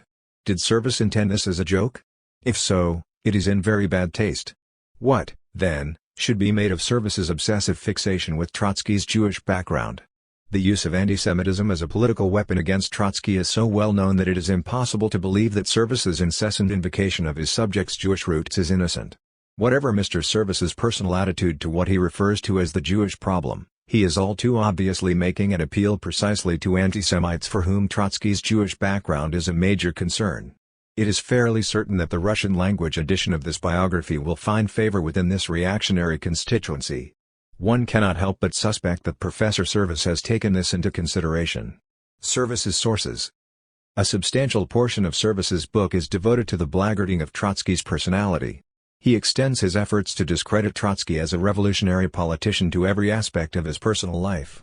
Service seems to believe that the theory of permanent revolution will be less persuasive if Trotsky can be shown to have been an unpleasant individual. And so, Service's portrait of Trotsky never rises above the level of a vulgar caricature. His subject is always impossibly vain, insensitive, domineering and egotistical. Service is intent to show that these traits were already painfully apparent when Trotsky was still a teenager. He relies entirely on the testimony of a single individual, Gregory A. Ziv, who first met Trotsky in the late 1890s during the first stages of his revolutionary activities. Much later, in 1921, after he had emigrated to the United States, Ziv wrote a bitter memoir which was extremely hostile to the former friend and comrade who had, in the meantime, become the world-famous leader of the Russian Revolution. No one would deny that Ziv's memoir is a document that any serious historian would consult in the preparation of a biography of Trotsky. After all, Ziv knew Trotsky at a critical juncture in the life of the emerging revolutionary. But a historian is obligated to approach documents and sources critically, to carefully consider the degree of trust that can be invested in the information they provide. A highly critical approach is certainly warranted in the case of Ziv. There are many reasons to doubt the objectivity and reliability of his evaluation of Trotsky's personality. First and foremost, Ziv, after he arrived in the United States, became extremely hostile to Trotsky's stand on the imperialist war. Ziv was a supporter of Russia's participation in the war for democracy. This information is not given to the reader by Service. But Max Eastman, who was familiar with Ziv's memoir, offered the following background information. When Trotsky came to New York, in January 1917, during the war, anti-patriot, anti-war, revolutionist, he met Dr. Ziv, who he knew had been publishing a little pro-war paper there in the Russian language. He met him most cordially, and wishing to remember the friendly emotions of these earlier days, he invited him to his house. They talked long and drifted back into the mood of their recollections. But Trotsky, knowing that Ziv could teach him nothing and that he could convince Ziv of nothing, refrained from opening the political question. It was a characteristically courteous, and a very friendly, exercise of judgment. But to the doctor's editorial vanity it seems to have been an unendurable offense, the manifestation of a self-seeking intellectual arrogance which he suddenly discovered had characterized his friend's activities from the cradle. Hence this little volume of weak and ludicrous personal spite. 18. Prosecutors are legally obligated to make exculpatory evidence available to the defense. Following this general principle, a biographer should not conceal from his readers information that calls into question the credibility of the witness whose testimony he is citing. But Service is indifferent to such principled considerations. While insisting that Trotsky's memoirs must be subjected to the most skeptical scrutiny, Service shows absolutely no inclination to question anything written by Ziv in his memoir. And so he quotes Ziv's statement that Trotsky loved his friends and he loved them sincerely, but his love was of the kind that a peasant has for his horse, which assists the confirmation of his peasant individuality. 46. This observation makes so deep an impression on Service that he repeats it. Leva looked on his revolutionary comrades as the peasant regarded his horse. 46. What intelligent reader would believe such nonsense? Enter Schopenhauer. Another claim by Ziv that Service seizes upon concerns the influence of a pamphlet by Arthur Schopenhauer, the 19th-century German idealist philosopher, upon the young Trotsky. Service does not actually provide an extract from this passage, but presents only a summary. For the purpose of clarifying this issue, which sheds light on Service's method, this reviewer has consulted Ziv's original text. In his memoir Ziv devotes slightly more than one paragraph to this question. He notes that Schopenhauer's pamphlet somehow fell into his, Trotsky's, hands, and then offers a brief summary of the philosopher's argument. The purpose of the pamphlet is to teach how to vanquish one's opponent in debate, regardless of whether one was actually correct or not. The pamphlet, according to Ziv, does not teach rules which must be followed in conducting a debate, but rather exposes devices, more or less crude, or more or less subtle, to which debaters resort in order to be victorious in a debate. Then, in a somewhat surprising admission, Ziv indicates that he does not have any precise information on the impact of the pamphlet on his friend. He writes, "One can imagine how Bronstein was overjoyed by this small pamphlet that by no means was less valuable for its small size."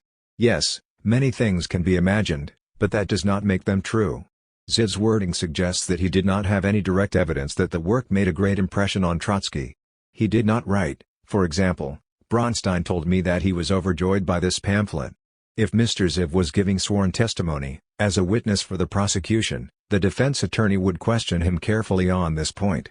Indeed, after noting that Ziv acknowledges that he does not even know how Trotsky obtained the pamphlet, he would probably ask, "Mr. Ziv, isn't it true that you don't really know for sure if Trotsky read The Art of Controversy? Isn't it true that you never actually witnessed him reading the book?" As a matter of fact, based on what Ziv wrote, we cannot know for sure whether Trotsky did read The Art of Controversy. But the answer to this question is, for the purpose of evaluating this biography, less important than Service's failure to question Ziv's claims. Quite the opposite. Service goes far beyond the claims of Ziv. He writes, "Leva prepared himself as if for a military campaign. He scrutinized Schopenhauer's The Art of Controversy with the purpose of improving his debating skills," emphasis added. 45. In fact, as we have shown, Service does not have the evidence to support this claim. Why is this matter important? Service implies that Schopenhauer's arguments provide a key to understanding the development of not only Trotsky's polemical style, but also his allegedly aggressive and domineering personality. Roaming far from Ziv's actual text and offering his own bowdlerized interpretation of Schopenhauer, Service misrepresents the philosopher as an advocate of an array of unscrupulous debating ploys and tricks. Victory, crushing victory, declaims Service, was the only worthwhile objective. The philosopher, according to Service, went on to declare that the ideas of ordinary people counted for nothing.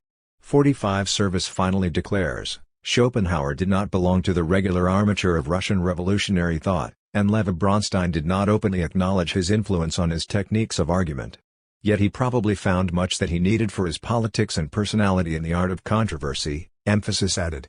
45 So, in the end, what are we really left with? Service's claim that Trotsky discovered in Schopenhauer a philosophical justification for his alleged contempt for humanity and poisonous polemics is based on assumptions, suppositions and guesses unsupported by facts. If we assume, for the sake of argument, that Trotsky studied with great care, Schopenhauer's art of controversy, that does not tell us whether he agreed or disagreed with it, what he accepted and what he rejected. Trotsky read many things as a youth, including, as he tells us in My Life, the writings of John Stuart Mill.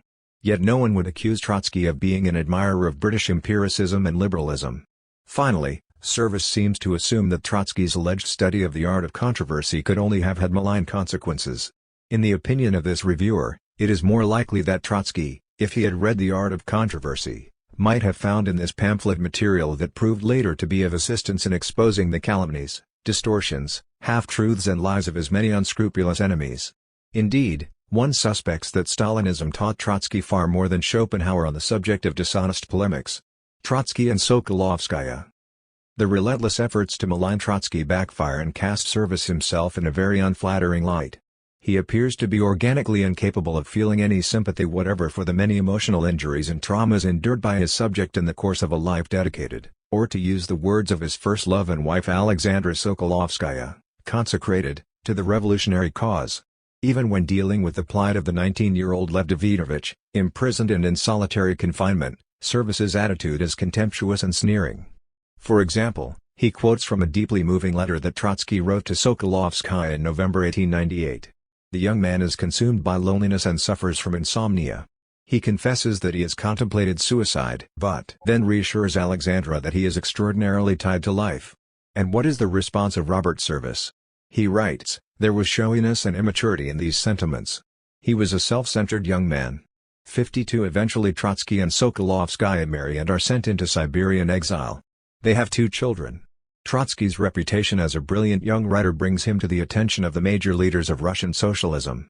Anxious to expand the scope of his activity in the revolutionary movement, the young man resolves to escape from Siberian exile. In his autobiography, Trotsky writes that Sokolovskaya encouraged him in this decision. But Service, without presenting any evidence that contradicts Trotsky's narrative, declares, this is hard to take at face value. Bronstein was planning to abandon her in the wilds of Siberia. She had no one to look after her, and she had to care for 2 tiny babies all on her own with winter coming on. Service brings his diatribe to a climax with an utterly vulgar comment, no sooner had he fathered a couple of children than he decided to run off. Few revolutionaries left such a mess behind them. 67. Service, contradicting himself, concedes that Trotsky was acting within the revolutionary code of behavior. 67. But he then asserts, even if Alexandra really did give her consent, Lev showed little appreciation of the sacrifice he had asked of her. Life, he said as if it were a simple matter of fact, separated us. In reality, he had chosen to separate himself from his marital and parental responsibilities. 67 Aside from the libelous character of this allegation, contradicted by everything that is known about the realities of revolutionary struggle, it is hard to imagine a more anachronistic approach to the writing of history. Service presumes to judge the behavior of revolutionaries in late 19th century Russia, who were engaged in a struggle to the death against the Tsarist autocracy, with the hypocritical standards of a wealthy, conservative and self-satisfied upper-middle-class Philistine in modern-day Britain. Let us, by the way, note that Service cuts off Trotsky's sentence before its conclusion. Life separated us, Trotsky wrote, but nothing could destroy our friendship and our intellectual kinship. 19. The enduring character of the profound friendship and mutual solidarity of Trotsky and Sokolovskaya was confirmed by the latter in discussions with Eastman in the 1920s. Alexandra never betrayed that friendship, for which she ultimately paid with her life. Stalin murdered her in 1938.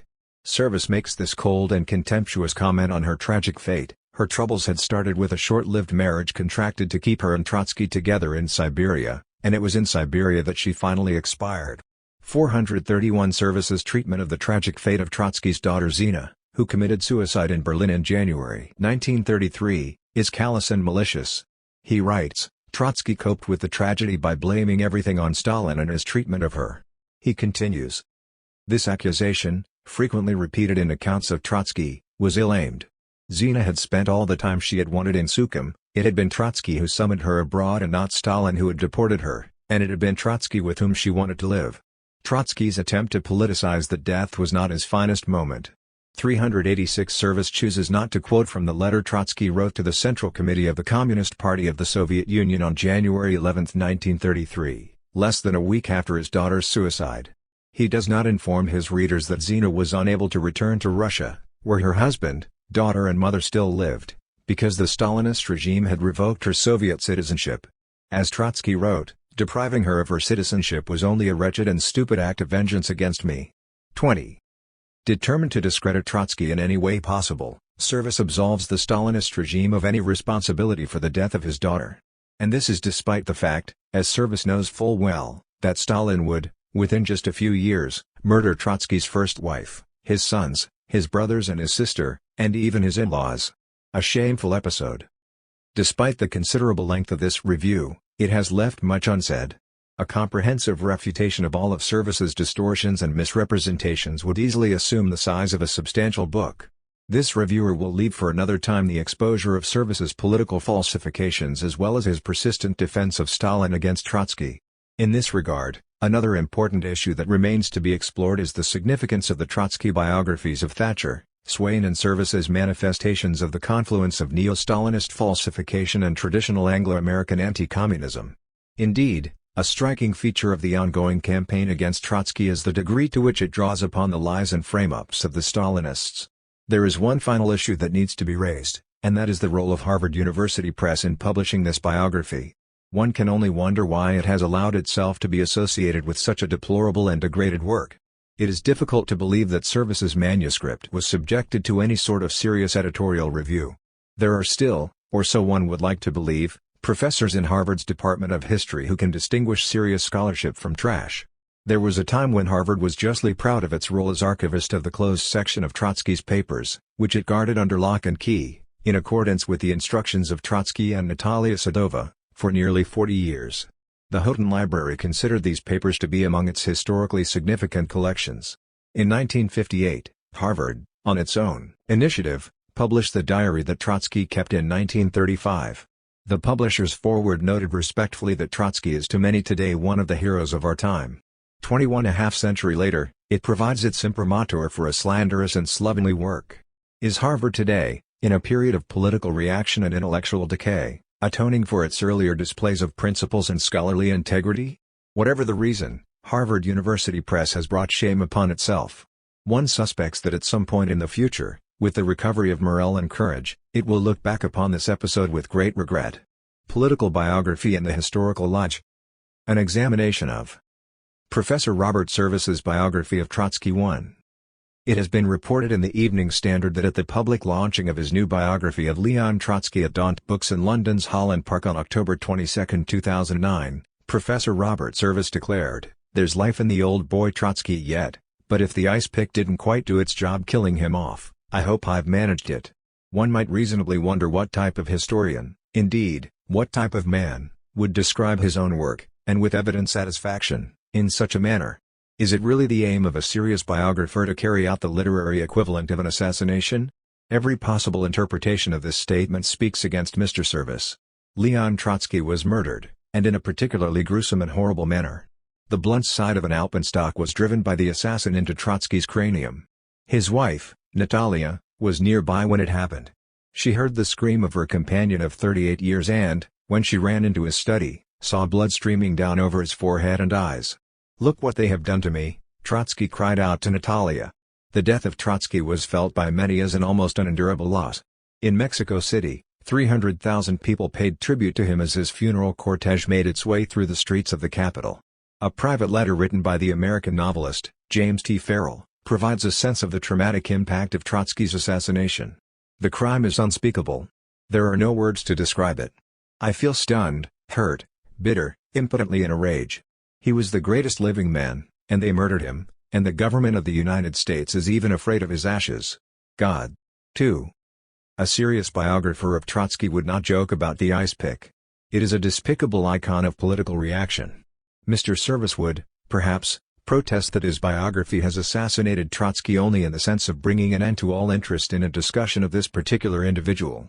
But is this a legitimate ambition? A genuine scholar hopes that his work contributes to, rather than stifles, the development of the historical discussion. But this was clearly not the intention of Mr. Service.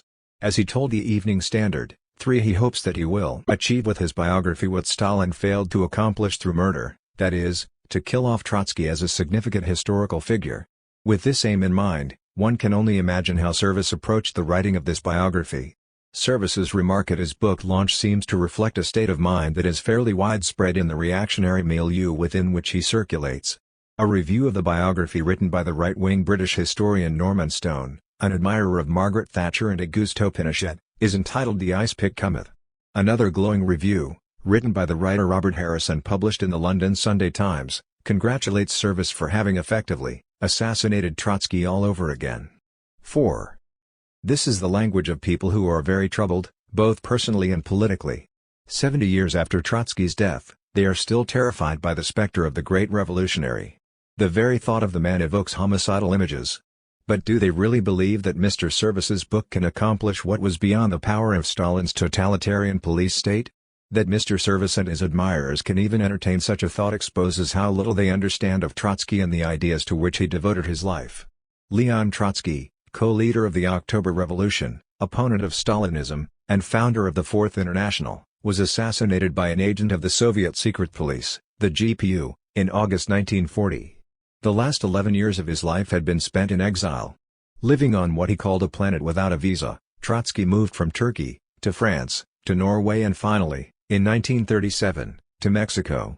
The years between his expulsion from the USSR and his arrival in Mexico had witnessed a ferocious growth of international political reaction, the coming to power of Hitler in Germany, the strangulation of the revolutionary movements of the working class in France and Spain by the Stalinist and Social Democratic bureaucracies under the banner of the Popular Front, and the orchestration of the Moscow trials and ensuing Great Terror that physically exterminated virtually all the representatives of Marxist politics and socialist culture in the USSR.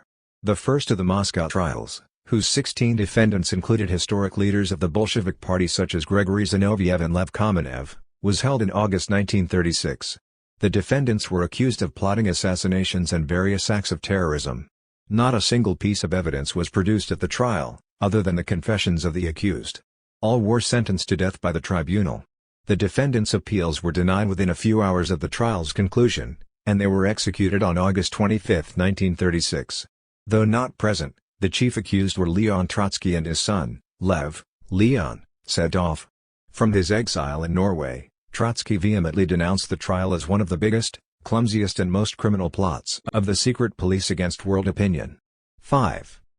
Under pressure from the Soviet regime, the Social Democratic government of Norway interned Trotsky in order to prevent him from continuing his public exposure of Stalin's murderous frame-up of the Bolshevik leaders. For nearly 4 months he was held incommunicado, virtually cut off from any contact with the outside world, while the Stalinist regime broadcast its lying denunciations of him. The Norwegian confinement did not end until December 19, 1936 when Trotsky was placed aboard a freighter bound for Mexico, whose government had granted him asylum. The last message that Trotsky wrote before his departure was to his eldest son, Lev Sedov. Not knowing what awaited him on the voyage to Mexico, Trotsky informed Lev that he and his younger brother Sergei were his heirs, entitled to whatever royalties accrued from his writings. Trotsky noted that he had no other possessions. His letter ended with a poignant request to Lev Sedov, "If you ever meet Sergei," wrote Trotsky, "tell him that we have never forgotten him and never will forget him for a single moment." 6. But Lev Sedov was never to see or speak with his younger brother again. Sergei was executed, on Stalin's orders, on October 29, 1937. Nor was Lev ever to be reunited with his father and mother. He died on February 16, 1938, the victim of an assassination carried out by agents of the Soviet secret police. Trotsky and Natalia Sedova arrived in Mexico on January 9, 1937. They lived as guests of Diego Rivera in his famous Blue House in Coyoacán, a suburb of Mexico City. Trotsky immediately threw himself into the struggle to expose Stalin's frame-ups. The second trial of old Bolsheviks was about to begin. This time there were to be 21 defendants, including Yuri Pyatakov and Karl Roddick. In a speech filmed on January 30, 1937, which is easily viewed today on the internet, Trotsky declared, "Stalin's trial against me is built on false confessions, extorted by modern inquisitorial methods, in the interests of the ruling clique. There are no crimes in history more terrible in intention or execution than the Moscow trials of Zinoviev, Kamenev and of Pyatakov-Roddick. These trials developed not from communism, not from socialism, but from Stalinism, that is, from the irresponsible despotism of the bureaucracy over the people. What is now my principal task? To reveal the truth. To show and to demonstrate that the true criminals hide under the cloak of the accusers." 7. Trotsky issued a call for the establishment of an international commission of inquiry to investigate and pass judgment on the charges made by the Soviet regime. He pledged to present to this commission all my files, thousands of personal and open letters in which the development of my thought and my action is reflected day by day, without any gaps. I have nothing to hide. 8. Trotsky declared that there was not a stain on his honor, either personal or political. Within less than 3 months, on April 10, 1937, the commission was convened in Coyoacán under the chairmanship of the renowned American philosopher, John Dewey. Immense pressure had been brought to bear by the Stalinists and their legions of liberal friends, including luminaries such as Lillian Hellman, Malcolm Cowley and Corliss Lamont, to prevent the formation of the commission, and, when those efforts failed, to sabotage the proceedings. For 1 week, Trotsky testified before the commission, answering scores of questions relating to the allegations made by the Stalinist regime. No one who witnessed him testify, hour after hour, ever forgot the experience. James D. Farrell, who observed the proceedings, recalled in later writings the overwhelming moral force of Trotsky's presence. His final oration, delivered in English and lasting more than 4 hours, left the commissioners deeply moved. "Anything I can say will be an anticlimax," Dewey remarked upon the conclusion of Trotsky's speech. 9. In December 1937, the Dewey Commission issued its findings. Trotsky was declared not guilty and the proceedings in Moscow were found to be a frame-up. The findings of the Dewey Commission represented a great moral victory for Trotsky. But the powerful momentum of political reaction had not been exhausted. Within the Soviet Union, Stalin's police were murdering more than 1,000 people every day. In Spain, the victory of Franco was being assured by the counter-revolutionary politics of the Communist Party and the homicidal frenzy of Stalin's secret police. Paralyzed by the betrayals of the Stalinists, the European working class was unable to stop the spread of fascism and the movement toward war. Trotsky concentrated his energies on the founding of the Fourth International. "The world political situation as a whole," he wrote in early 1938, "is chiefly characterized by a historical crisis of the leadership of the proletariat." 10. The Stalinists countered Trotsky's efforts by escalating their violence against his closest co-thinkers and supporters. In July 1937, Erwin Wolf, one of Trotsky's political secretaries, was murdered in Spain. 2 months later, Ignace Rice, who had defected from the GPU, publicly denounced Stalin and declared his allegiance to the Fourth International, was assassinated in Switzerland. In February 1938, the GPU killed Sedov. And in July 1938, Rudolf Clement, the secretary of the Fourth International, was kidnapped in Paris and murdered. Despite this reign of Stalinist terror, the Fourth International held its founding conference in September 1938. In a speech recorded 1 month later, Trotsky declared that the aim of the Fourth International is the full material and spiritual liberation of the toilers and exploited through the socialist revolution. He scoffed at the terror of the Soviet bureaucracy. "The hangmen think in their obtuseness and cynicism that it is possible to frighten us. They err. Under blows we become stronger. The bestial politics of Stalin are only the politics of despair." 11. Less than 2 years of life remained for Trotsky after the founding of the Fourth International. His intellectual creativity and political farsightedness were undiminished. Not only did he recognize the inevitability of a Second World War, Trotsky predicted that Stalin would attempt to extricate himself from the disastrous consequences of his international policies by seeking an alliance with Hitler. Trotsky's analysis was confirmed with the signing of the Stalin-Hitler Non-Aggression Pact in August 1939. But Trotsky also warned that Stalin's treachery would not spare the Soviet Union from the horrors of war. It would be only a matter of time before Hitler hurled his military forces against the USSR. During the final months of his life, with war already raging in Western Europe, Trotsky defended the historical perspective of socialism in the face of widespread skepticism and despair. He did not seek to reassure wavering followers with predictions of imminent revolution. Rather than offering a prediction, Trotsky posed a question: Will objective historical necessity in the long run cut a path for itself in the consciousness of the vanguard of the working class, that is, in the process of this war and those profound shocks which it must engender? Will a genuine revolutionary leadership be formed capable of leading the proletariat to the conquest of power? 12. He recognized that the many defeats suffered by the working class had created widespread skepticism as to its revolutionary capacities. There were many who shifted blame for these defeats away from the political leaders and onto the shoulders of the working class itself. For those who believed that past defeats proved that the working class was incapable of taking and holding state power, the historical condition of mankind could only appear hopeless. But against that perspective of despair and demoralization, Trotsky advanced another. Altogether differently does the case present itself to him who has clarified in his mind the profound antagonism between the organic, deep-going, insurmountable urge of the masses to tear themselves free from the bloody capitalist chaos, and the conservative, patriotic, utterly bourgeois character of the outlived labor leadership. 13. Trotsky did not expect to survive the war. He assumed that Stalin would spare no effort to kill him before the Soviet Union was drawn into open conflict with Nazi Germany. In the early morning hours of May 24, 1940, a Stalinist assassination squad, led by the painter David Alfaro Siqueiros, penetrated the villa in which Trotsky and Natalia were living. Robert Sheldon Hart, a Stalinist agent working inside the compound, had unlocked the gates of the villa. The Stalinist hitmen made their way into the bedroom of Trotsky and Natalia and unleashed a barrage of machine gun fire. Almost miraculously, the two survived the assault. But Trotsky knew that the May attack would not be the last. He understood better than anyone else the danger that he confronted. In a reactionary epoch such as ours, he stated, a revolutionist is compelled to swim against the stream. I am doing this to the best of my ability. The pressure of world reaction has expressed itself perhaps most implacably in my personal fate and the fate of those close to me. I do not see in this any merit of mine. This is the result of the interlacing of historical circumstances. 14. On August 20, 1940, Trotsky was assaulted by a GPU agent, and died the next day of the injuries that he had suffered. He was 60 years old. Several months after the assassination, Max Eastman wrote a final tribute to Trotsky. It was published in, of all places, the prestigious bourgeois journal, Foreign Affairs.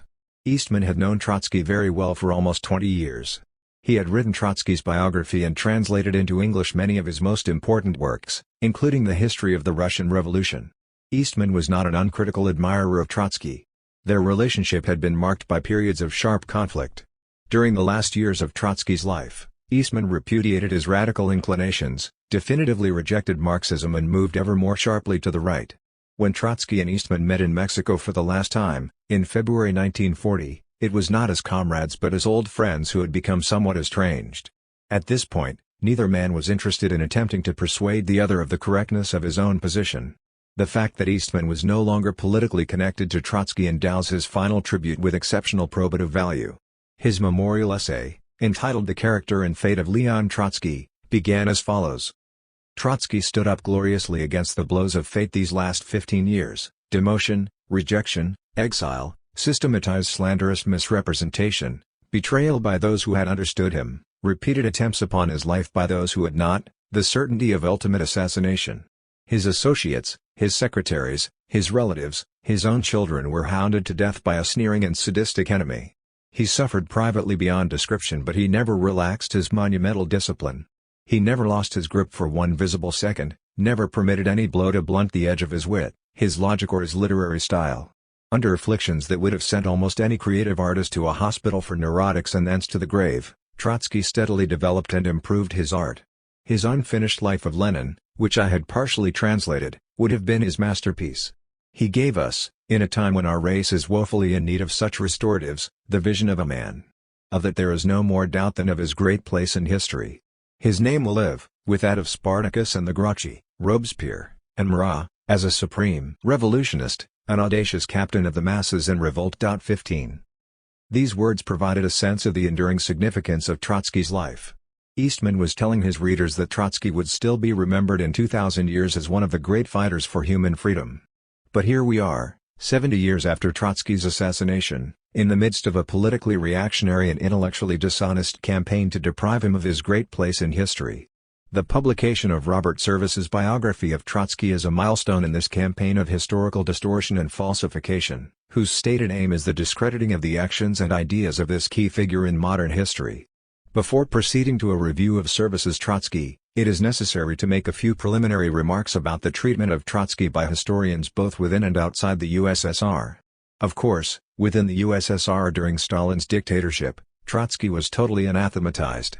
From the early 1920s, the political struggle waged by the rising Soviet bureaucracy against Trotsky proceeded first and foremost on the basis of the falsification of history, of the development of the Russian Social Democratic Labour Party, the protracted conflict between its Bolshevik and Menshevik factions, the role of different tendencies and individuals in the generally heated struggle, and finally, of the October Revolution.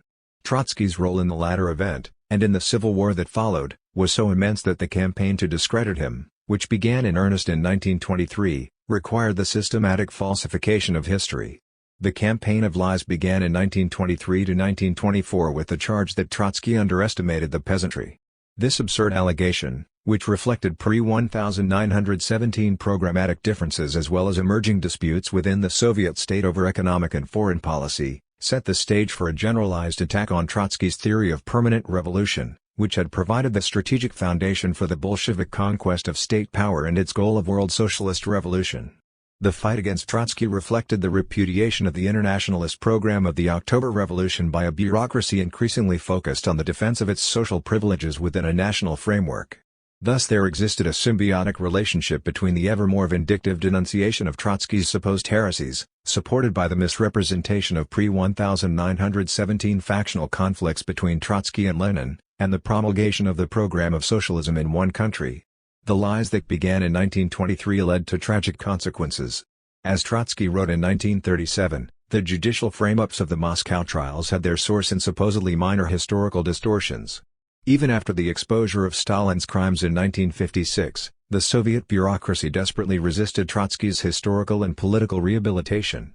Even if it no longer claimed officially that he had been in league with the Gestapo, the Soviet regime and its allies defended and supported the struggle against Trotskyism that had been waged by Stalin in the 1920s. The systematic falsification of Trotsky's role in the history of Russian socialism, in the leadership of the October Revolution, in the creation of the Red Army and its victory in the Civil War, and, above all, in the fight against the Soviet bureaucracy, continued, even up until the dissolution of the USSR. Mr. Service claims that Gorbachev ordered Trotsky's posthumous rehabilitation in 1988. 2. This is just one of Professor Service's innumerable errors. Trotsky was never officially rehabilitated by the Soviet government. Outside the USSR, the treatment of Trotsky was very different. The role played by Isaac Deutsch's trilogy, The Prophet Armed, Unarmed and Outcast, in reawakening interest in Trotsky is well known. But it must be noted that Deutsch's recounting of Trotsky's extraordinary life found a receptive audience within a broad spectrum of scholars who, though usually hostile to Marxism, accepted as an indisputable fact his gigantic role in the history of the 20th century. Thus, even an historian as unfriendly to Trotsky's ideas as Richard Pipes could bring himself to admit, in a review of Deutsch's magnificent second volume, personal courage and intellectual honesty Trotsky undoubtedly possessed, in sharp contrast to the other contenders for Lenin's mantle who were cowardly and deceitful to a remarkable degree. 16. The growing appreciation of Trotsky's role in Soviet history was not, by any means, attributable solely to Deutsch's biography. The work of other important historians writing in the 1950s, 1960s and 1970s contributed to a significant deepening of the understanding of Russian revolutionary history and Trotsky's role within it. Of particular significance was the work of scholars such as E. H. Carr, Leopold Heimson, Moshe Lewin, Alexander Rabinovich, Richard B. Day, Pierre Brouet, Robert V. Daniels, Marcel Liebman and Baruch Napaz. Significantly, a fundamental change in the treatment of Trotsky became apparent in the last years of the USSR and in the aftermath of its dissolution. First, as the crisis of the Stalinist regime mounted within the USSR, it was inevitable that the old historical falsifications would lose credibility. This process, one might have expected, would work to the advantage of Trotsky's historical reputation. Certainly, in the aftermath of 1956, dissident elements hungered for whatever information they could find about him. However, from the 1970s on, the movement of the Soviet intelligentsia was to the right. Solzhenitsyn's Gulag Archipelago, which paid little attention to the left-wing opposition to Stalinism, became the leading text of the dissident movement. This opposition did not reject Stalinism as a perversion of Marxism, rather, It rejected Marxism and the entire revolutionary project. Thus, within the dissident literature of the 1970s and early 1980s, the treatment of Trotsky was markedly hostile. Emphasis was generally placed not on his opposition to Stalinism, but rather on the alleged continuity between Trotsky's policies and those implemented by Stalin after Trotsky had been expelled from the Communist Party and exiled from the USSR. This tendency became particularly pronounced during the era of Gorbachev, when, for the first time, genuine historical documents relating to Trotsky's role, including some of his books, became available. As if to counter the favorable impression these documents and books would make on a public that was asking whether an alternative had existed to Stalin and Stalinism, the new opposition to Trotsky assumed the form of unfavorable commentaries on his personality. Another increasingly common form taken by anti-Trotskyism in the last years of the USSR, and in the immediate aftermath of its dissolution, was a heavy-handed and overtly anti-Semitic emphasis on Trotsky's Jewish origins. The reactionary environment of political triumphalism that followed the collapse of the Stalinist regime in 1991 was reflected no less sharply in the treatment of Trotsky outside the former USSR. A campaign was initiated to undermine and even destroy the historical image of Trotsky as the representative of an historical alternative to Stalinism. In the early 1990s, the University of Glasgow sponsored the publication of the Journal of Trotsky Studies. As soon became clear, the purpose of this journal was to discredit Trotsky by claiming that his historical reputation was undeserved, that it was based on an all too uncritical acceptance of a narrative based on Trotsky's writings. These writings, it was claimed, were self-serving and even false. The chief target of this attack was Trotsky's autobiography, My Life, which had achieved, over many decades, recognition as a masterpiece of 20th-century literature. Every facet of Trotsky's career, as it had been presented in his autobiography and in the works of other historians, was challenged. Trotsky led the October insurrection? No, he spent the crucial night of the Bolshevik seizure of power attending to insignificant secretarial functions. Trotsky led the Red Army to victory? No, he was a vainglorious poseur, who liked to strut around in military dress. Trotsky opposed the bureaucracy? No, he was an inveterate factionalist and troublemaker who simply loved to argue. The principal specialist in this sort of rewriting of history was Ian Thatcher, who served as co-editor of the Journal of Trotsky Studies at the University of Glasgow, before moving on to Leicester University and then to Brunel University in West London. Thatcher's career has been almost entirely based on creating a new school of anti-Trotskyist falsification. The climax of his efforts in this sphere was his writing of a biography of Trotsky that was published by Routledge in 2003. There is no need for me to spend time on Thatcher's work today, as I have already written an extensive analysis of this miserable compendium of distortions and lies. 17 He is relevant to today's discussion only as the precursor and principal inspirer of Robert Service's biography. Mr. Service pays special tribute to Thatcher in his preface. Ian, he writes, has spent his career writing about Trotsky. I appreciate his generosity of spirit in scrutinizing my draft and making suggestions. 20. Indeed, Ian Thatcher's spirit pervades Service's biography. Claiming that his work exposes Trotsky's evasive and self-aggrandizing autobiography, Service's basic approach is borrowed entirely from Thatcher. The full-length biography. In introducing his book, Service describes it as the first full-length biography of Trotsky written by someone outside of Russia who is not a Trotskyist. 21 What is meant by the term full-length? Merely that it is long? Generally, the term full-length biography implies not merely the length of a book, but, rather, its breadth and depth. Every important biography examines its subject in the context of the epoch in which he or she lived. It not only recounts the actions of the individual, but also examines the origins and development of his or her thought. It strives to uncover and explain the influences, objective and subjective, that shaped the subject's emotional and intellectual characteristics. The Service biography does none of these things, and not merely because its author is pathologically hostile to his subject, though that is, indeed, a serious handicap. The fact is that Mr. Service simply does not know enough about the life and thoughts of Trotsky. Far too little time and intellectual effort went into the preparation of this book for it to be anything else than a piece of hack work. The genuine scholar who possesses the necessary knowledge, audacity and even perhaps foolhardiness to attempt a full-length biography of a major historical figure imposes immense demands upon himself. The biographer must be prepared, to the extent that it is possible, to recreate in his or her own mind the life of the subject.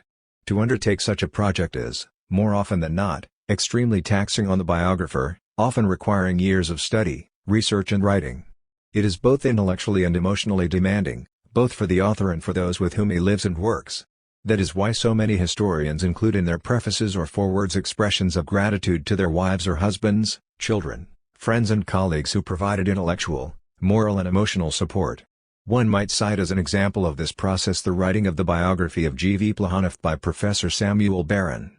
Many years after the publication of this book in 1963, Barron wrote an essay in which he described the ordeal through which he had passed. The project had begun in 1948, when Barron chose to make an aspect of Plekhanov's work the subject of his doctoral dissertation. Its completion required 4 years. But Barron decided that this dissertation was too narrowly focused to be worthy of publication. And so, with scant appreciation of the implications, I resolved to write a full-scale biography. Because the sources were so voluminous, the subject so complex, and my free time so limited, it required 11 years to see the plan through. During these years, although I was burdened with a heavy teaching load and had a home and family to care for, Plekhanov was rarely out of mind. I spent many an evening during the teaching year, as well as weekends, holidays and vacations, in research and writing. My sleeping as well as my waking hours were often filled with reflections and refractions of my subject. The task I had set myself seemed so interminable that sometimes I wondered out loud whether it would finish me before I finished it. Yet there could be no thought of quitting, for I had too much invested, and so I continued doggedly at my Sisyphean labor. 18.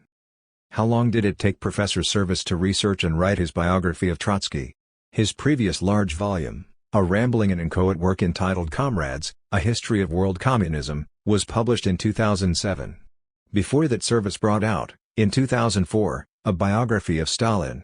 I will not discuss the quality of either work, other than to state, quite briefly, that both were abysmally bad.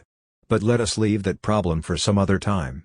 What interests us here is that Service has brought out his full-length biography of Trotsky only 2 years after the publication of his History of World Communism. At that point, judging from the content of the earlier volume, Service's knowledge of Trotsky's life was very limited. The references to Trotsky are of a desultory character and include a number of glaring factual errors. He gets the date of the first attempt on Trotsky's life by David Alfaro Siqueiros wrong. It occurred in May 1940, but Service writes that it took place in June. Even more astonishingly, he gets the date of Trotsky's death wrong. But only 2 years after the publication of Comrades, Service's Trotsky has hit the bookstores. Consider what is involved in writing a biography of Trotsky. His political career spanned 43 years. He played a major role, as chairman of the Petrograd Soviet, in the 1905 revolution. In 1917, after returning to Russia and joining the Bolshevik Party, Trotsky again became the chairman of the Petrograd Soviet. He also became the chairman of the Military Revolutionary Committee, which, under Trotsky's direction, organized and led the October 1917 insurrection that brought the working class to power. He became, in 1918, the Commissar for Military Affairs, and, in that position, played the leading role in the organization and command of the Red Army. Between 1919 and 1922, Trotsky was, alongside Lenin, the most influential political figure in the Communist International. Beginning in late 1923, with the formation of the left opposition, he emerged as the central figure in the struggle against the Stalinist bureaucracy. After his expulsion from the Soviet Union in 1929, Trotsky inspired the formation of the International Left Opposition and, between 1933 and 1938, elaborated the theoretical and programmatic foundations of the Fourth International. In addition to the immense scope of his political and practical activities, Trotsky was among the most prolific writers of the 20th century. It has been estimated that a complete collection of his published writings would run well over 100 volumes. Even today, a substantial portion of his writings, including letters and diaries, has not been published or translated into English. The point is that the writing of a serious full-length biography of Trotsky is a task that would require years of rigorous work by a conscientious scholar. Moreover, the biographer would have to be deeply knowledgeable of the historical and social environment within which his subject lived, and with the political and theoretical premises that formed the foundations of his outlook. Professor Service makes a major point of the fact that his biography has not been written by a Trotskyist, and refers disparagingly to the late Pierre Brouet, who was politically affiliated to the Trotskyist movement, as an idolater. 21. Aside from the fact that Brouet was, quite apart from his political commitments, an outstanding historian, there is a very good reason why his personal involvement with socialist politics, like that of Deutsche, who was not a Trotskyist, was a significant advantage in the writing of a biography of Trotsky. Both Brouet and Deutsche possessed, even before they set to work, a genuine familiarity with Marxist and socialist culture, acquired over many decades of political involvement. Service possesses none of the qualifications required to write a biography of Trotsky. One must allow that the lack of personal involvement in the Marxist movement need not be an absolute barrier to the writing of such a biography. Indeed, it may allow a degree of scholarly detachment, which a politically committed historian might find more difficult to attain. But Professor Service is neither detached nor politically uncommitted. Having chosen to describe the late Brouet as an idolater, Service can be described, with far greater justification, as a hater. And hate, particularly of the subjective and vindictive character that so obviously motivates Service, is incompatible with genuine scholarship. Moreover, there is still one more failing that disqualifies Mr. Service as a biographer and historian, and that is an utter lack of intellectual integrity and curiosity. I have already written a lengthy critique of Professor Service's biography that was circulated widely in November at the annual conference of the American Association for the Advancement of Slavic Studies, AS. 19 Several thousand specialists in the field of Russian history were in attendance. A significant number of historians received and read my critique. In subsequent discussions, a few of these historians have expressed some degree of disapproval of its harsh tone. But no one has challenged or contradicted me on a single issue of fact. This published critique, in the service of historical falsification, ran well over 10,000 words. One might ask oneself, what more is there to say about Service's book? The truth is, my initial critique barely scratched the surface of Professor Service's falsifications, distortions, half-truths and outright lies.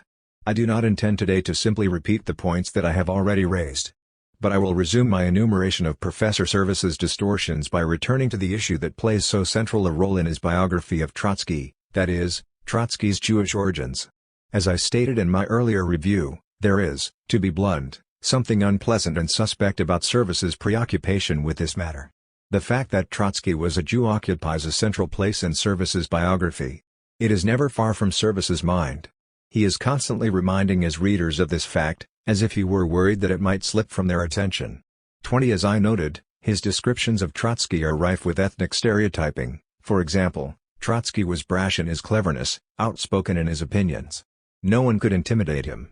Trotsky had these characteristics to a higher degree than most other Jews. He was far from being the only Jew who visibly enjoyed the opportunities for public self-advancement. 202. His real nose was neither long nor bent and so on. Among Service's favorite techniques is to present openly anti-Semitic attitudes without citation, such as, Jews indeed were widely alleged to dominate the Bolshevik Party. 205. Alleged by whom? The deliberate use of the passive voice to present a position without a citation that properly identifies the source allows Service to introduce an anti-Semitic slur without assuming any responsibility for it. This is not an innocent mistake. There are definite rules that govern scholarly work. Service, who has worked for decades as a professional historian, violates these rules deliberately and repeatedly. I would like to call attention to another example of Service's efforts to emphasize Trotsky's Jewish origins to which I have not previously referred. And that is his persistent reference to the young person as Liebe Bronstein. Service writes that Trotsky was Liebe Bronstein until the age of 23 when he adopted his renowned pseudonym. 11. And, so, for the first 40 pages of Service's biography, he refers to the young man only as Liebe. Finally, on page 41, Service announces a major turning point. Liebe, already 18 and increasingly involved in revolutionary activity, has made new acquaintances in the provincial town of Nikolaev, Ilya Sokolovsky, Alexandra Sokolovskaya, and Gregory Ziv. They were Jews, Service writes, but they did not talk, read or write in Yiddish. Moreover, they had Russian first names and liked to be called by very Russian diminutives, Ilya as Ilyusha, Alexandra as Sasha, Shiro or Shirochka and Grigory as Grisha. Liebe, wanting to be like them, decided that he wanted to be known as Leva. Pronounced Leova, this was the Russian diminutive of Lev. Semantically it had nothing to do with the Yiddish name Liebe, but it was a common first name and helpfully it sounded a little the same. 41-42 This story of the transformation of Liebe into Leva reinforces a central theme of Service's argument, that Trotsky was ashamed of his Jewish origins and even sought to downplay them in his autobiography, one of the examples of its serious inaccuracies. So Service would have his readers believe that he has uncovered the real story whereby little Liebe Bronstein, the son of the plucky Jew David Bronstein, became Leova Bronstein, and, somewhat later, Lev Trotsky. An interesting story, but is there any truth in it? In his autobiography, Trotsky remembers that he was called, from his earliest childhood, Leova. In My Life, a footnote written by the translator Max Eastman states, Trotsky's full and original name was Lev Davidovich Bronstein, his father's name being David Leontievich Bronstein. Lyova is one of the many similar diminutives of Lev, which literally means lion. In English and French usage, Trotsky has become known as Leon, in German as Leo. 21. Service offers no documentary evidence that the young boy was ever called anything other than Lyova, or related diminutives, such as Lyovochka. The Bronstein family did not speak Yiddish, the language used at home was a mixture of Russian and Ukrainian, so there is no apparent reason why he would have been called Liba. So what about Service's story of the young Liba's adoption of the name Leva so that he could have a Russian-sounding first name like his friends? For this story Service does provide a footnoted reference to two items: 1, a bitterly hostile memoir written by Gregory Ziv, who had been one of the young Trotsky's earliest associates in the revolutionary movement, and 2, a letter written by the young Trotsky in November 1898 to his love, Alexandra Sokolovskaya. A reader would reasonably assume that these documents provide the factual substantiation of Service's story. Most readers, however, would have neither the time nor the means to access the original documents. Neither document exists in English. Ziv's book, published in 1921, is available in a few libraries in the original Russian. The letter to Sokolovskaya, which is also in Russian, exists on microfiche in the archives of the Hoover Institution at Stanford University. An examination of these documents has yielded the not entirely surprising discovery that they include absolutely no information that corroborates Service's story. The first chapter of the Ziv memoir, in which his initial contacts with the young Trotsky are recounted, is entitled Leva. It says nothing at all about Trotsky changing his first name from Liba to Leva or Lev. The young man he met was known as Leva. The name Liba does not appear, even once, in the memoir. Inasmuch as Ziv discusses at length the change in his former comrade's last name, from Bronstein to Trotsky, which occurred when the young revolutionary escaped from exile and apparently took the name of a former jailer, there is no reason to believe that Ziv simply forgot the name Liba. Ziv did not write about it, because he had never heard Leva referred to by that name. What about the second document cited by Service, the letter of November 1898 from Trotsky to Alexandra Sokolovskaya? This is an intensely personal and intimate letter, from a young man to a woman with whom he is deeply in love. This letter is an important document, to which Service refers on several occasions. Does the young Trotsky, in this very personal letter, explain to his love how he came to adopt the name Leva? The answer is, no. There is nothing at all about such a transformation. The letter, by the way, is signed Leva, the name by which he had been known his entire youth. So until Professor Service is able to produce proper documentation for his story about the transformation of Liba into Leva, we are entitled to assume that he simply, and quite dishonestly, made the whole thing up.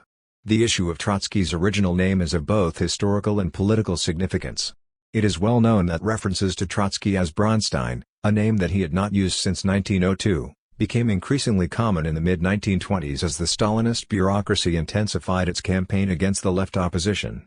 References to Trotsky as Bronstein, and to Zinoviev as Radomyslsky and Kamenev as Rosenfeld, became part of the stock in trade of the Stalinists.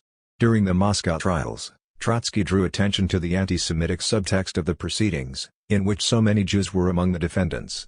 Curiously, many bourgeois liberals of Jewish origin in the United States, including the politically prominent Rabbi Stephen Wise, denounced Trotsky for calling attention to this aspect of the trials. This willingness to maintain a polite silence on the anti-Semitic stench emanating from the Kremlin reflected the indulgent attitude of liberals toward Stalinism during the era of popular frontism. Decades later, during Glasnost in the 1980s, and continuing after the dissolution of the USSR, Trotsky's Jewish origins assumed obsessive dimensions among a wide variety of Russian anti-Semites. As the eminent historian Walter Lacker has pointed out, it would be wrong to underrate the real hatred for Trotsky among sections of the Russian right and neo-Stalinists. He was the personification of all evil, and he was doubly vulnerable as a communist and a Jew. His original name, Liba Bronstein, was always stressed with loving care by his enemies, a practice that had once been the monopoly of the Nazis. No one would have dreamed of referring to Lenin as Ulyanov, to Gorky as Peshkov, or to Kirov as Kostrykov. 22. In a footnote, Lacker writes that Trotsky's childhood name was Lyova. In a number of meetings related to the book launch of the biography, Professor Service has been questioned about his treatment of Trotsky's Jewish background.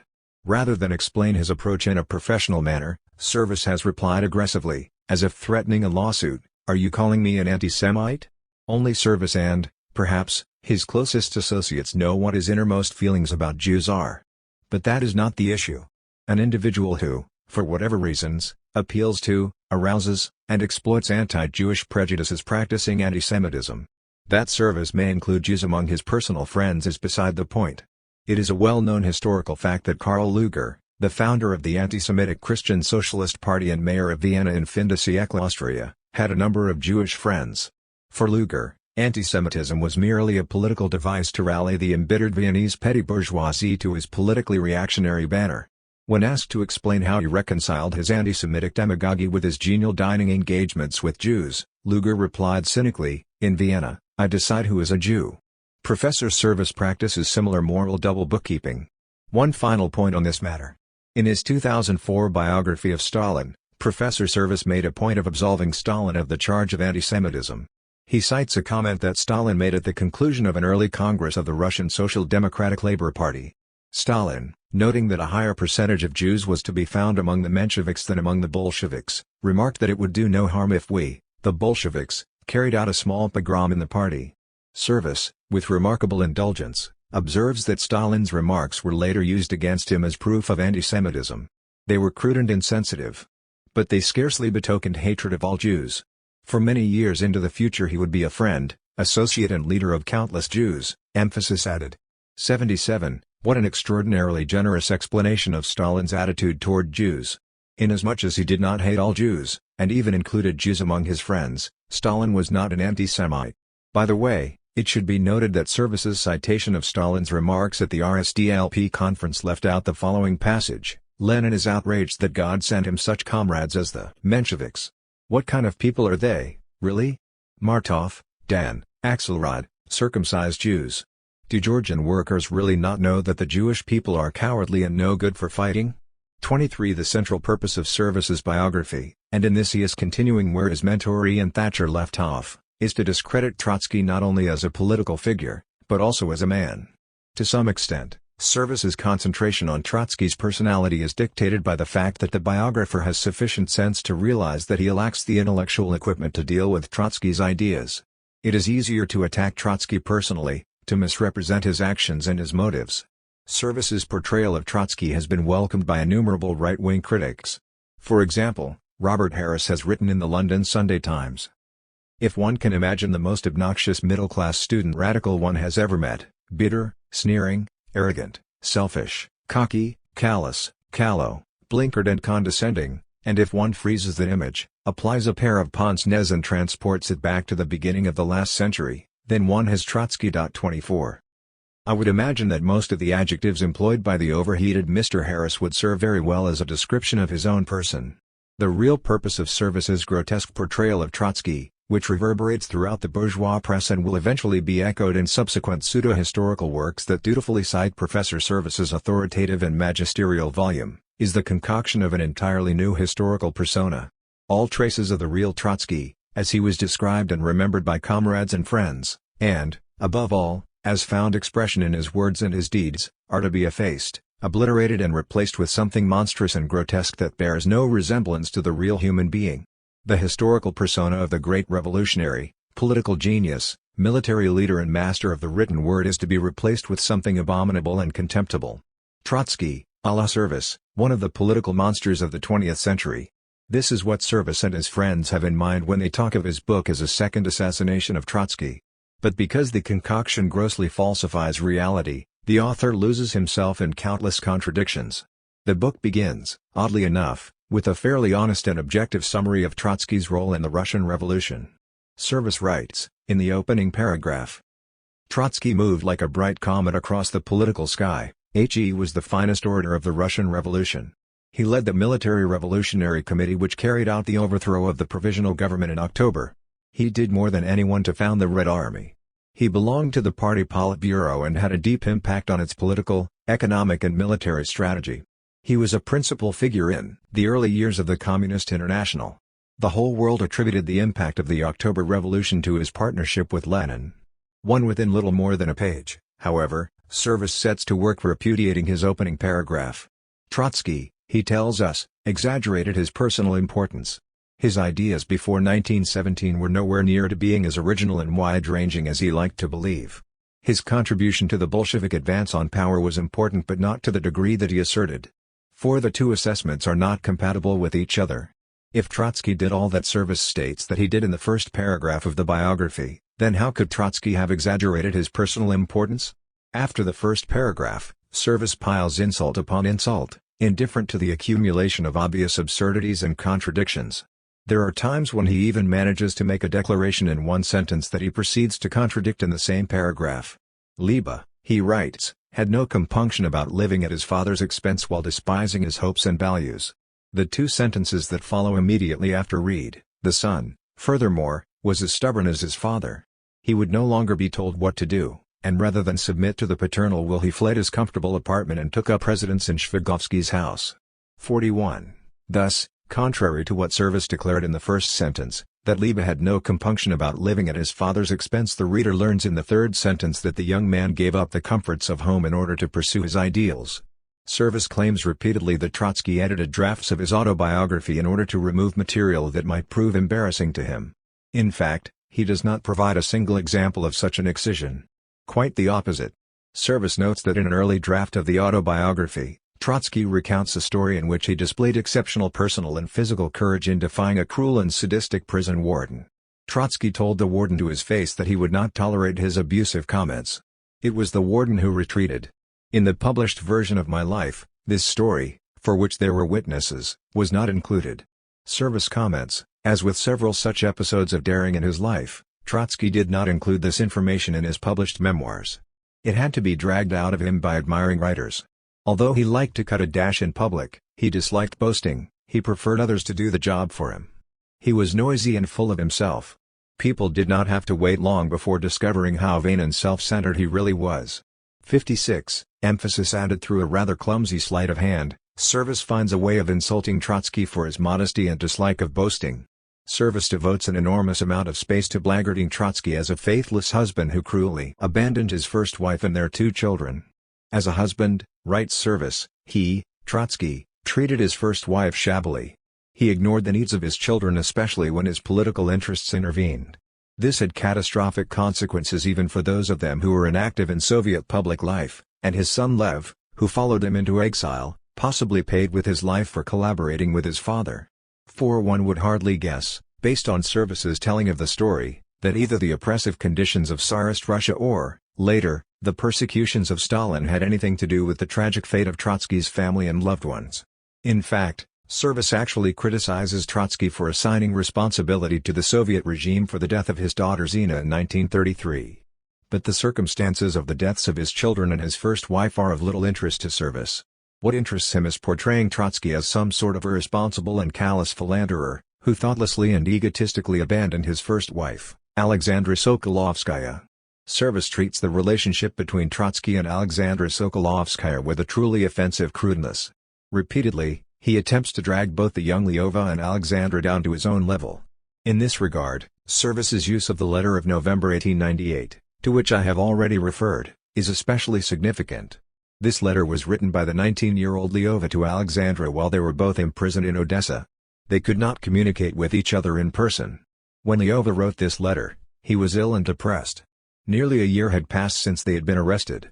Trotsky had spent several months of imprisonment in solitary confinement. Citing a brief passage from this letter, in which Trotsky admits that he had thought of, and rejected, suicide, Service comments. There was showiness and immaturity in these sentiments. He was a self-centered young man. Unconsciously he was trying to induce Alexandra to do more than love him, he wanted her to understand and look after him, and perhaps this could be achieved by admissions of weakness. He was never genuinely suicidal, his comment was designed to make her want to protect him. He saw that he had been haughty and unfeeling towards her. What better, then, than to own up to possessing a stony exterior and to say that he was shedding tears about this? 52. This sort of facile psychologizing, even when offered with the best of intentions, is of rather dubious value. But it assumes a maliciously absurd character when the passage upon which the analysis hinges has been falsified. Trotsky, Service tells us, is slyly attempting to appeal to Alexandra's vulnerability by insincerely confessing that he was shedding tears about his stony exterior. The problem with this interpretation is that Service has misrepresented the text of Lyova's letter. The exposure of this falsification requires that the relevant passage be fully and correctly quoted.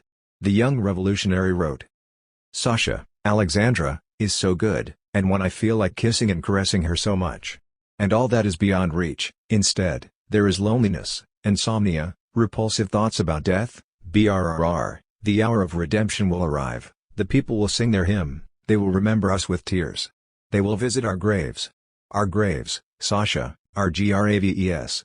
Oh, with what horror will they speak at some time about today's social order. Beyond my doors right now at this very moment I can hear the familiar clang of so many chains. After all, they are on people. Sasha, how much we have become used to this, and yet how terrible it is. Chains on people, and this is all according to the law. Are you surprised by my burst of Weltschmerz? An unusual sensitivity is developing in me. I have become capable of shedding tears while reading the civil poems of P. and Mirabee. Or while reading works of fiction. It's simply that my nerves are extremely strained, that's all. The Siberian taiga will temper this tender civic sensitivity. On the other hand, how happy we will be there. Like Olympian gods. We will always be inseparably together. How many times I have always repeated this, and yet I feel like repeating it over and over again. You and I have gone through so much together, we have suffered so much that, to be sure, we deserve our hour of. This letter is, in its own right, an extraordinary and deeply moving document. That its author was the future leader of the October Revolution imparts to it immense significance. To interpret this letter as an expression of showiness and immaturity speaks to Service's cynicism and insensitivity. However, from a professional standpoint, Service's treatment of this letter is dishonest and misleading. First of all, Trotsky's admission to shedding tears, which he places in quotation marks, does not refer to his weeping about his efforts to conceal his stony exterior. Rather, it refers directly to his response to the poetry of Pyotr Yakubovich. Were Service a serious historian, he would, after having carefully reflected on this matter, explain to his readers the significance of this reference.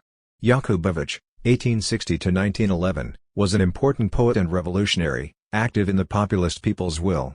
His poems, which evoked the heroism and tragedy of the doomed struggle of the revolutionary terrorists against Tsarism, made a deep moral impact upon the youth of the 1890s.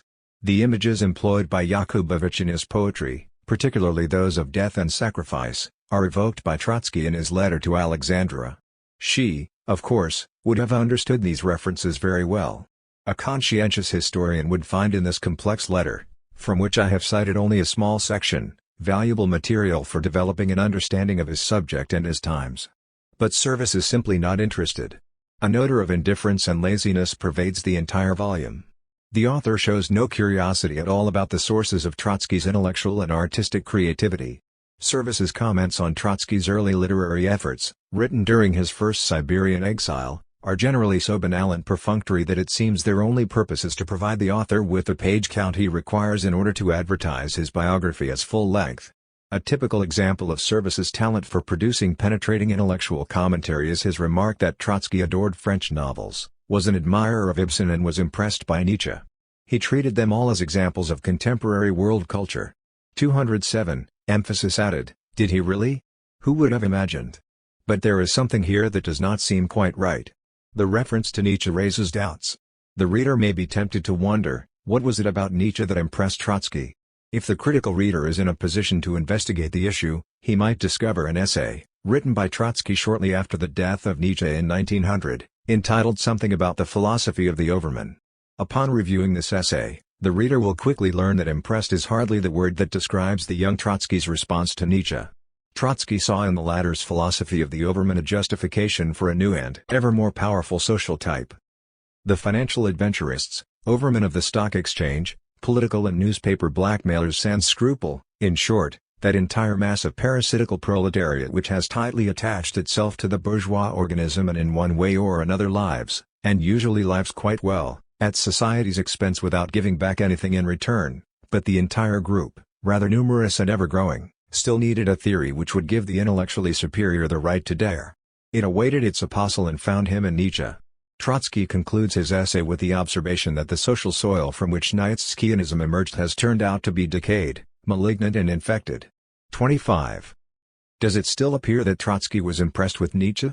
Or is it not more likely that Service did not bother to read Trotsky's essay, and simply does not know what he is talking about? With Service, as with others of his type, intellectual dishonesty goes hand in hand with ignorance and charlatanry. As I have previously noted, an exhaustive review of all the errors and false statements that appear in this volume would require a full-length book at least as long as Service's biography. It is not an exaggeration to state that there is hardly a page in which an informed reader will not find passages that are objectionable from the standpoint of the basic standards of historical scholarship. It is not even possible to accept, without direct investigation, the author's references and citations. Again and again it emerges that the source material cited by Service does not support his claims. In bringing this review to a conclusion, it is appropriate to return to Service's treatment of the relationship between Trotsky and Alexandra Sokolovskaya. The distortion of the circumstances of their separation plays a major role in Service's effort to discredit Trotsky, as a husband, a father, and as a man. All the reviewers and the right-wing British press have picked up the theme with enthusiasm. In discussing the circumstances of his first escape from Siberian exile in 1902, Trotsky wrote, "In my life. At that time we already had 2 daughters. The younger was 4 months old. Life under conditions in Siberia was not easy, and my escape would place a double burden on the shoulders of Alexandra Lvovna. But she met this objection with the 2 words, 'You must.' Duty to the revolution overshadowed everything else for her, personal considerations especially. She was the first to broach the idea of my escape when we realized the great new tasks. She brushed away all my doubts. For several days after I had escaped, she concealed my absence from the police. From abroad, I could hardly keep up a correspondence with her. Then she was exiled for a second time. After this we met only occasionally. Life separated us, but nothing could destroy our friendship and our intellectual kinship." 26.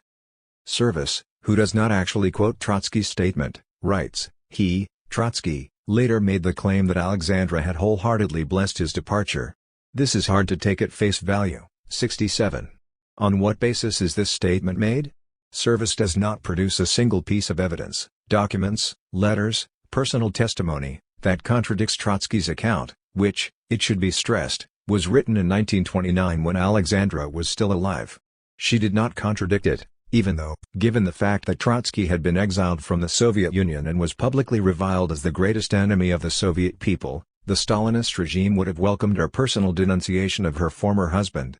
Service employs a series of loaded phrases to cast Trotsky's actions in the worst possible light. Bronstein was planning to abandon her in the wilds of Siberia. No sooner had he fathered a couple of children than he decided to run off.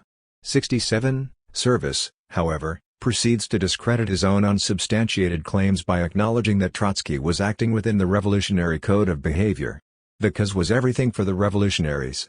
Marital and parental responsibilities had an importance but never to the point of preventing young militants from doing what their political conscience bade them to do. 67. If that were the case, as Service acknowledges explicitly, then on what grounds can he claim that Trotsky's statement that Alexandra supported, and even proposed, his escape from exile is hard to take at face value? The fact is that Service's condemnation of Trotsky's action is not based on an honest appraisal of the historical context within which the 2 young revolutionaries lived. One must add that Service's reference to Alexandra being abandoned is maliciously motivated conjecture. As a matter of historical fact, there is good reason to believe that efforts were made to provide assistance for Alexandra and the children.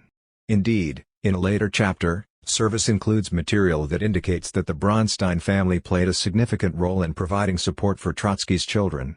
During a trip to Western Europe to visit Trotsky in 1907, Trotsky's parents brought his daughter Zina with them.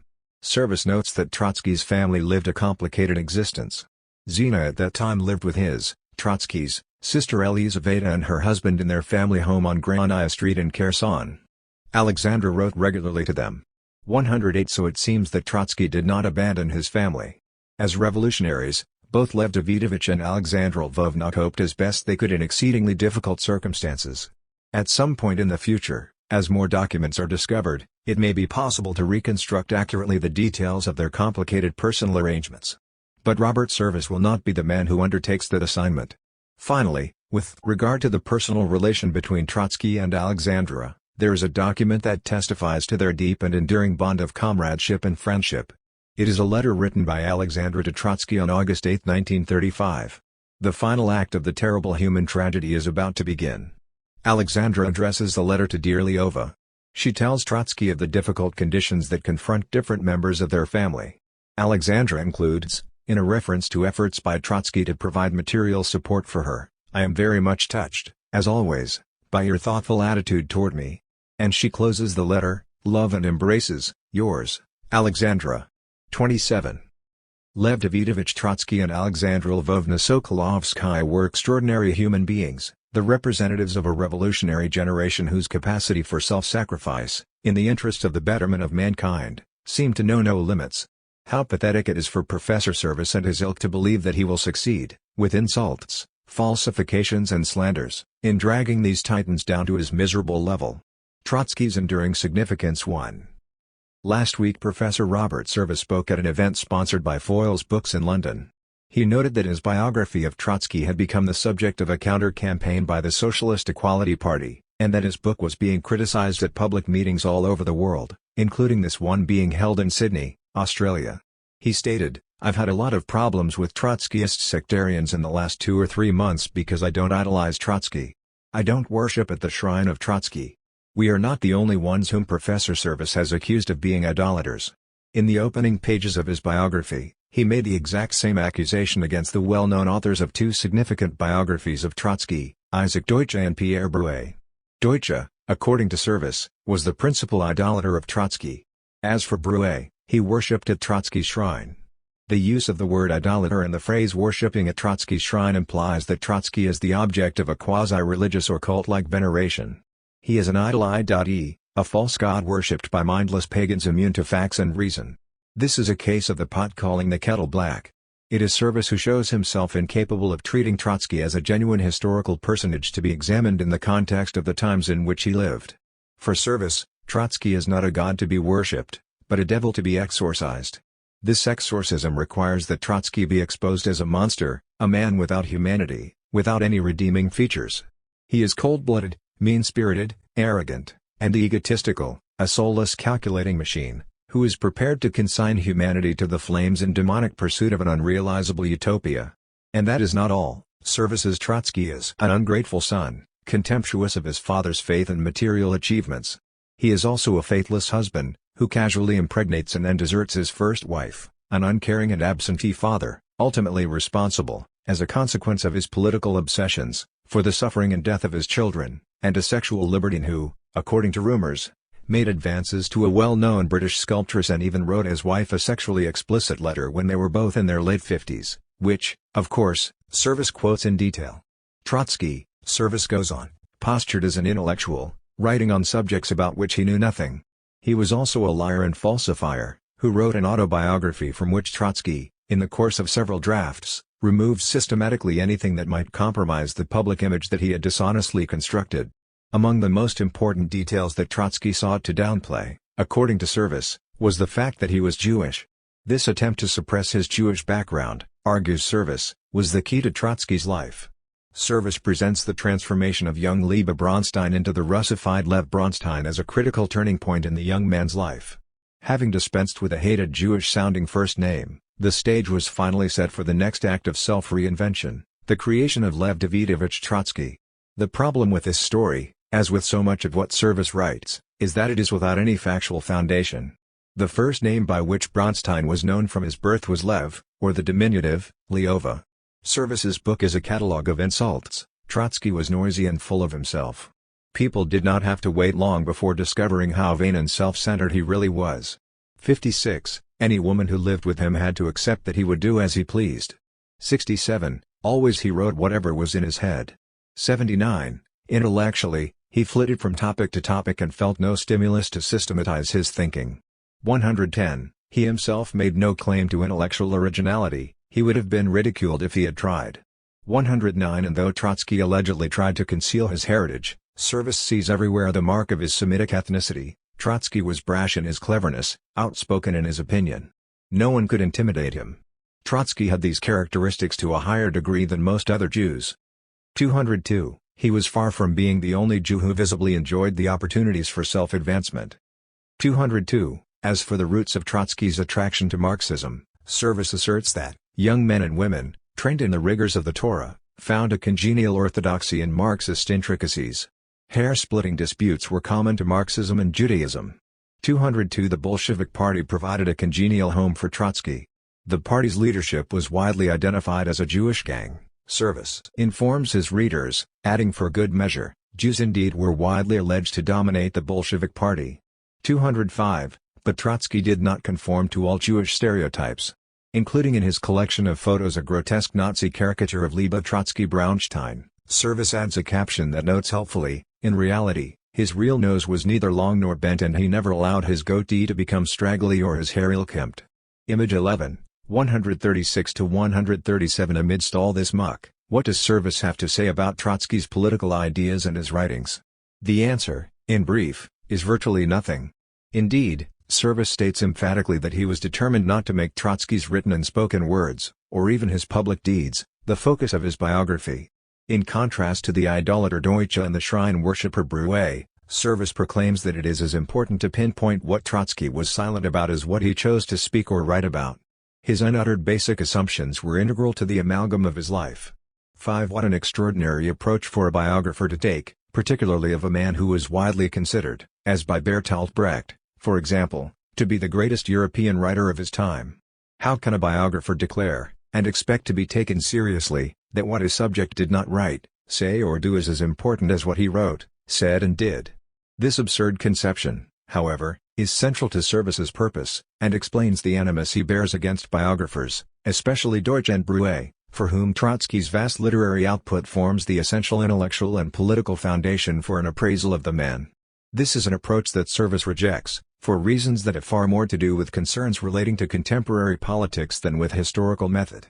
As Service himself acknowledges, both in his book and in a number of public statements, he has written his biography to overcome the lingering influence of Deutsch's trilogy, The Prophet Armed, Unarmed and Outcast, published between 1954 and 1963. Service does not tell us anything about his own political affiliations during the 1960s and 1970s. If I had the opportunity, I would ask Professor Service whether there was any truth to the many rumors that he was a member, or on the periphery, of the virulently anti-Trotskyist British Communist Party, but he was clearly angered, if not traumatized, by the enormous growth of Trotskyist movements during that period. It is widely and justly believed that Deutsch's biography contributed significantly to this important political phenomenon.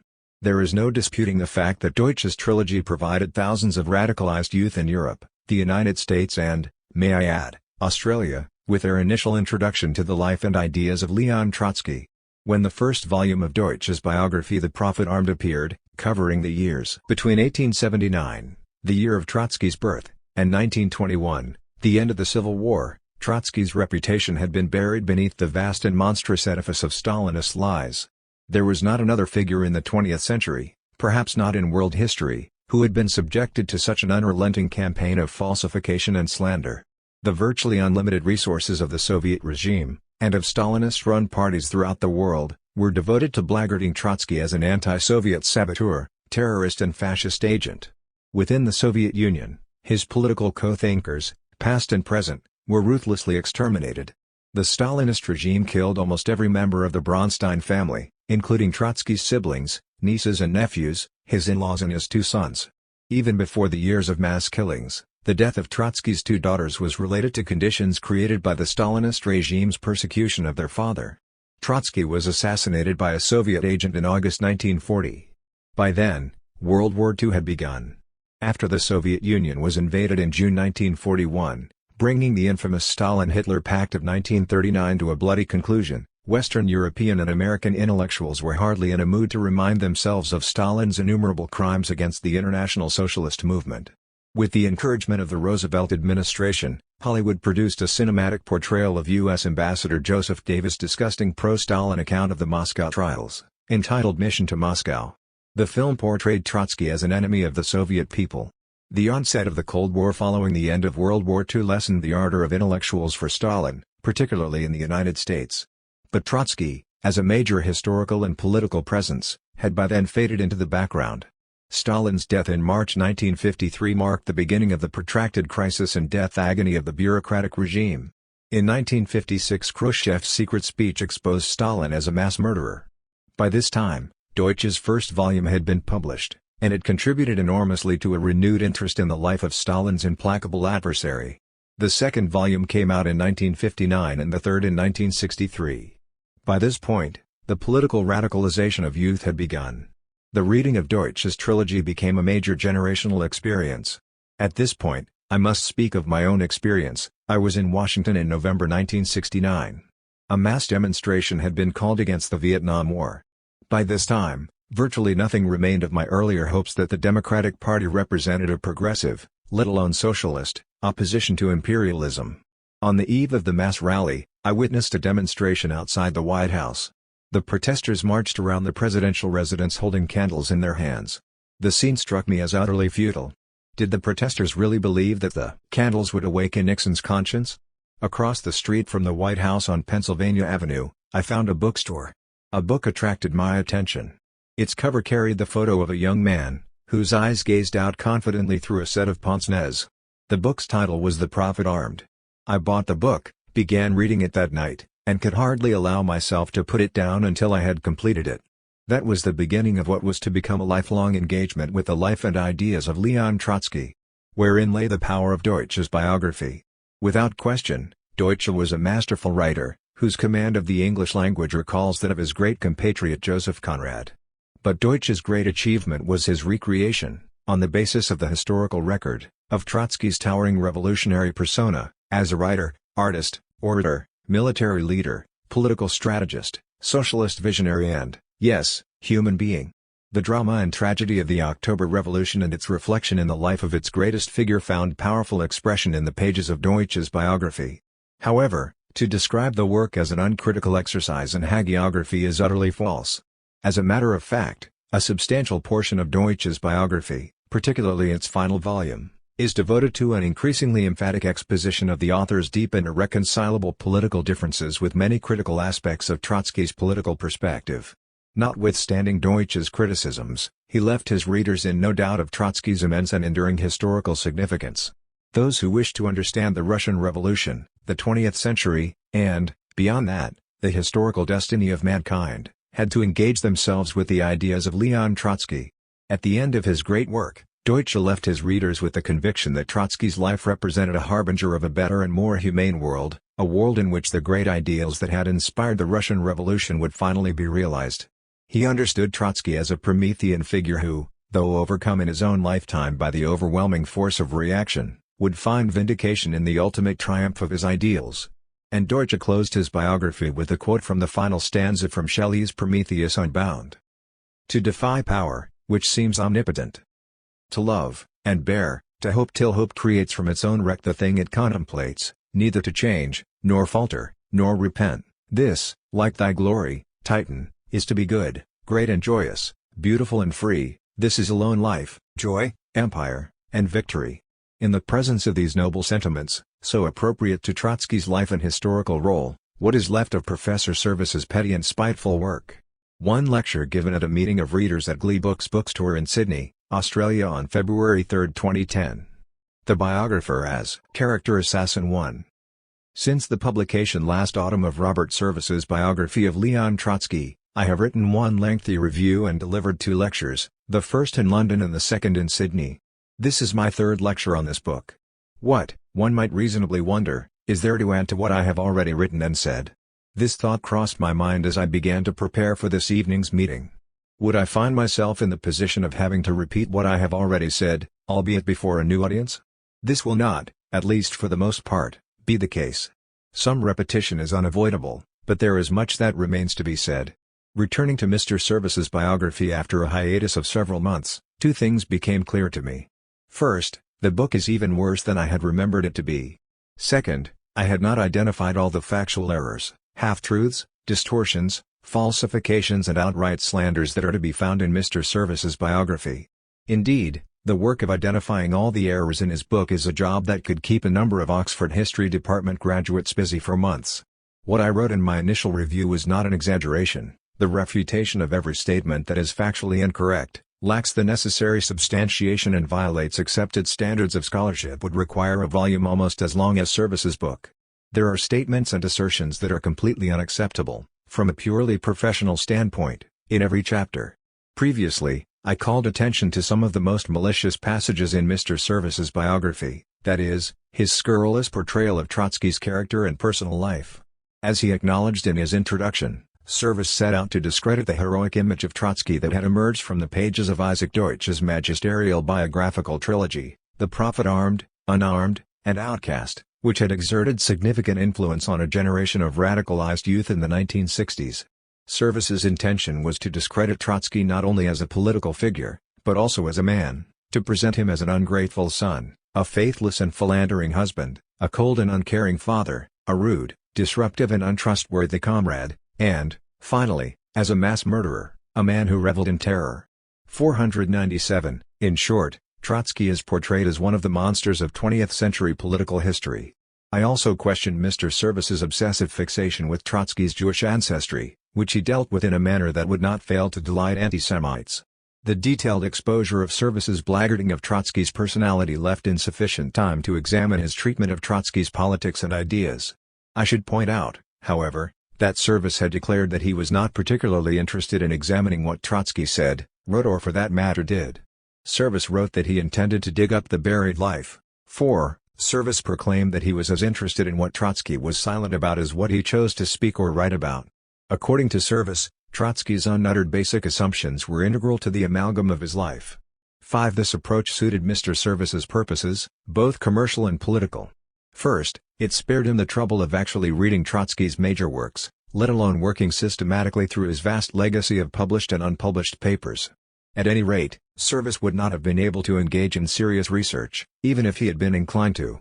His biography of Trotsky was produced in accordance with a commercial formula that he had worked out with his publishers, Macmillan in Britain, Harvard University Press in the United States. The Trotsky biography is the third large book by Service brought onto the market in the space of just 5 years. The first book, A Biography of Stalin, was published in 2005. It consisted of 604 pages of text, neatly packaged in 5 parts. Each part had 11 chapters, between 10 and 13 pages in length. Service's second book Comrades was published 2 years later, in 2007. Marketed as an authoritative history of world communism, this volume consisted of 482 pages of text, organized in 6 parts. Each part had 6 chapters. Each chapter consisted of 10 to 12 pages. Comrades is a travesty of political and intellectual history. Service's introduction to the volume, A Wild Romp Through the Origins of Marxism, reads like the first draft of a Monty Python skit. Service informed his readers, among other things, that Marx claimed to have turned Hegel upside down and that he never condoned Ricardo's advocacy of private enterprise. Having so expeditiously dealt with philosophy and political economy, Service proclaimed, crucial to Marxism was the dream of apocalypse followed by paradise. This kind of thinking existed in Judaism, Christianity, and Islam. 14. The volume sparkles with scores of such brilliantly thoughtful observations. Service set to work on his next venture. With Trotsky, published in 2009, Service and his publishers achieved a perfect equilibrium between the commercial timetable and the content manufacturing process. Trotsky has 501 pages of text, packaged in 4 parts, 13 chapters each. A total of 52 chapters, each consisting of 9 to 10 pages. Thus, one can reasonably assume, Service was expected to churn out a chapter a week, and complete the writing in just 1 year. Considering the additional months required for editing, proofreading, typesetting and printing, the biennial publishing schedule did not leave Service all that much time for reading, sifting through and evaluating documents, and thinking. This would partly explain the astonishing number of factual mistakes in his biography. However, even if Mr. Service had negotiated a more relaxed schedule, the result still would have been largely the same. Service set out to produce an anti-Trotsky and anti-Trotskyist hatchet job that, by its very nature, precluded a principled and thoughtful engagement with Trotsky's writings and ideas. Ignoring Trotsky's writings facilitated the distortion of his ideas. For Service, the truth or untruth of any particular statement, or whether one or another judgment was based on credible evidence, were not matters about which he needed to concern himself. In writing about Trotsky, no absurdity was too grotesque. That Trotsky was one of the great revolutionary intellectuals of the 20th century is not a statement that serious historians, including those who have no sympathy for his politics, would challenge. He was indisputably a writer of exceptional force. He was the rarest of political figures, one who commanded the attention of the world through the power of his writings. Separated from all the conventional trappings of power, living in isolated exile, on an island off the coast of Istanbul and Turkey, later in provincial villages in France and Norway, and finally in a suburb of Mexico City, Trotsky's words influenced world opinion. His enemies continued to fear him. The very mention of his name would send Hitler into a rage.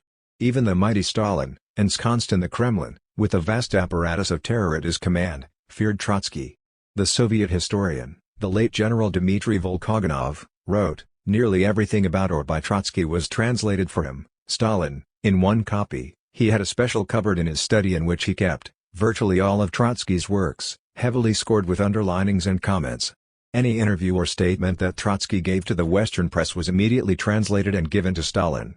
In a remarkable passage, Volkogonov, who had access to Stalin's private papers, wrote that Trotsky's specter frequently returned to haunt the usurper. Stalin feared the thought of him. He thought of Trotsky when he had to sit and listen to Molotov, Kaganovich, Khrushchev, and Zhdanov. Trotsky was of a different caliber intellectually, with his grasp of organization and his talents as a speaker and writer. In every way he was far superior to this bunch of bureaucrats, but he was also superior to Stalin, and Stalin knew it. When he read Trotsky's works, such as the Stalinist School of Falsification, an open letter to the members of the Bolshevik Party, or the Stalinist Thermidor, the leader almost lost his self-control. 70 years after his death, Trotsky's works remain in print in many languages throughout the world. Indeed, of all the principal representatives of classical Marxism, with the possible exceptions of Marx and Engels, Trotsky remains the most widely read. The words revolution betrayed uneven and combined development, permanent revolution, and Fourth International linked with the name of Trotsky, evoke key motifs of the political experience of modern history. As long as the Russian Revolution remains a subject of interest, controversy and inspiration, that is, for generations to come, Trotsky's monumental history of the Russian Revolution will retain its hold on readers' intellect, imagination and emotions. Trotsky was clearly a major political thinker. As a well-known contemporary historian, Baruch Napaz, who is not a Trotskyist, aptly wrote in a 1978 study of Trotsky's thought, "A great deal has been written about Trotsky's life and revolutionary career, both in and out of power, but relatively little about his social and political thought. This is perhaps only natural since his life contained many sensational moments and he is, even now, and perhaps not unjustly, considered to be the quintessential revolutionary in an age which has not lacked in revolutionary figures. Yet his achievement in the realm of theory and ideas is in many ways no less prodigious. He was among the first to analyze the emergence, in the 20th century, of social change in backward societies, and among the first, as well, to attempt to explain the political consequences which would almost invariably grow out of such change. He wrote voluminously throughout his life, and the political thinker in him was no less an intrinsic part of his personality than the better-known man of action." 4. Now, let us listen to Service. Always he, Trotsky, wrote whatever was in his head. 78. Trotsky made no claim to intellectual originality, he would have been ridiculed if he had tried. 109. He refused to bother himself with research on most questions currently bothering the party's intellectual elite. 109. Intellectually he flitted from topic to topic. 110. He simply loved to be seated at a desk, fountain pen in hand, scribbling out the latest opus. 319. His thought was a confused and confusing ragbag. 353. He spent a lot of time in disputing, less of it in thinking. This involved an ultimate lack of seriousness as an intellectual. 356. His articles were full of schematic projections, shaky reasoning and ill-considered slogans. 397. As one reads such passages, one is simply amazed by their sheer stupidity and crudity. Does their author expect such nonsense to be taken seriously? Does he himself believe it? Service provides no examples of Trotsky's confused and confusing ragbag of ideas. Service does not attempt to analyze, or even present an adequate summary of, a single work by Trotsky. Characterizations such as those cited above are dished up without any examination of or citation from the actual texts. Even the most significant concepts and ideas associated with Trotsky, such as the theory of permanent revolution and his analysis of the socio-economic foundations of the Soviet Union as a degenerated workers' state, are not explained. To the extent that even brief references are made to specific works of Trotsky, it is done in a manner calculated to make their author and his ideas appear ridiculous. Service is not the first to employ this technique against Trotsky. In fact, his method bears a striking resemblance to that used in the international anti-Trotsky campaign mounted by the Soviet bureaucracy and allied Stalinist parties, such as the Communist Party of Great Britain, in the late 1960s and early 1970s. As a young graduate student during that period studying Soviet history, Mr. Service would have been aware of this campaign. The writings of the Stalinist Betty Reed, the CPGB's anti-Trotsky specialist, were widely circulated on university campuses in Britain. During those years, the Soviet bureaucracy became increasingly concerned about the spread of Trotskyist influence among radicalized youth.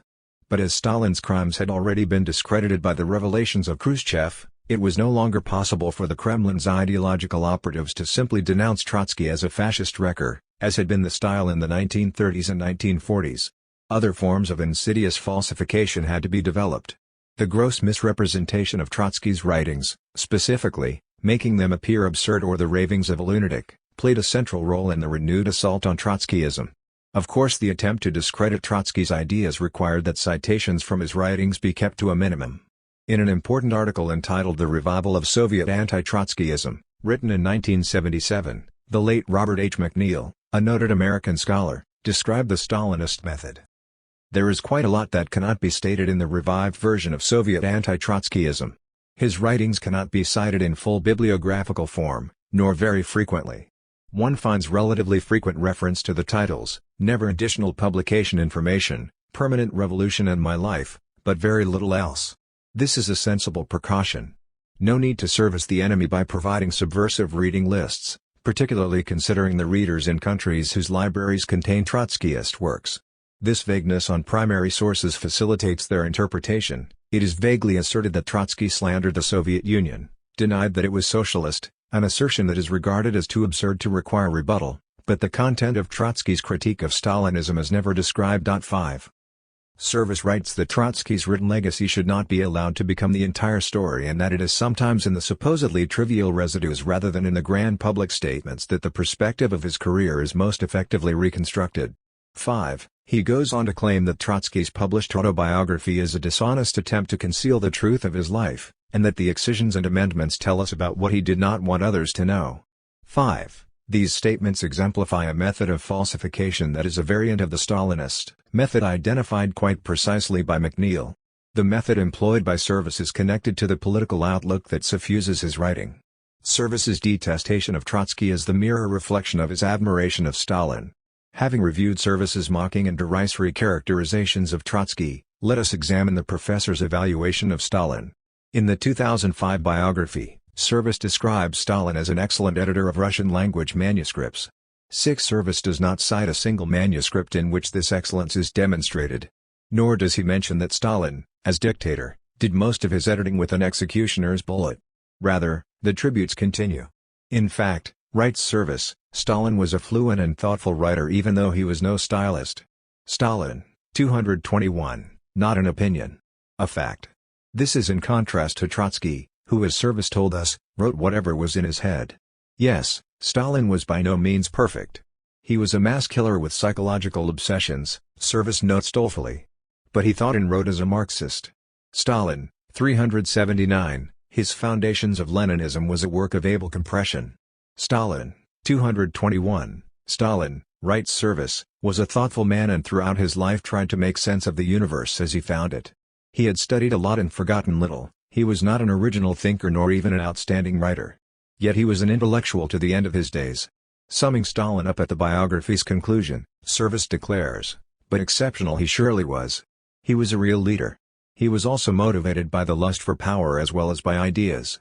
He was in his own way an intellectual, and his level of literary and editorial craft was impressive. About his psychological traits there will always be controversy. Stalin, 603. Service's aim in his Trotsky biography was to discredit the favorable image that emerged from the earlier biographies written by Isaac Deutsche and the French historian Pierre Brouet. The purpose of Service's biography of Stalin was the exact opposite. While, for Service, the writing of the Trotsky biography was a labor of hate, his work on Stalin was a labor of love. The existing image of Stalin was overdue for challenge, he wrote. This book is aimed at showing that Stalin was a far more dynamic and diverse figure than has conventionally been supposed. Stalin, X. Service conceded that Stalin was a bureaucrat and a killer. But he was also a leader and editor, a theorist, of sorts, a bit of a poet, when young, a follower of the arts, a family man and even a charmer. Stalin, X. Much of the same, by the way, could be said of Goebbels and Göring, not to mention Hitler. Perhaps Service imagined that he was providing his readers a nuanced portrait, a blending of contradictory characteristics. But what he really presented was a variation of the worst of movie cliches, the mass murderer who tucks his children into bed and gently kisses them goodnight. But what did Service leave us with? Actually, with a political portrait quite similar to that drawn by Mikhail Gorbachev, the last Soviet leader, in his notorious speech on history in November 1987. There is now much discussion about the role of Stalin in our history. His was an extremely contradictory personality. To remain faithful to historical truth, we have to see both Stalin's incontestable contribution to the struggle for socialism, to the defense of its gains, the gross political errors, and the abuses committed by him and by those around him, for which our people paid a heavy price and which had grave consequences for the life of our society. 7. Both Service and Gorbachev are prepared to accept that Stalin committed crimes. But the emphasis is on his positive achievements. In the first paragraph of the Stalin biography, Service declared, although Lenin had founded the USSR, it was Stalin who decisively strengthened and stabilized the structure. Without Stalin, the Soviet Union might have collapsed decades before it was dismantled in 1991. Stalin, 3. These words could have been written by a member of the Soviet Politburo. A more emphatic apology and justification for Stalin's policies is hard to imagine. Stalin decisively strengthened and stabilized the structure of the USSR. It would have collapsed without him, decades before its dissolution in 1991. With these words, all of Stalin's actions and crimes are rationalized and justified: the crushing of the left opposition in the 1920s, the horrors of collectivization, the Moscow trials and the terror of the late 1930s, the disorientation and betrayals that facilitated the victories of fascism in Europe, the decapitation of the Red Army leadership in 1937 to 1938 and the Stalin-Hitler Pact, which led to the unnecessary loss of millions of Soviet lives after the German invasion in June 1941, the mismanagement of the Soviet economy and the stultification of its intellectual life, the murder of its finest writers, philosophers, and scientists, the revival of anti-Semitism, and the besmirching of Marxism and socialist ideals, within the Soviet Union and internationally.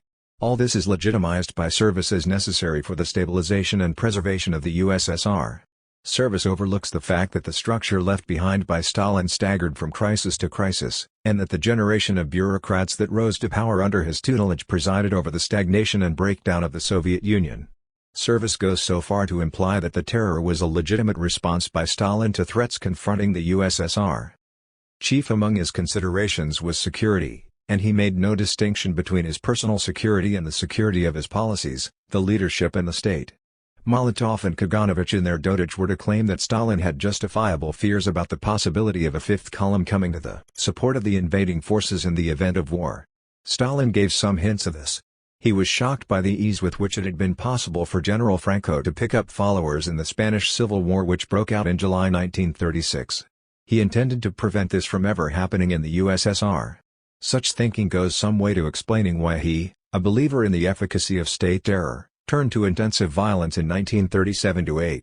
Stalin, 347-348. Service accepts as credible the lying justifications for the terror given by Stalin's co-butchers, Molotov and Kaganovich, who affixed their names to thousands of execution orders in the 1930s.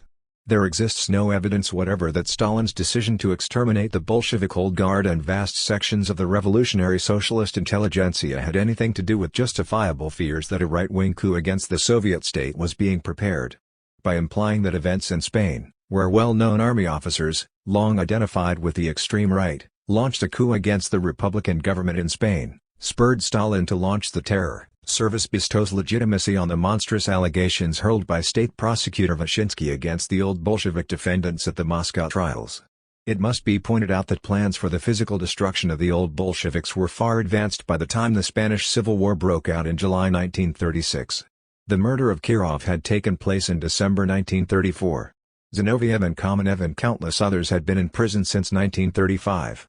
Preparations for the first Moscow trial, which included placing Zinoviev, Kamenev and other imprisoned potential defendants under extreme pressure, including torture, to provide confessions, had been underway for months. If there was any foreign event that inspired Stalin to wipe out his old comrades, it was not the right-wing coup in Spain. Rather, it was the Night of the Long Knives in Germany in June 1934, that is, Hitler's assassination of his old party associates in the leadership of the SA stormtroopers. It is true that Stalin launched the terror to deal with threats to his regime. But those threats came not from the fascist right, but from the socialist left. Stalin's fear that social discontent within the Soviet Union would lead to a resurgence of Bolshevik tendencies, above all that led by Trotsky, has been well documented, especially by the brilliant Russian Marxist historian, Vadim Z. Rogovin. Not surprisingly, Rogovin's 7-volume history of the struggle of the socialist left and Trotskyist opposition to Stalinism is not included by Service in the bibliographies of his Stalin and Trotsky biographies. Service's defense of Stalin is continued in his biography of Trotsky. He notes with disapproval that Trotsky had provided arguments that discredited the reputation of Stalin and his henchmen, and it was all too easy for writers unthinkingly to adopt them as their own. Trotsky, 3, Service continues. Trotsky was wrong in many cardinal aspects of his case. Stalin was no mediocrity but rather had an impressive range of skills as well as a talent for decisive leadership. Trotsky's strategy for communist advance anyway had little to offer for the avoidance of an oppressive regime. 3 is for the unpleasant aspects of Stalin's regime. The source of these problems lay with Trotsky, whose ideas and practices laid several foundation stones for the erection of the Stalinist political, economic, social and even cultural edifice. 3. Later in the biography, blatantly falsifying Trotsky's famous work of literary criticism, Literature and Revolution, and attributing to the author views that are the exact opposite of what is written in the book, Service states, when all is said and done, it was Trotsky who laid down the philosophical foundations for cultural Stalinism. 318 Service's defense of Stalin against Trotsky's writings is extraordinarily vituperative. As for the charge that Stalin was an arch-bureaucrat, this was rich coming from an accuser who had delighted in unchecked administrative authority in years of his VOP. 3. The tirade continues. Even Trotsky's claim that Stalin was uninterested in aiding foreign communist seizures of power fails to withstand scrutiny. Moreover, if communism had been victorious in Germany, France or Spain in the interwar years, its banner holders would have been unlikely to have retained their power. And if ever Trotsky had been the paramount leader instead of Stalin, the risks of a bloodbath in Europe would have been drastically increased. 3. Whose scrutiny? Service himself does not examine in detail any of the major revolutionary conflicts, in Britain, China, Germany, France, and Spain, to name a few, that were the subject of Trotsky's polemics during the 1920s and 1930s. But the statement itself is not one that could be made by any reputable and honest historian. The destructive role of Stalinism during the low dishonest decade 8 that preceded the outbreak of World War II, the devastating impact of its duplicitous, cynical and murderous activities on the European and international workers' movement, was burned into the consciousness of an entire generation who lived through the terrible events of the 1930s. George Orwell's Homage to Catalonia is only the most famous account of the Stalinist nightmare. There are countless books in which the Stalinist subversion of the Spanish Revolution, including the repression of the left and the murder of POUM leader Andrei Snin, has been recorded for history. The transformation of the Communist International into a corrupt instrument of Soviet foreign policy, led by functionaries selected and controlled by the Kremlin, is a massively documented historical fact. The 7th Congress of the Comintern, held in 1935, committed the national communist parties to the class collaborationist perspective of popular front alliances with liberal and democratic bourgeois parties. Service fails to mention this Congress, which Trotsky predicted would set the stage for the formal dissolution of the Comintern. As later noted by the historian N.H. Carr, who wrote a famous book in which he subjected Stalin's foreign policy to scrutiny. It was significant that no further Congress, and no major session of EKI, Executive Committee of the Communist International, was ever again summoned. Comintern continued to discharge subordinate functions, while the spotlight of publicity was directed elsewhere. Trotsky's verdict that the 7th Congress would pass into history as the liquidation Congress of Comintern was not altogether unfair. The 7th Congress pointed the way to the denouement of 1943.9. Alongside his outright falsifications, Service issues ex cathedra pronouncements whose nonsensical character must become apparent to any reader who actually thinks about what he is reading. How does Service know that if communism had been victorious in Germany, France or Spain in the interwar years, its banner holders would have been unlikely to have retained their power? What is the basis of this judgment? If the working class would actually have come to power in 2 of the most economically and culturally advanced countries in Western Europe, and, in addition, held power in the strategic Iberian Peninsula, how would these revolutionary regimes have been overthrown? Through the efforts of a capitalist Britain, perhaps led by Winston Churchill? Does Service assume that the British working class, whose opposition to the anti-Bolshevik efforts of the imperialist Lloyd George government in 1918 to 1920 contributed significantly to the survival of Soviet Russia, would have supported a military campaign to restore capitalism in France, Germany and Spain? Service never poses another essential question: what would have been the impact of such revolutionary advances by the working class in the major European centers of capitalism on the development of the Soviet Union? Trotsky always stressed that the defeat suffered by the revolutionary movement in Western Europe was the decisive factor in the development of the Stalinist dictatorship. The repudiation of the revolutionary internationalism of the early Bolshevik regime and its replacement by the Stalin-Bukharin theory of socialism in one country was a political adaptation to setbacks in Western Europe, particularly in Germany. Conversely, Trotsky held that a renewal of revolutionary struggles in the capitalist centers would transform the political situation in the Soviet Union. As he wrote in 1936, "The first victory of a revolution in Europe would pass like an electric shock through the Soviet masses, straighten them up, raise their spirit of independence, awaken the traditions of 1905 and 1917, and acquire for the Fourth International no less significance than the October Revolution for the Third-10." Service never directly explains Trotsky's conception of the relationship between the fate of the Soviet Union and the development of international revolution. But his biography is not the work of a politically neutral scholar. That would not necessarily condemn the work. What does condemn the biography is that the political views and objectives that motivate the work require historical falsification.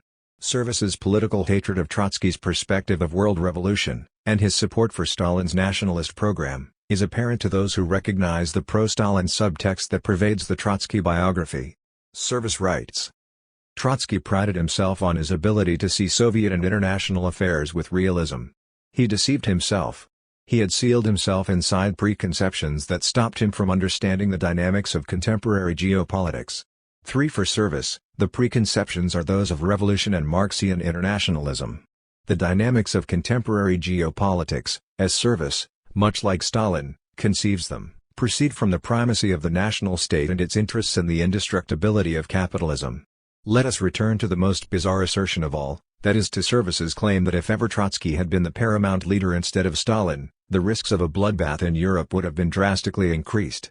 One is compelled to ask, what could Trotsky possibly have done that would have made the loss of human life in the Europe of the 1930s and 1940s worse than it actually was? Apart from the atrocities committed by Stalin within the USSR, his policies, beginning with the defeat of the German working class in 1933, set into motion a chain of events that culminated in the very real bloodbath of World War II.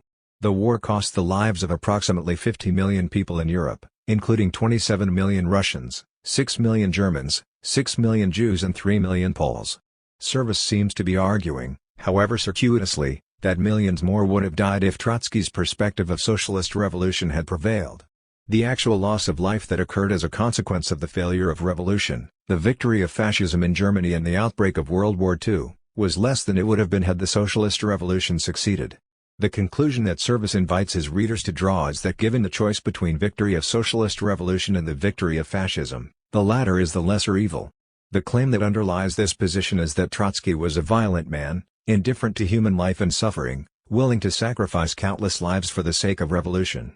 As Service states at the conclusion of his biography, Trotsky fought for a cause that was more destructive than he had ever imagined. 501. Portraying Trotsky as a cold-blooded fanatic, brutally indifferent to human life, Service provides an example of his subject's ruthlessness. Trotsky, he writes, displayed his complete moral insouciance when telling his American admirer Max Eastman in the early 1920s that he and the Bolsheviks were willing to burn several thousand Russians to a cinder in order to create a true revolutionary American movement. Russia's workers and peasants would have been interested to know of the mass sacrifice he was contemplating. 313. This passage is calculated to send a shudder down the spines of its readers. What type of monster of political fanaticism, they must wonder, could contemplate such an act? But did Trotsky actually say this? And, if he did, in what context? Why did Max Eastman, despite learning of the terrible plan, become one of Trotsky's most devoted international supporters during the 1920s? And, still later, the principal translator of Trotsky's writings into English? The passage that I have just quoted appears on page 313 of Service's Trotsky, in chapter 33, entitled On the Cultural Front. Service cites as his source the memoirs of Max Eastman, Love and Revolution, My Journey Through an Epoch. And indeed on page 333 of that book, we find Eastman's account of his discussion with Trotsky. Eastman's story is wonderfully told. It is of his first meeting with Trotsky, which took place in Moscow in 1922, during the Fourth Congress of the Communist International. Eastman was anxious to speak to Trotsky about a problem that had been troubling him. The American socialist movement was dominated by Russian immigrants. They were monopolizing the leadership of the young Communist Party. An opportunity arose for Eastman to approach Trotsky during a session of the Congress. Eastman was surprised to find that Trotsky's appearance was very different from the well-known Mephistophelian caricatures of the newspapers. Trotsky, Eastman recalled, looked more like a carefully washed good boy in a Sunday school class than like Mephistopheles. 11 Eastman requested an appointment, which Trotsky immediately granted. They met again the next day at Trotsky's office at the Military Revolutionary Soviet. Trotsky, as Eastman humorously described him, was certainly the neatest man who ever led an insurrection. But what particularly surprised Eastman was Trotsky's quietude.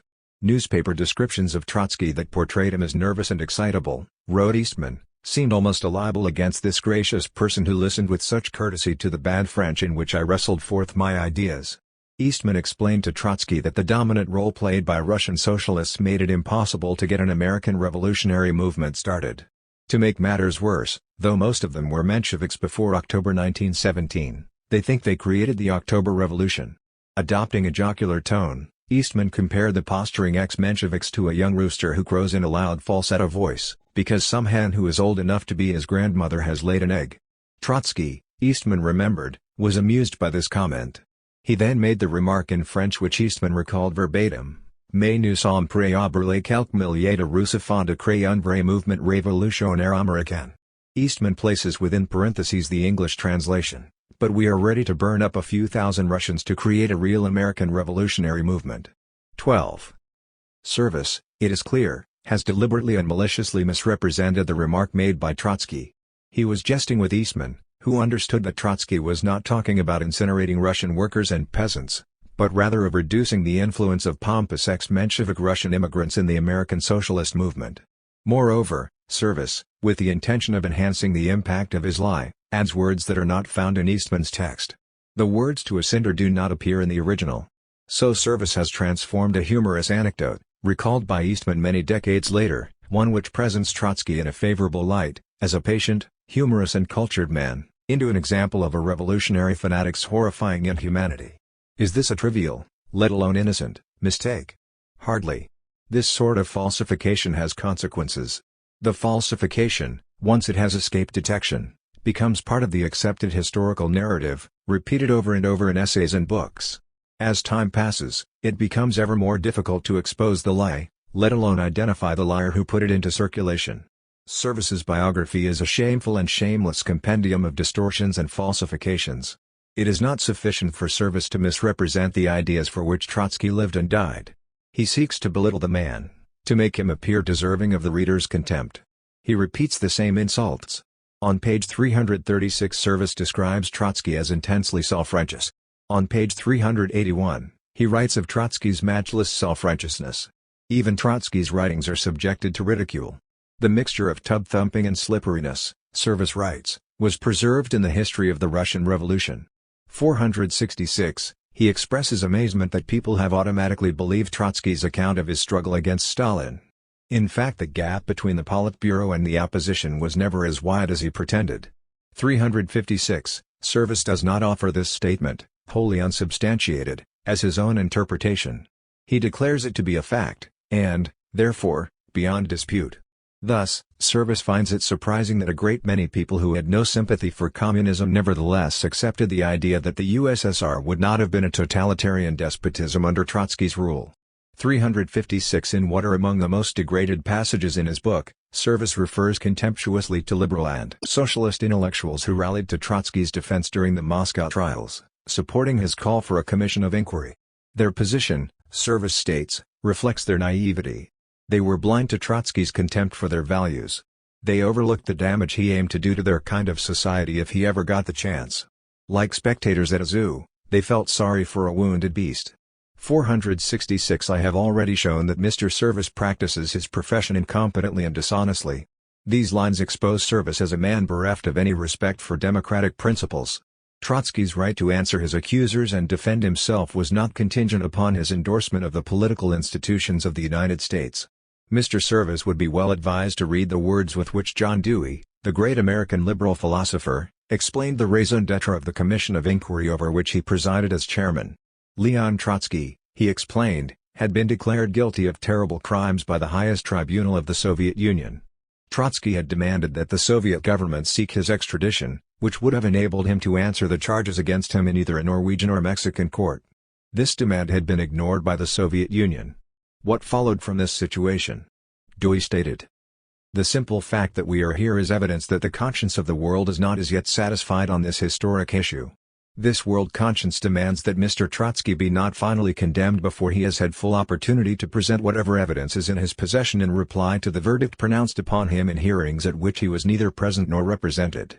The right to a hearing before condemnation is such an elementary right in every civilized country that it would be absurd for us to reassert it were it not for the efforts which have been made to prevent Mr. Trotsky from being heard, and the efforts that now are being made to discredit the work of this Commission of Inquiry. 13. In another public statement, Dewey answered, with evident anger, the claims that Trotsky did not deserve, on account of his political views, to be defended. In the case of Tom Mooney in San Francisco and Sacco Vanzetti in Boston, we got used to hearing reactionaries say that these men were dangerous nuisances anyway, so that it was better to put them out of the way whether or not they were guilty of the things for which they were tried. I never thought I would live to see the day when professed liberals would resort to a similar argument. 14. Service's animus for the proceedings of the Commission is evident. He writes nothing of the international Stalinist campaign to sabotage and discredit the Commission, which included threats of violence against public supporters of the inquiry. Dewey's family feared for the life of the 78-year-old philosopher. Service writes, as if something was amiss, that Dewey was Trotsky's favored choice as chairman, 466, and that they agreed to avoid examining the broadest questions of Trotsky's political and moral record. 467. He applauds the resignation of the journalist Ferdinand Lundberg from the commission before its first session. Lundberg had come to think, justifiably, that Trotsky was a prime architect of the suppression of civil rights in the USSR which he now, as a victim, complained about.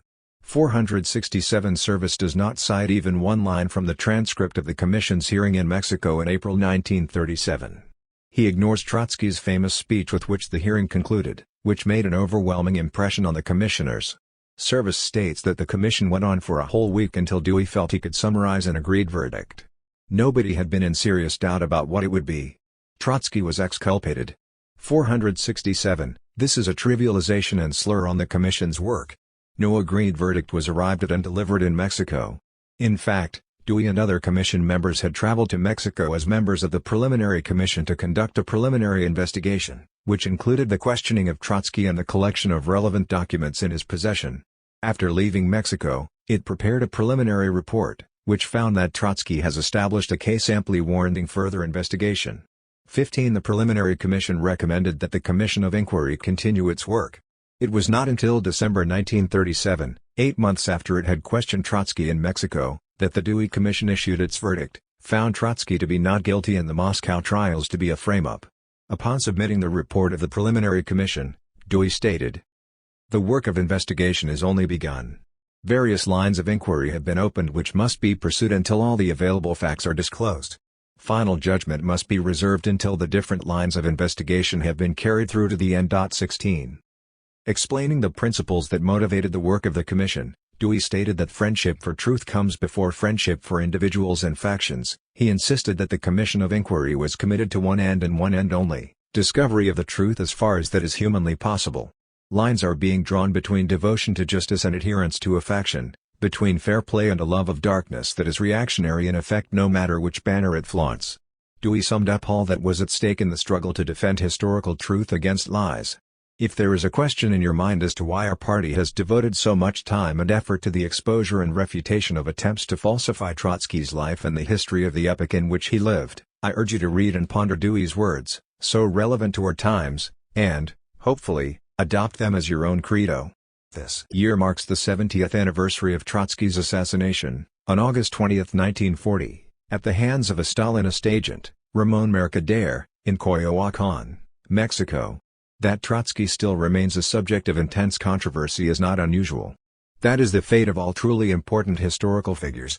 But what is extraordinary is the degree to which he remains, so many years after his assassination, the subject of such unrelenting misrepresentation, falsification and outright slander. History will record that the Soviet bureaucracy never formally rehabilitated Leon Trotsky, contrary to the claim of Service, Who gets even this fact wrong? Even as he was pursuing pro-capitalist policies that were to result, within little more than 4 years, to the dissolution of the Soviet Union, Mikhail Gorbachev publicly declared. Trotskyism was a political current whose ideologists took cover behind leftist pseudo-revolutionary rhetoric, and who in effect assumed a defeatist posture. This was essentially an attack on Leninism all down the line. The matter practically concerned the future of socialism in our country, the fate of the revolution. In the circumstances, it was essential to disprove Trotskyism before the whole people, and denude its anti-socialist essence. 17. Service is at the back of a long line of anti-Trotsky slanderers who have been at work, in the service of political reaction, for more than 85 years. The conservative reaction against the revolutionary internationalist program of the October Revolution began in 1923 under the banner of the fight against Trotskyism. By the mid-1930s, this fight had assumed the form of the systematic physical extermination of all the surviving representatives of the Marxist political and intellectual tradition within the Soviet Union. And beyond the borders of the USSR, the Trotskyists were persecuted within the imperialist countries, both fascist and democratic. Hitler, as I have already mentioned, would fly into a rage when Trotsky's name was mentioned. In the United States, the Roosevelt administration organized the indictment and imprisonment of leaders of the Trotskyist movement. And if there was anyone in the world who hated Trotsky even more than Stalin did, it was none other than Winston Churchill. In 1937, Churchill published a book entitled Great Contemporaries. One chapter was devoted to Hitler, of whom Churchill wrote with unabashed admiration. He still had high hopes for the German Führer. But another chapter was devoted to Trotsky. The language was out of control. Like the cancer bacillus, Churchill wrote, he grew, he fed, he tortured, he slew in fulfillment of his nature. 18. It should be noted that Churchill's most vile slanders, directed against Trotsky as a man, are picked up and expanded upon by Service. The rage of Hitler, the vituperation of Churchill, and the sadistic vindictiveness of Stalin are not difficult to explain. They were Trotsky's contemporaries, his lesser contemporaries. They were engaged in what they knew to be life and death struggles against the revolutionary cause that he, more than any other person of his time, represented and embodied. Read the newspapers of the day. How often one finds on the front page, beneath the banner headlines reporting one or another spectacular event of the 1930s, a smaller headline that reads, Trotsky says, or Trotsky predicts. The press in this way informed its readers of Trotsky's response to the great events of the day. But why the interest in the reaction of one man? Because that one man was the authoritative voice of world socialist revolution. Trotsky was the revolution in exile. On August 31, 1939, on the very eve of the outbreak of World War II, the French newspaper Paris Soir reported a discussion between Hitler and the French ambassador Coulandre. Hitler expresses his regrets that war is inevitable. Coulandre asks Hitler if it had occurred to him that the only victor in the event of war will be Trotsky. Have you thought this over? He asked. And Hitler replied, I know. Reading this account, Trotsky wrote, these gentlemen like to give a personal name to the specter of revolution. 19. Service's portrayal of Trotsky is drawn entirely from the slanders of those who stood in the camp of reaction, both Stalinist and imperialist. He cannot permit the introduction of any testimony that contradicts the caricature that he presents to his readers. Moreover, Service relies on the fact that, so many years after his death, there is no one left who actually knew, respected and loved the old man, as he was known to so many of his followers. I was fortunate to have met and spoken with witnesses to Trotsky's life, Arnie Swabeck and Al Glotzer, both of whom spent weeks with Trotsky and Prinkipo in the early 1930s, the Belgian revolutionary Georges Verikan, the German revolutionist, Oscar Hipp, and the captain of Trotsky's guard in Coyoacan, Harold Robbins. Not all of these men remained Trotskyists. But of Trotsky's greatness and humanity they were never in doubt. Even after the passage of decades, they viewed the time they had spent with Trotsky as the most important period of their lives. I have also met survivors of Stalin's terror, who experienced firsthand the bestiality of the bureaucracy's counter-revolutionary nationalist pogrom against the genuine representatives of Bolshevism, such as Rebecca Mikhailovna Boguslavskaya, Tatiana Ivarovna Smilga, and Zorya Leonidovna Serebryakova, whose fathers, members of the left opposition, were shot in 1937 or 1938. They met Trotsky when they were still children, and he seemed like a giant in their eyes. They recalled how their fathers, Mikhail Boguslavsky, Ivar Smilga and Leonid Serebryakov, would speak of Lev Davidovich with respect and genuine love. Though Tatiana Smilga and Zorya Serebryakova are still alive, they were not interviewed by Service. Nadezhda Yoffa was the daughter of Adolf Yoffa, Trotsky's close friend, who committed suicide in November 1927 to protest Trotsky's expulsion from the Communist Party. She had first met Trotsky as a child, in Vienna, before the 1917 revolution. She played together with Trotsky's young son, Lev Sedov. In contrast to Service's portrayal of Trotsky as an uncaring father, Nadezhda remembered a man who loved children and was infinitely patient as he mediated their squabbles. Though Service cites Yalfa's memoirs, he makes no reference to her personal recollections of Trotsky. There exist a number of important literary portraits of Trotsky, in which his extraordinary personality is memorably portrayed. The American writer, James T. Farrell, traveled with John Dewey to Mexico in April 1937. Years later, in the 1950s, he wrote an account of that trip. Farrell had observed Trotsky closely, during the week in which the latter spent hours answering questions put to him by the members of the Preliminary Commission. Trotsky was under crushing political and personal pressure. He was all too aware of the horror that was unfolding in Moscow, where his old comrades had already been murdered or were awaiting execution. His youngest son Sergei had already disappeared. Trotsky was compelled to answer questions in a language that was not his own. Trotsky, Farrell recalled, gave the impression of great simplicity, and of extraordinary control over himself. He was a decisive and non-casual person. He spoke with remarkable precision. His manners were as impeccable as his clothes, and he was a man of charm. His gestures were very graceful. He was extraordinarily alert. At times it seemed as though his entire organism were subordinated to his will. His voice was anything but harsh. He was taut, like a bow drawn tightly. It would never snap, but it would vibrate at the slightest ripple of one's breath. His temperament was vibrant. He was a man of tremendous intellectual pride and of self-confidence. He was intolerant of stupidity, of what he deemed to be stupid, and his simplicity and extraordinary graciousness seemed like an acquisition of experience. He was a man of genius, of will, and of ideas. He might even be called an archetype of the civilized, highly cultivated Western European. He was a man of the West, and in this unlike the majority of current men in power in the Soviet Union. His Marxian faith was a faith in ideas. We can properly say that Trotsky was a great man. 20. Farrell offered this account of Trotsky's testimony. In Mexico, Dewey remarked that Trotsky had spoken for 8 days and had said nothing foolish. And what Trotsky said exposed a world of horror, of tragedy, of degradations of the human spirit. When people get accustomed to horrors, wrote the Russian poet Boris Pasternak, these form the foundations of good style. The horrors of history were a basic ingredient of Trotsky's style. His masterful irony is, like all great irony, a protest. Because the horrors of history loom so overwhelmingly in the face of the reason of man.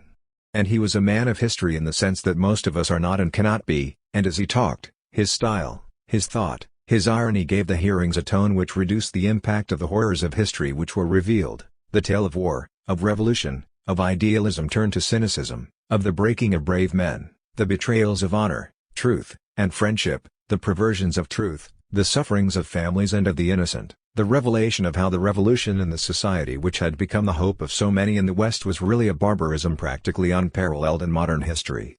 Read the cold print of his testimony and all this is clear. Some of Trotsky's interpretive and causal explanations may vary from our own, but the facts, the revelations, the horrors are all there. And as Trotsky talked, accepting full moral responsibility for all of his own acts when he was in power, his style gave this testimony an almost artistic character. 21.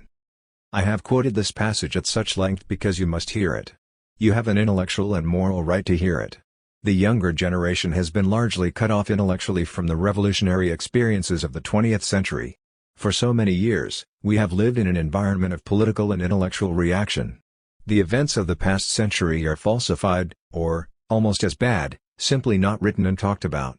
There is a danger that the young generations, coming to maturity in the first decades of the 21st century, will not know what they must know of the great events of the 20th century, of its revolutions and the counter-revolutions, of the wars, and the efforts to put an end to them. And they will not know of the great voices of the past, and the words they spoke. We are entering into a new epoch of revolutionary struggle. Of this there are growing and increasingly apparent signs. The gulf between the few who are rich beyond anything that is rational and comprehensible, and the great mass of the world's human beings grows ever greater. The economic system, designed to perpetuate and add to the wealth of the rich, assumes before our eyes an ever more irrational character. The global problems metastasize, producing social and ecological catastrophes. The operations of privately owned corporations ever more obviously endanger the very survival of the planet. The growing awareness of these dangers, the anger over inequality and injustice, is mounting. A change in mass consciousness is now underway. But the development of consciousness must be nourished with the lessons of history. The great voices of the past, including that of Leon Trotsky, must be heard again, so that we can learn from and be inspired by.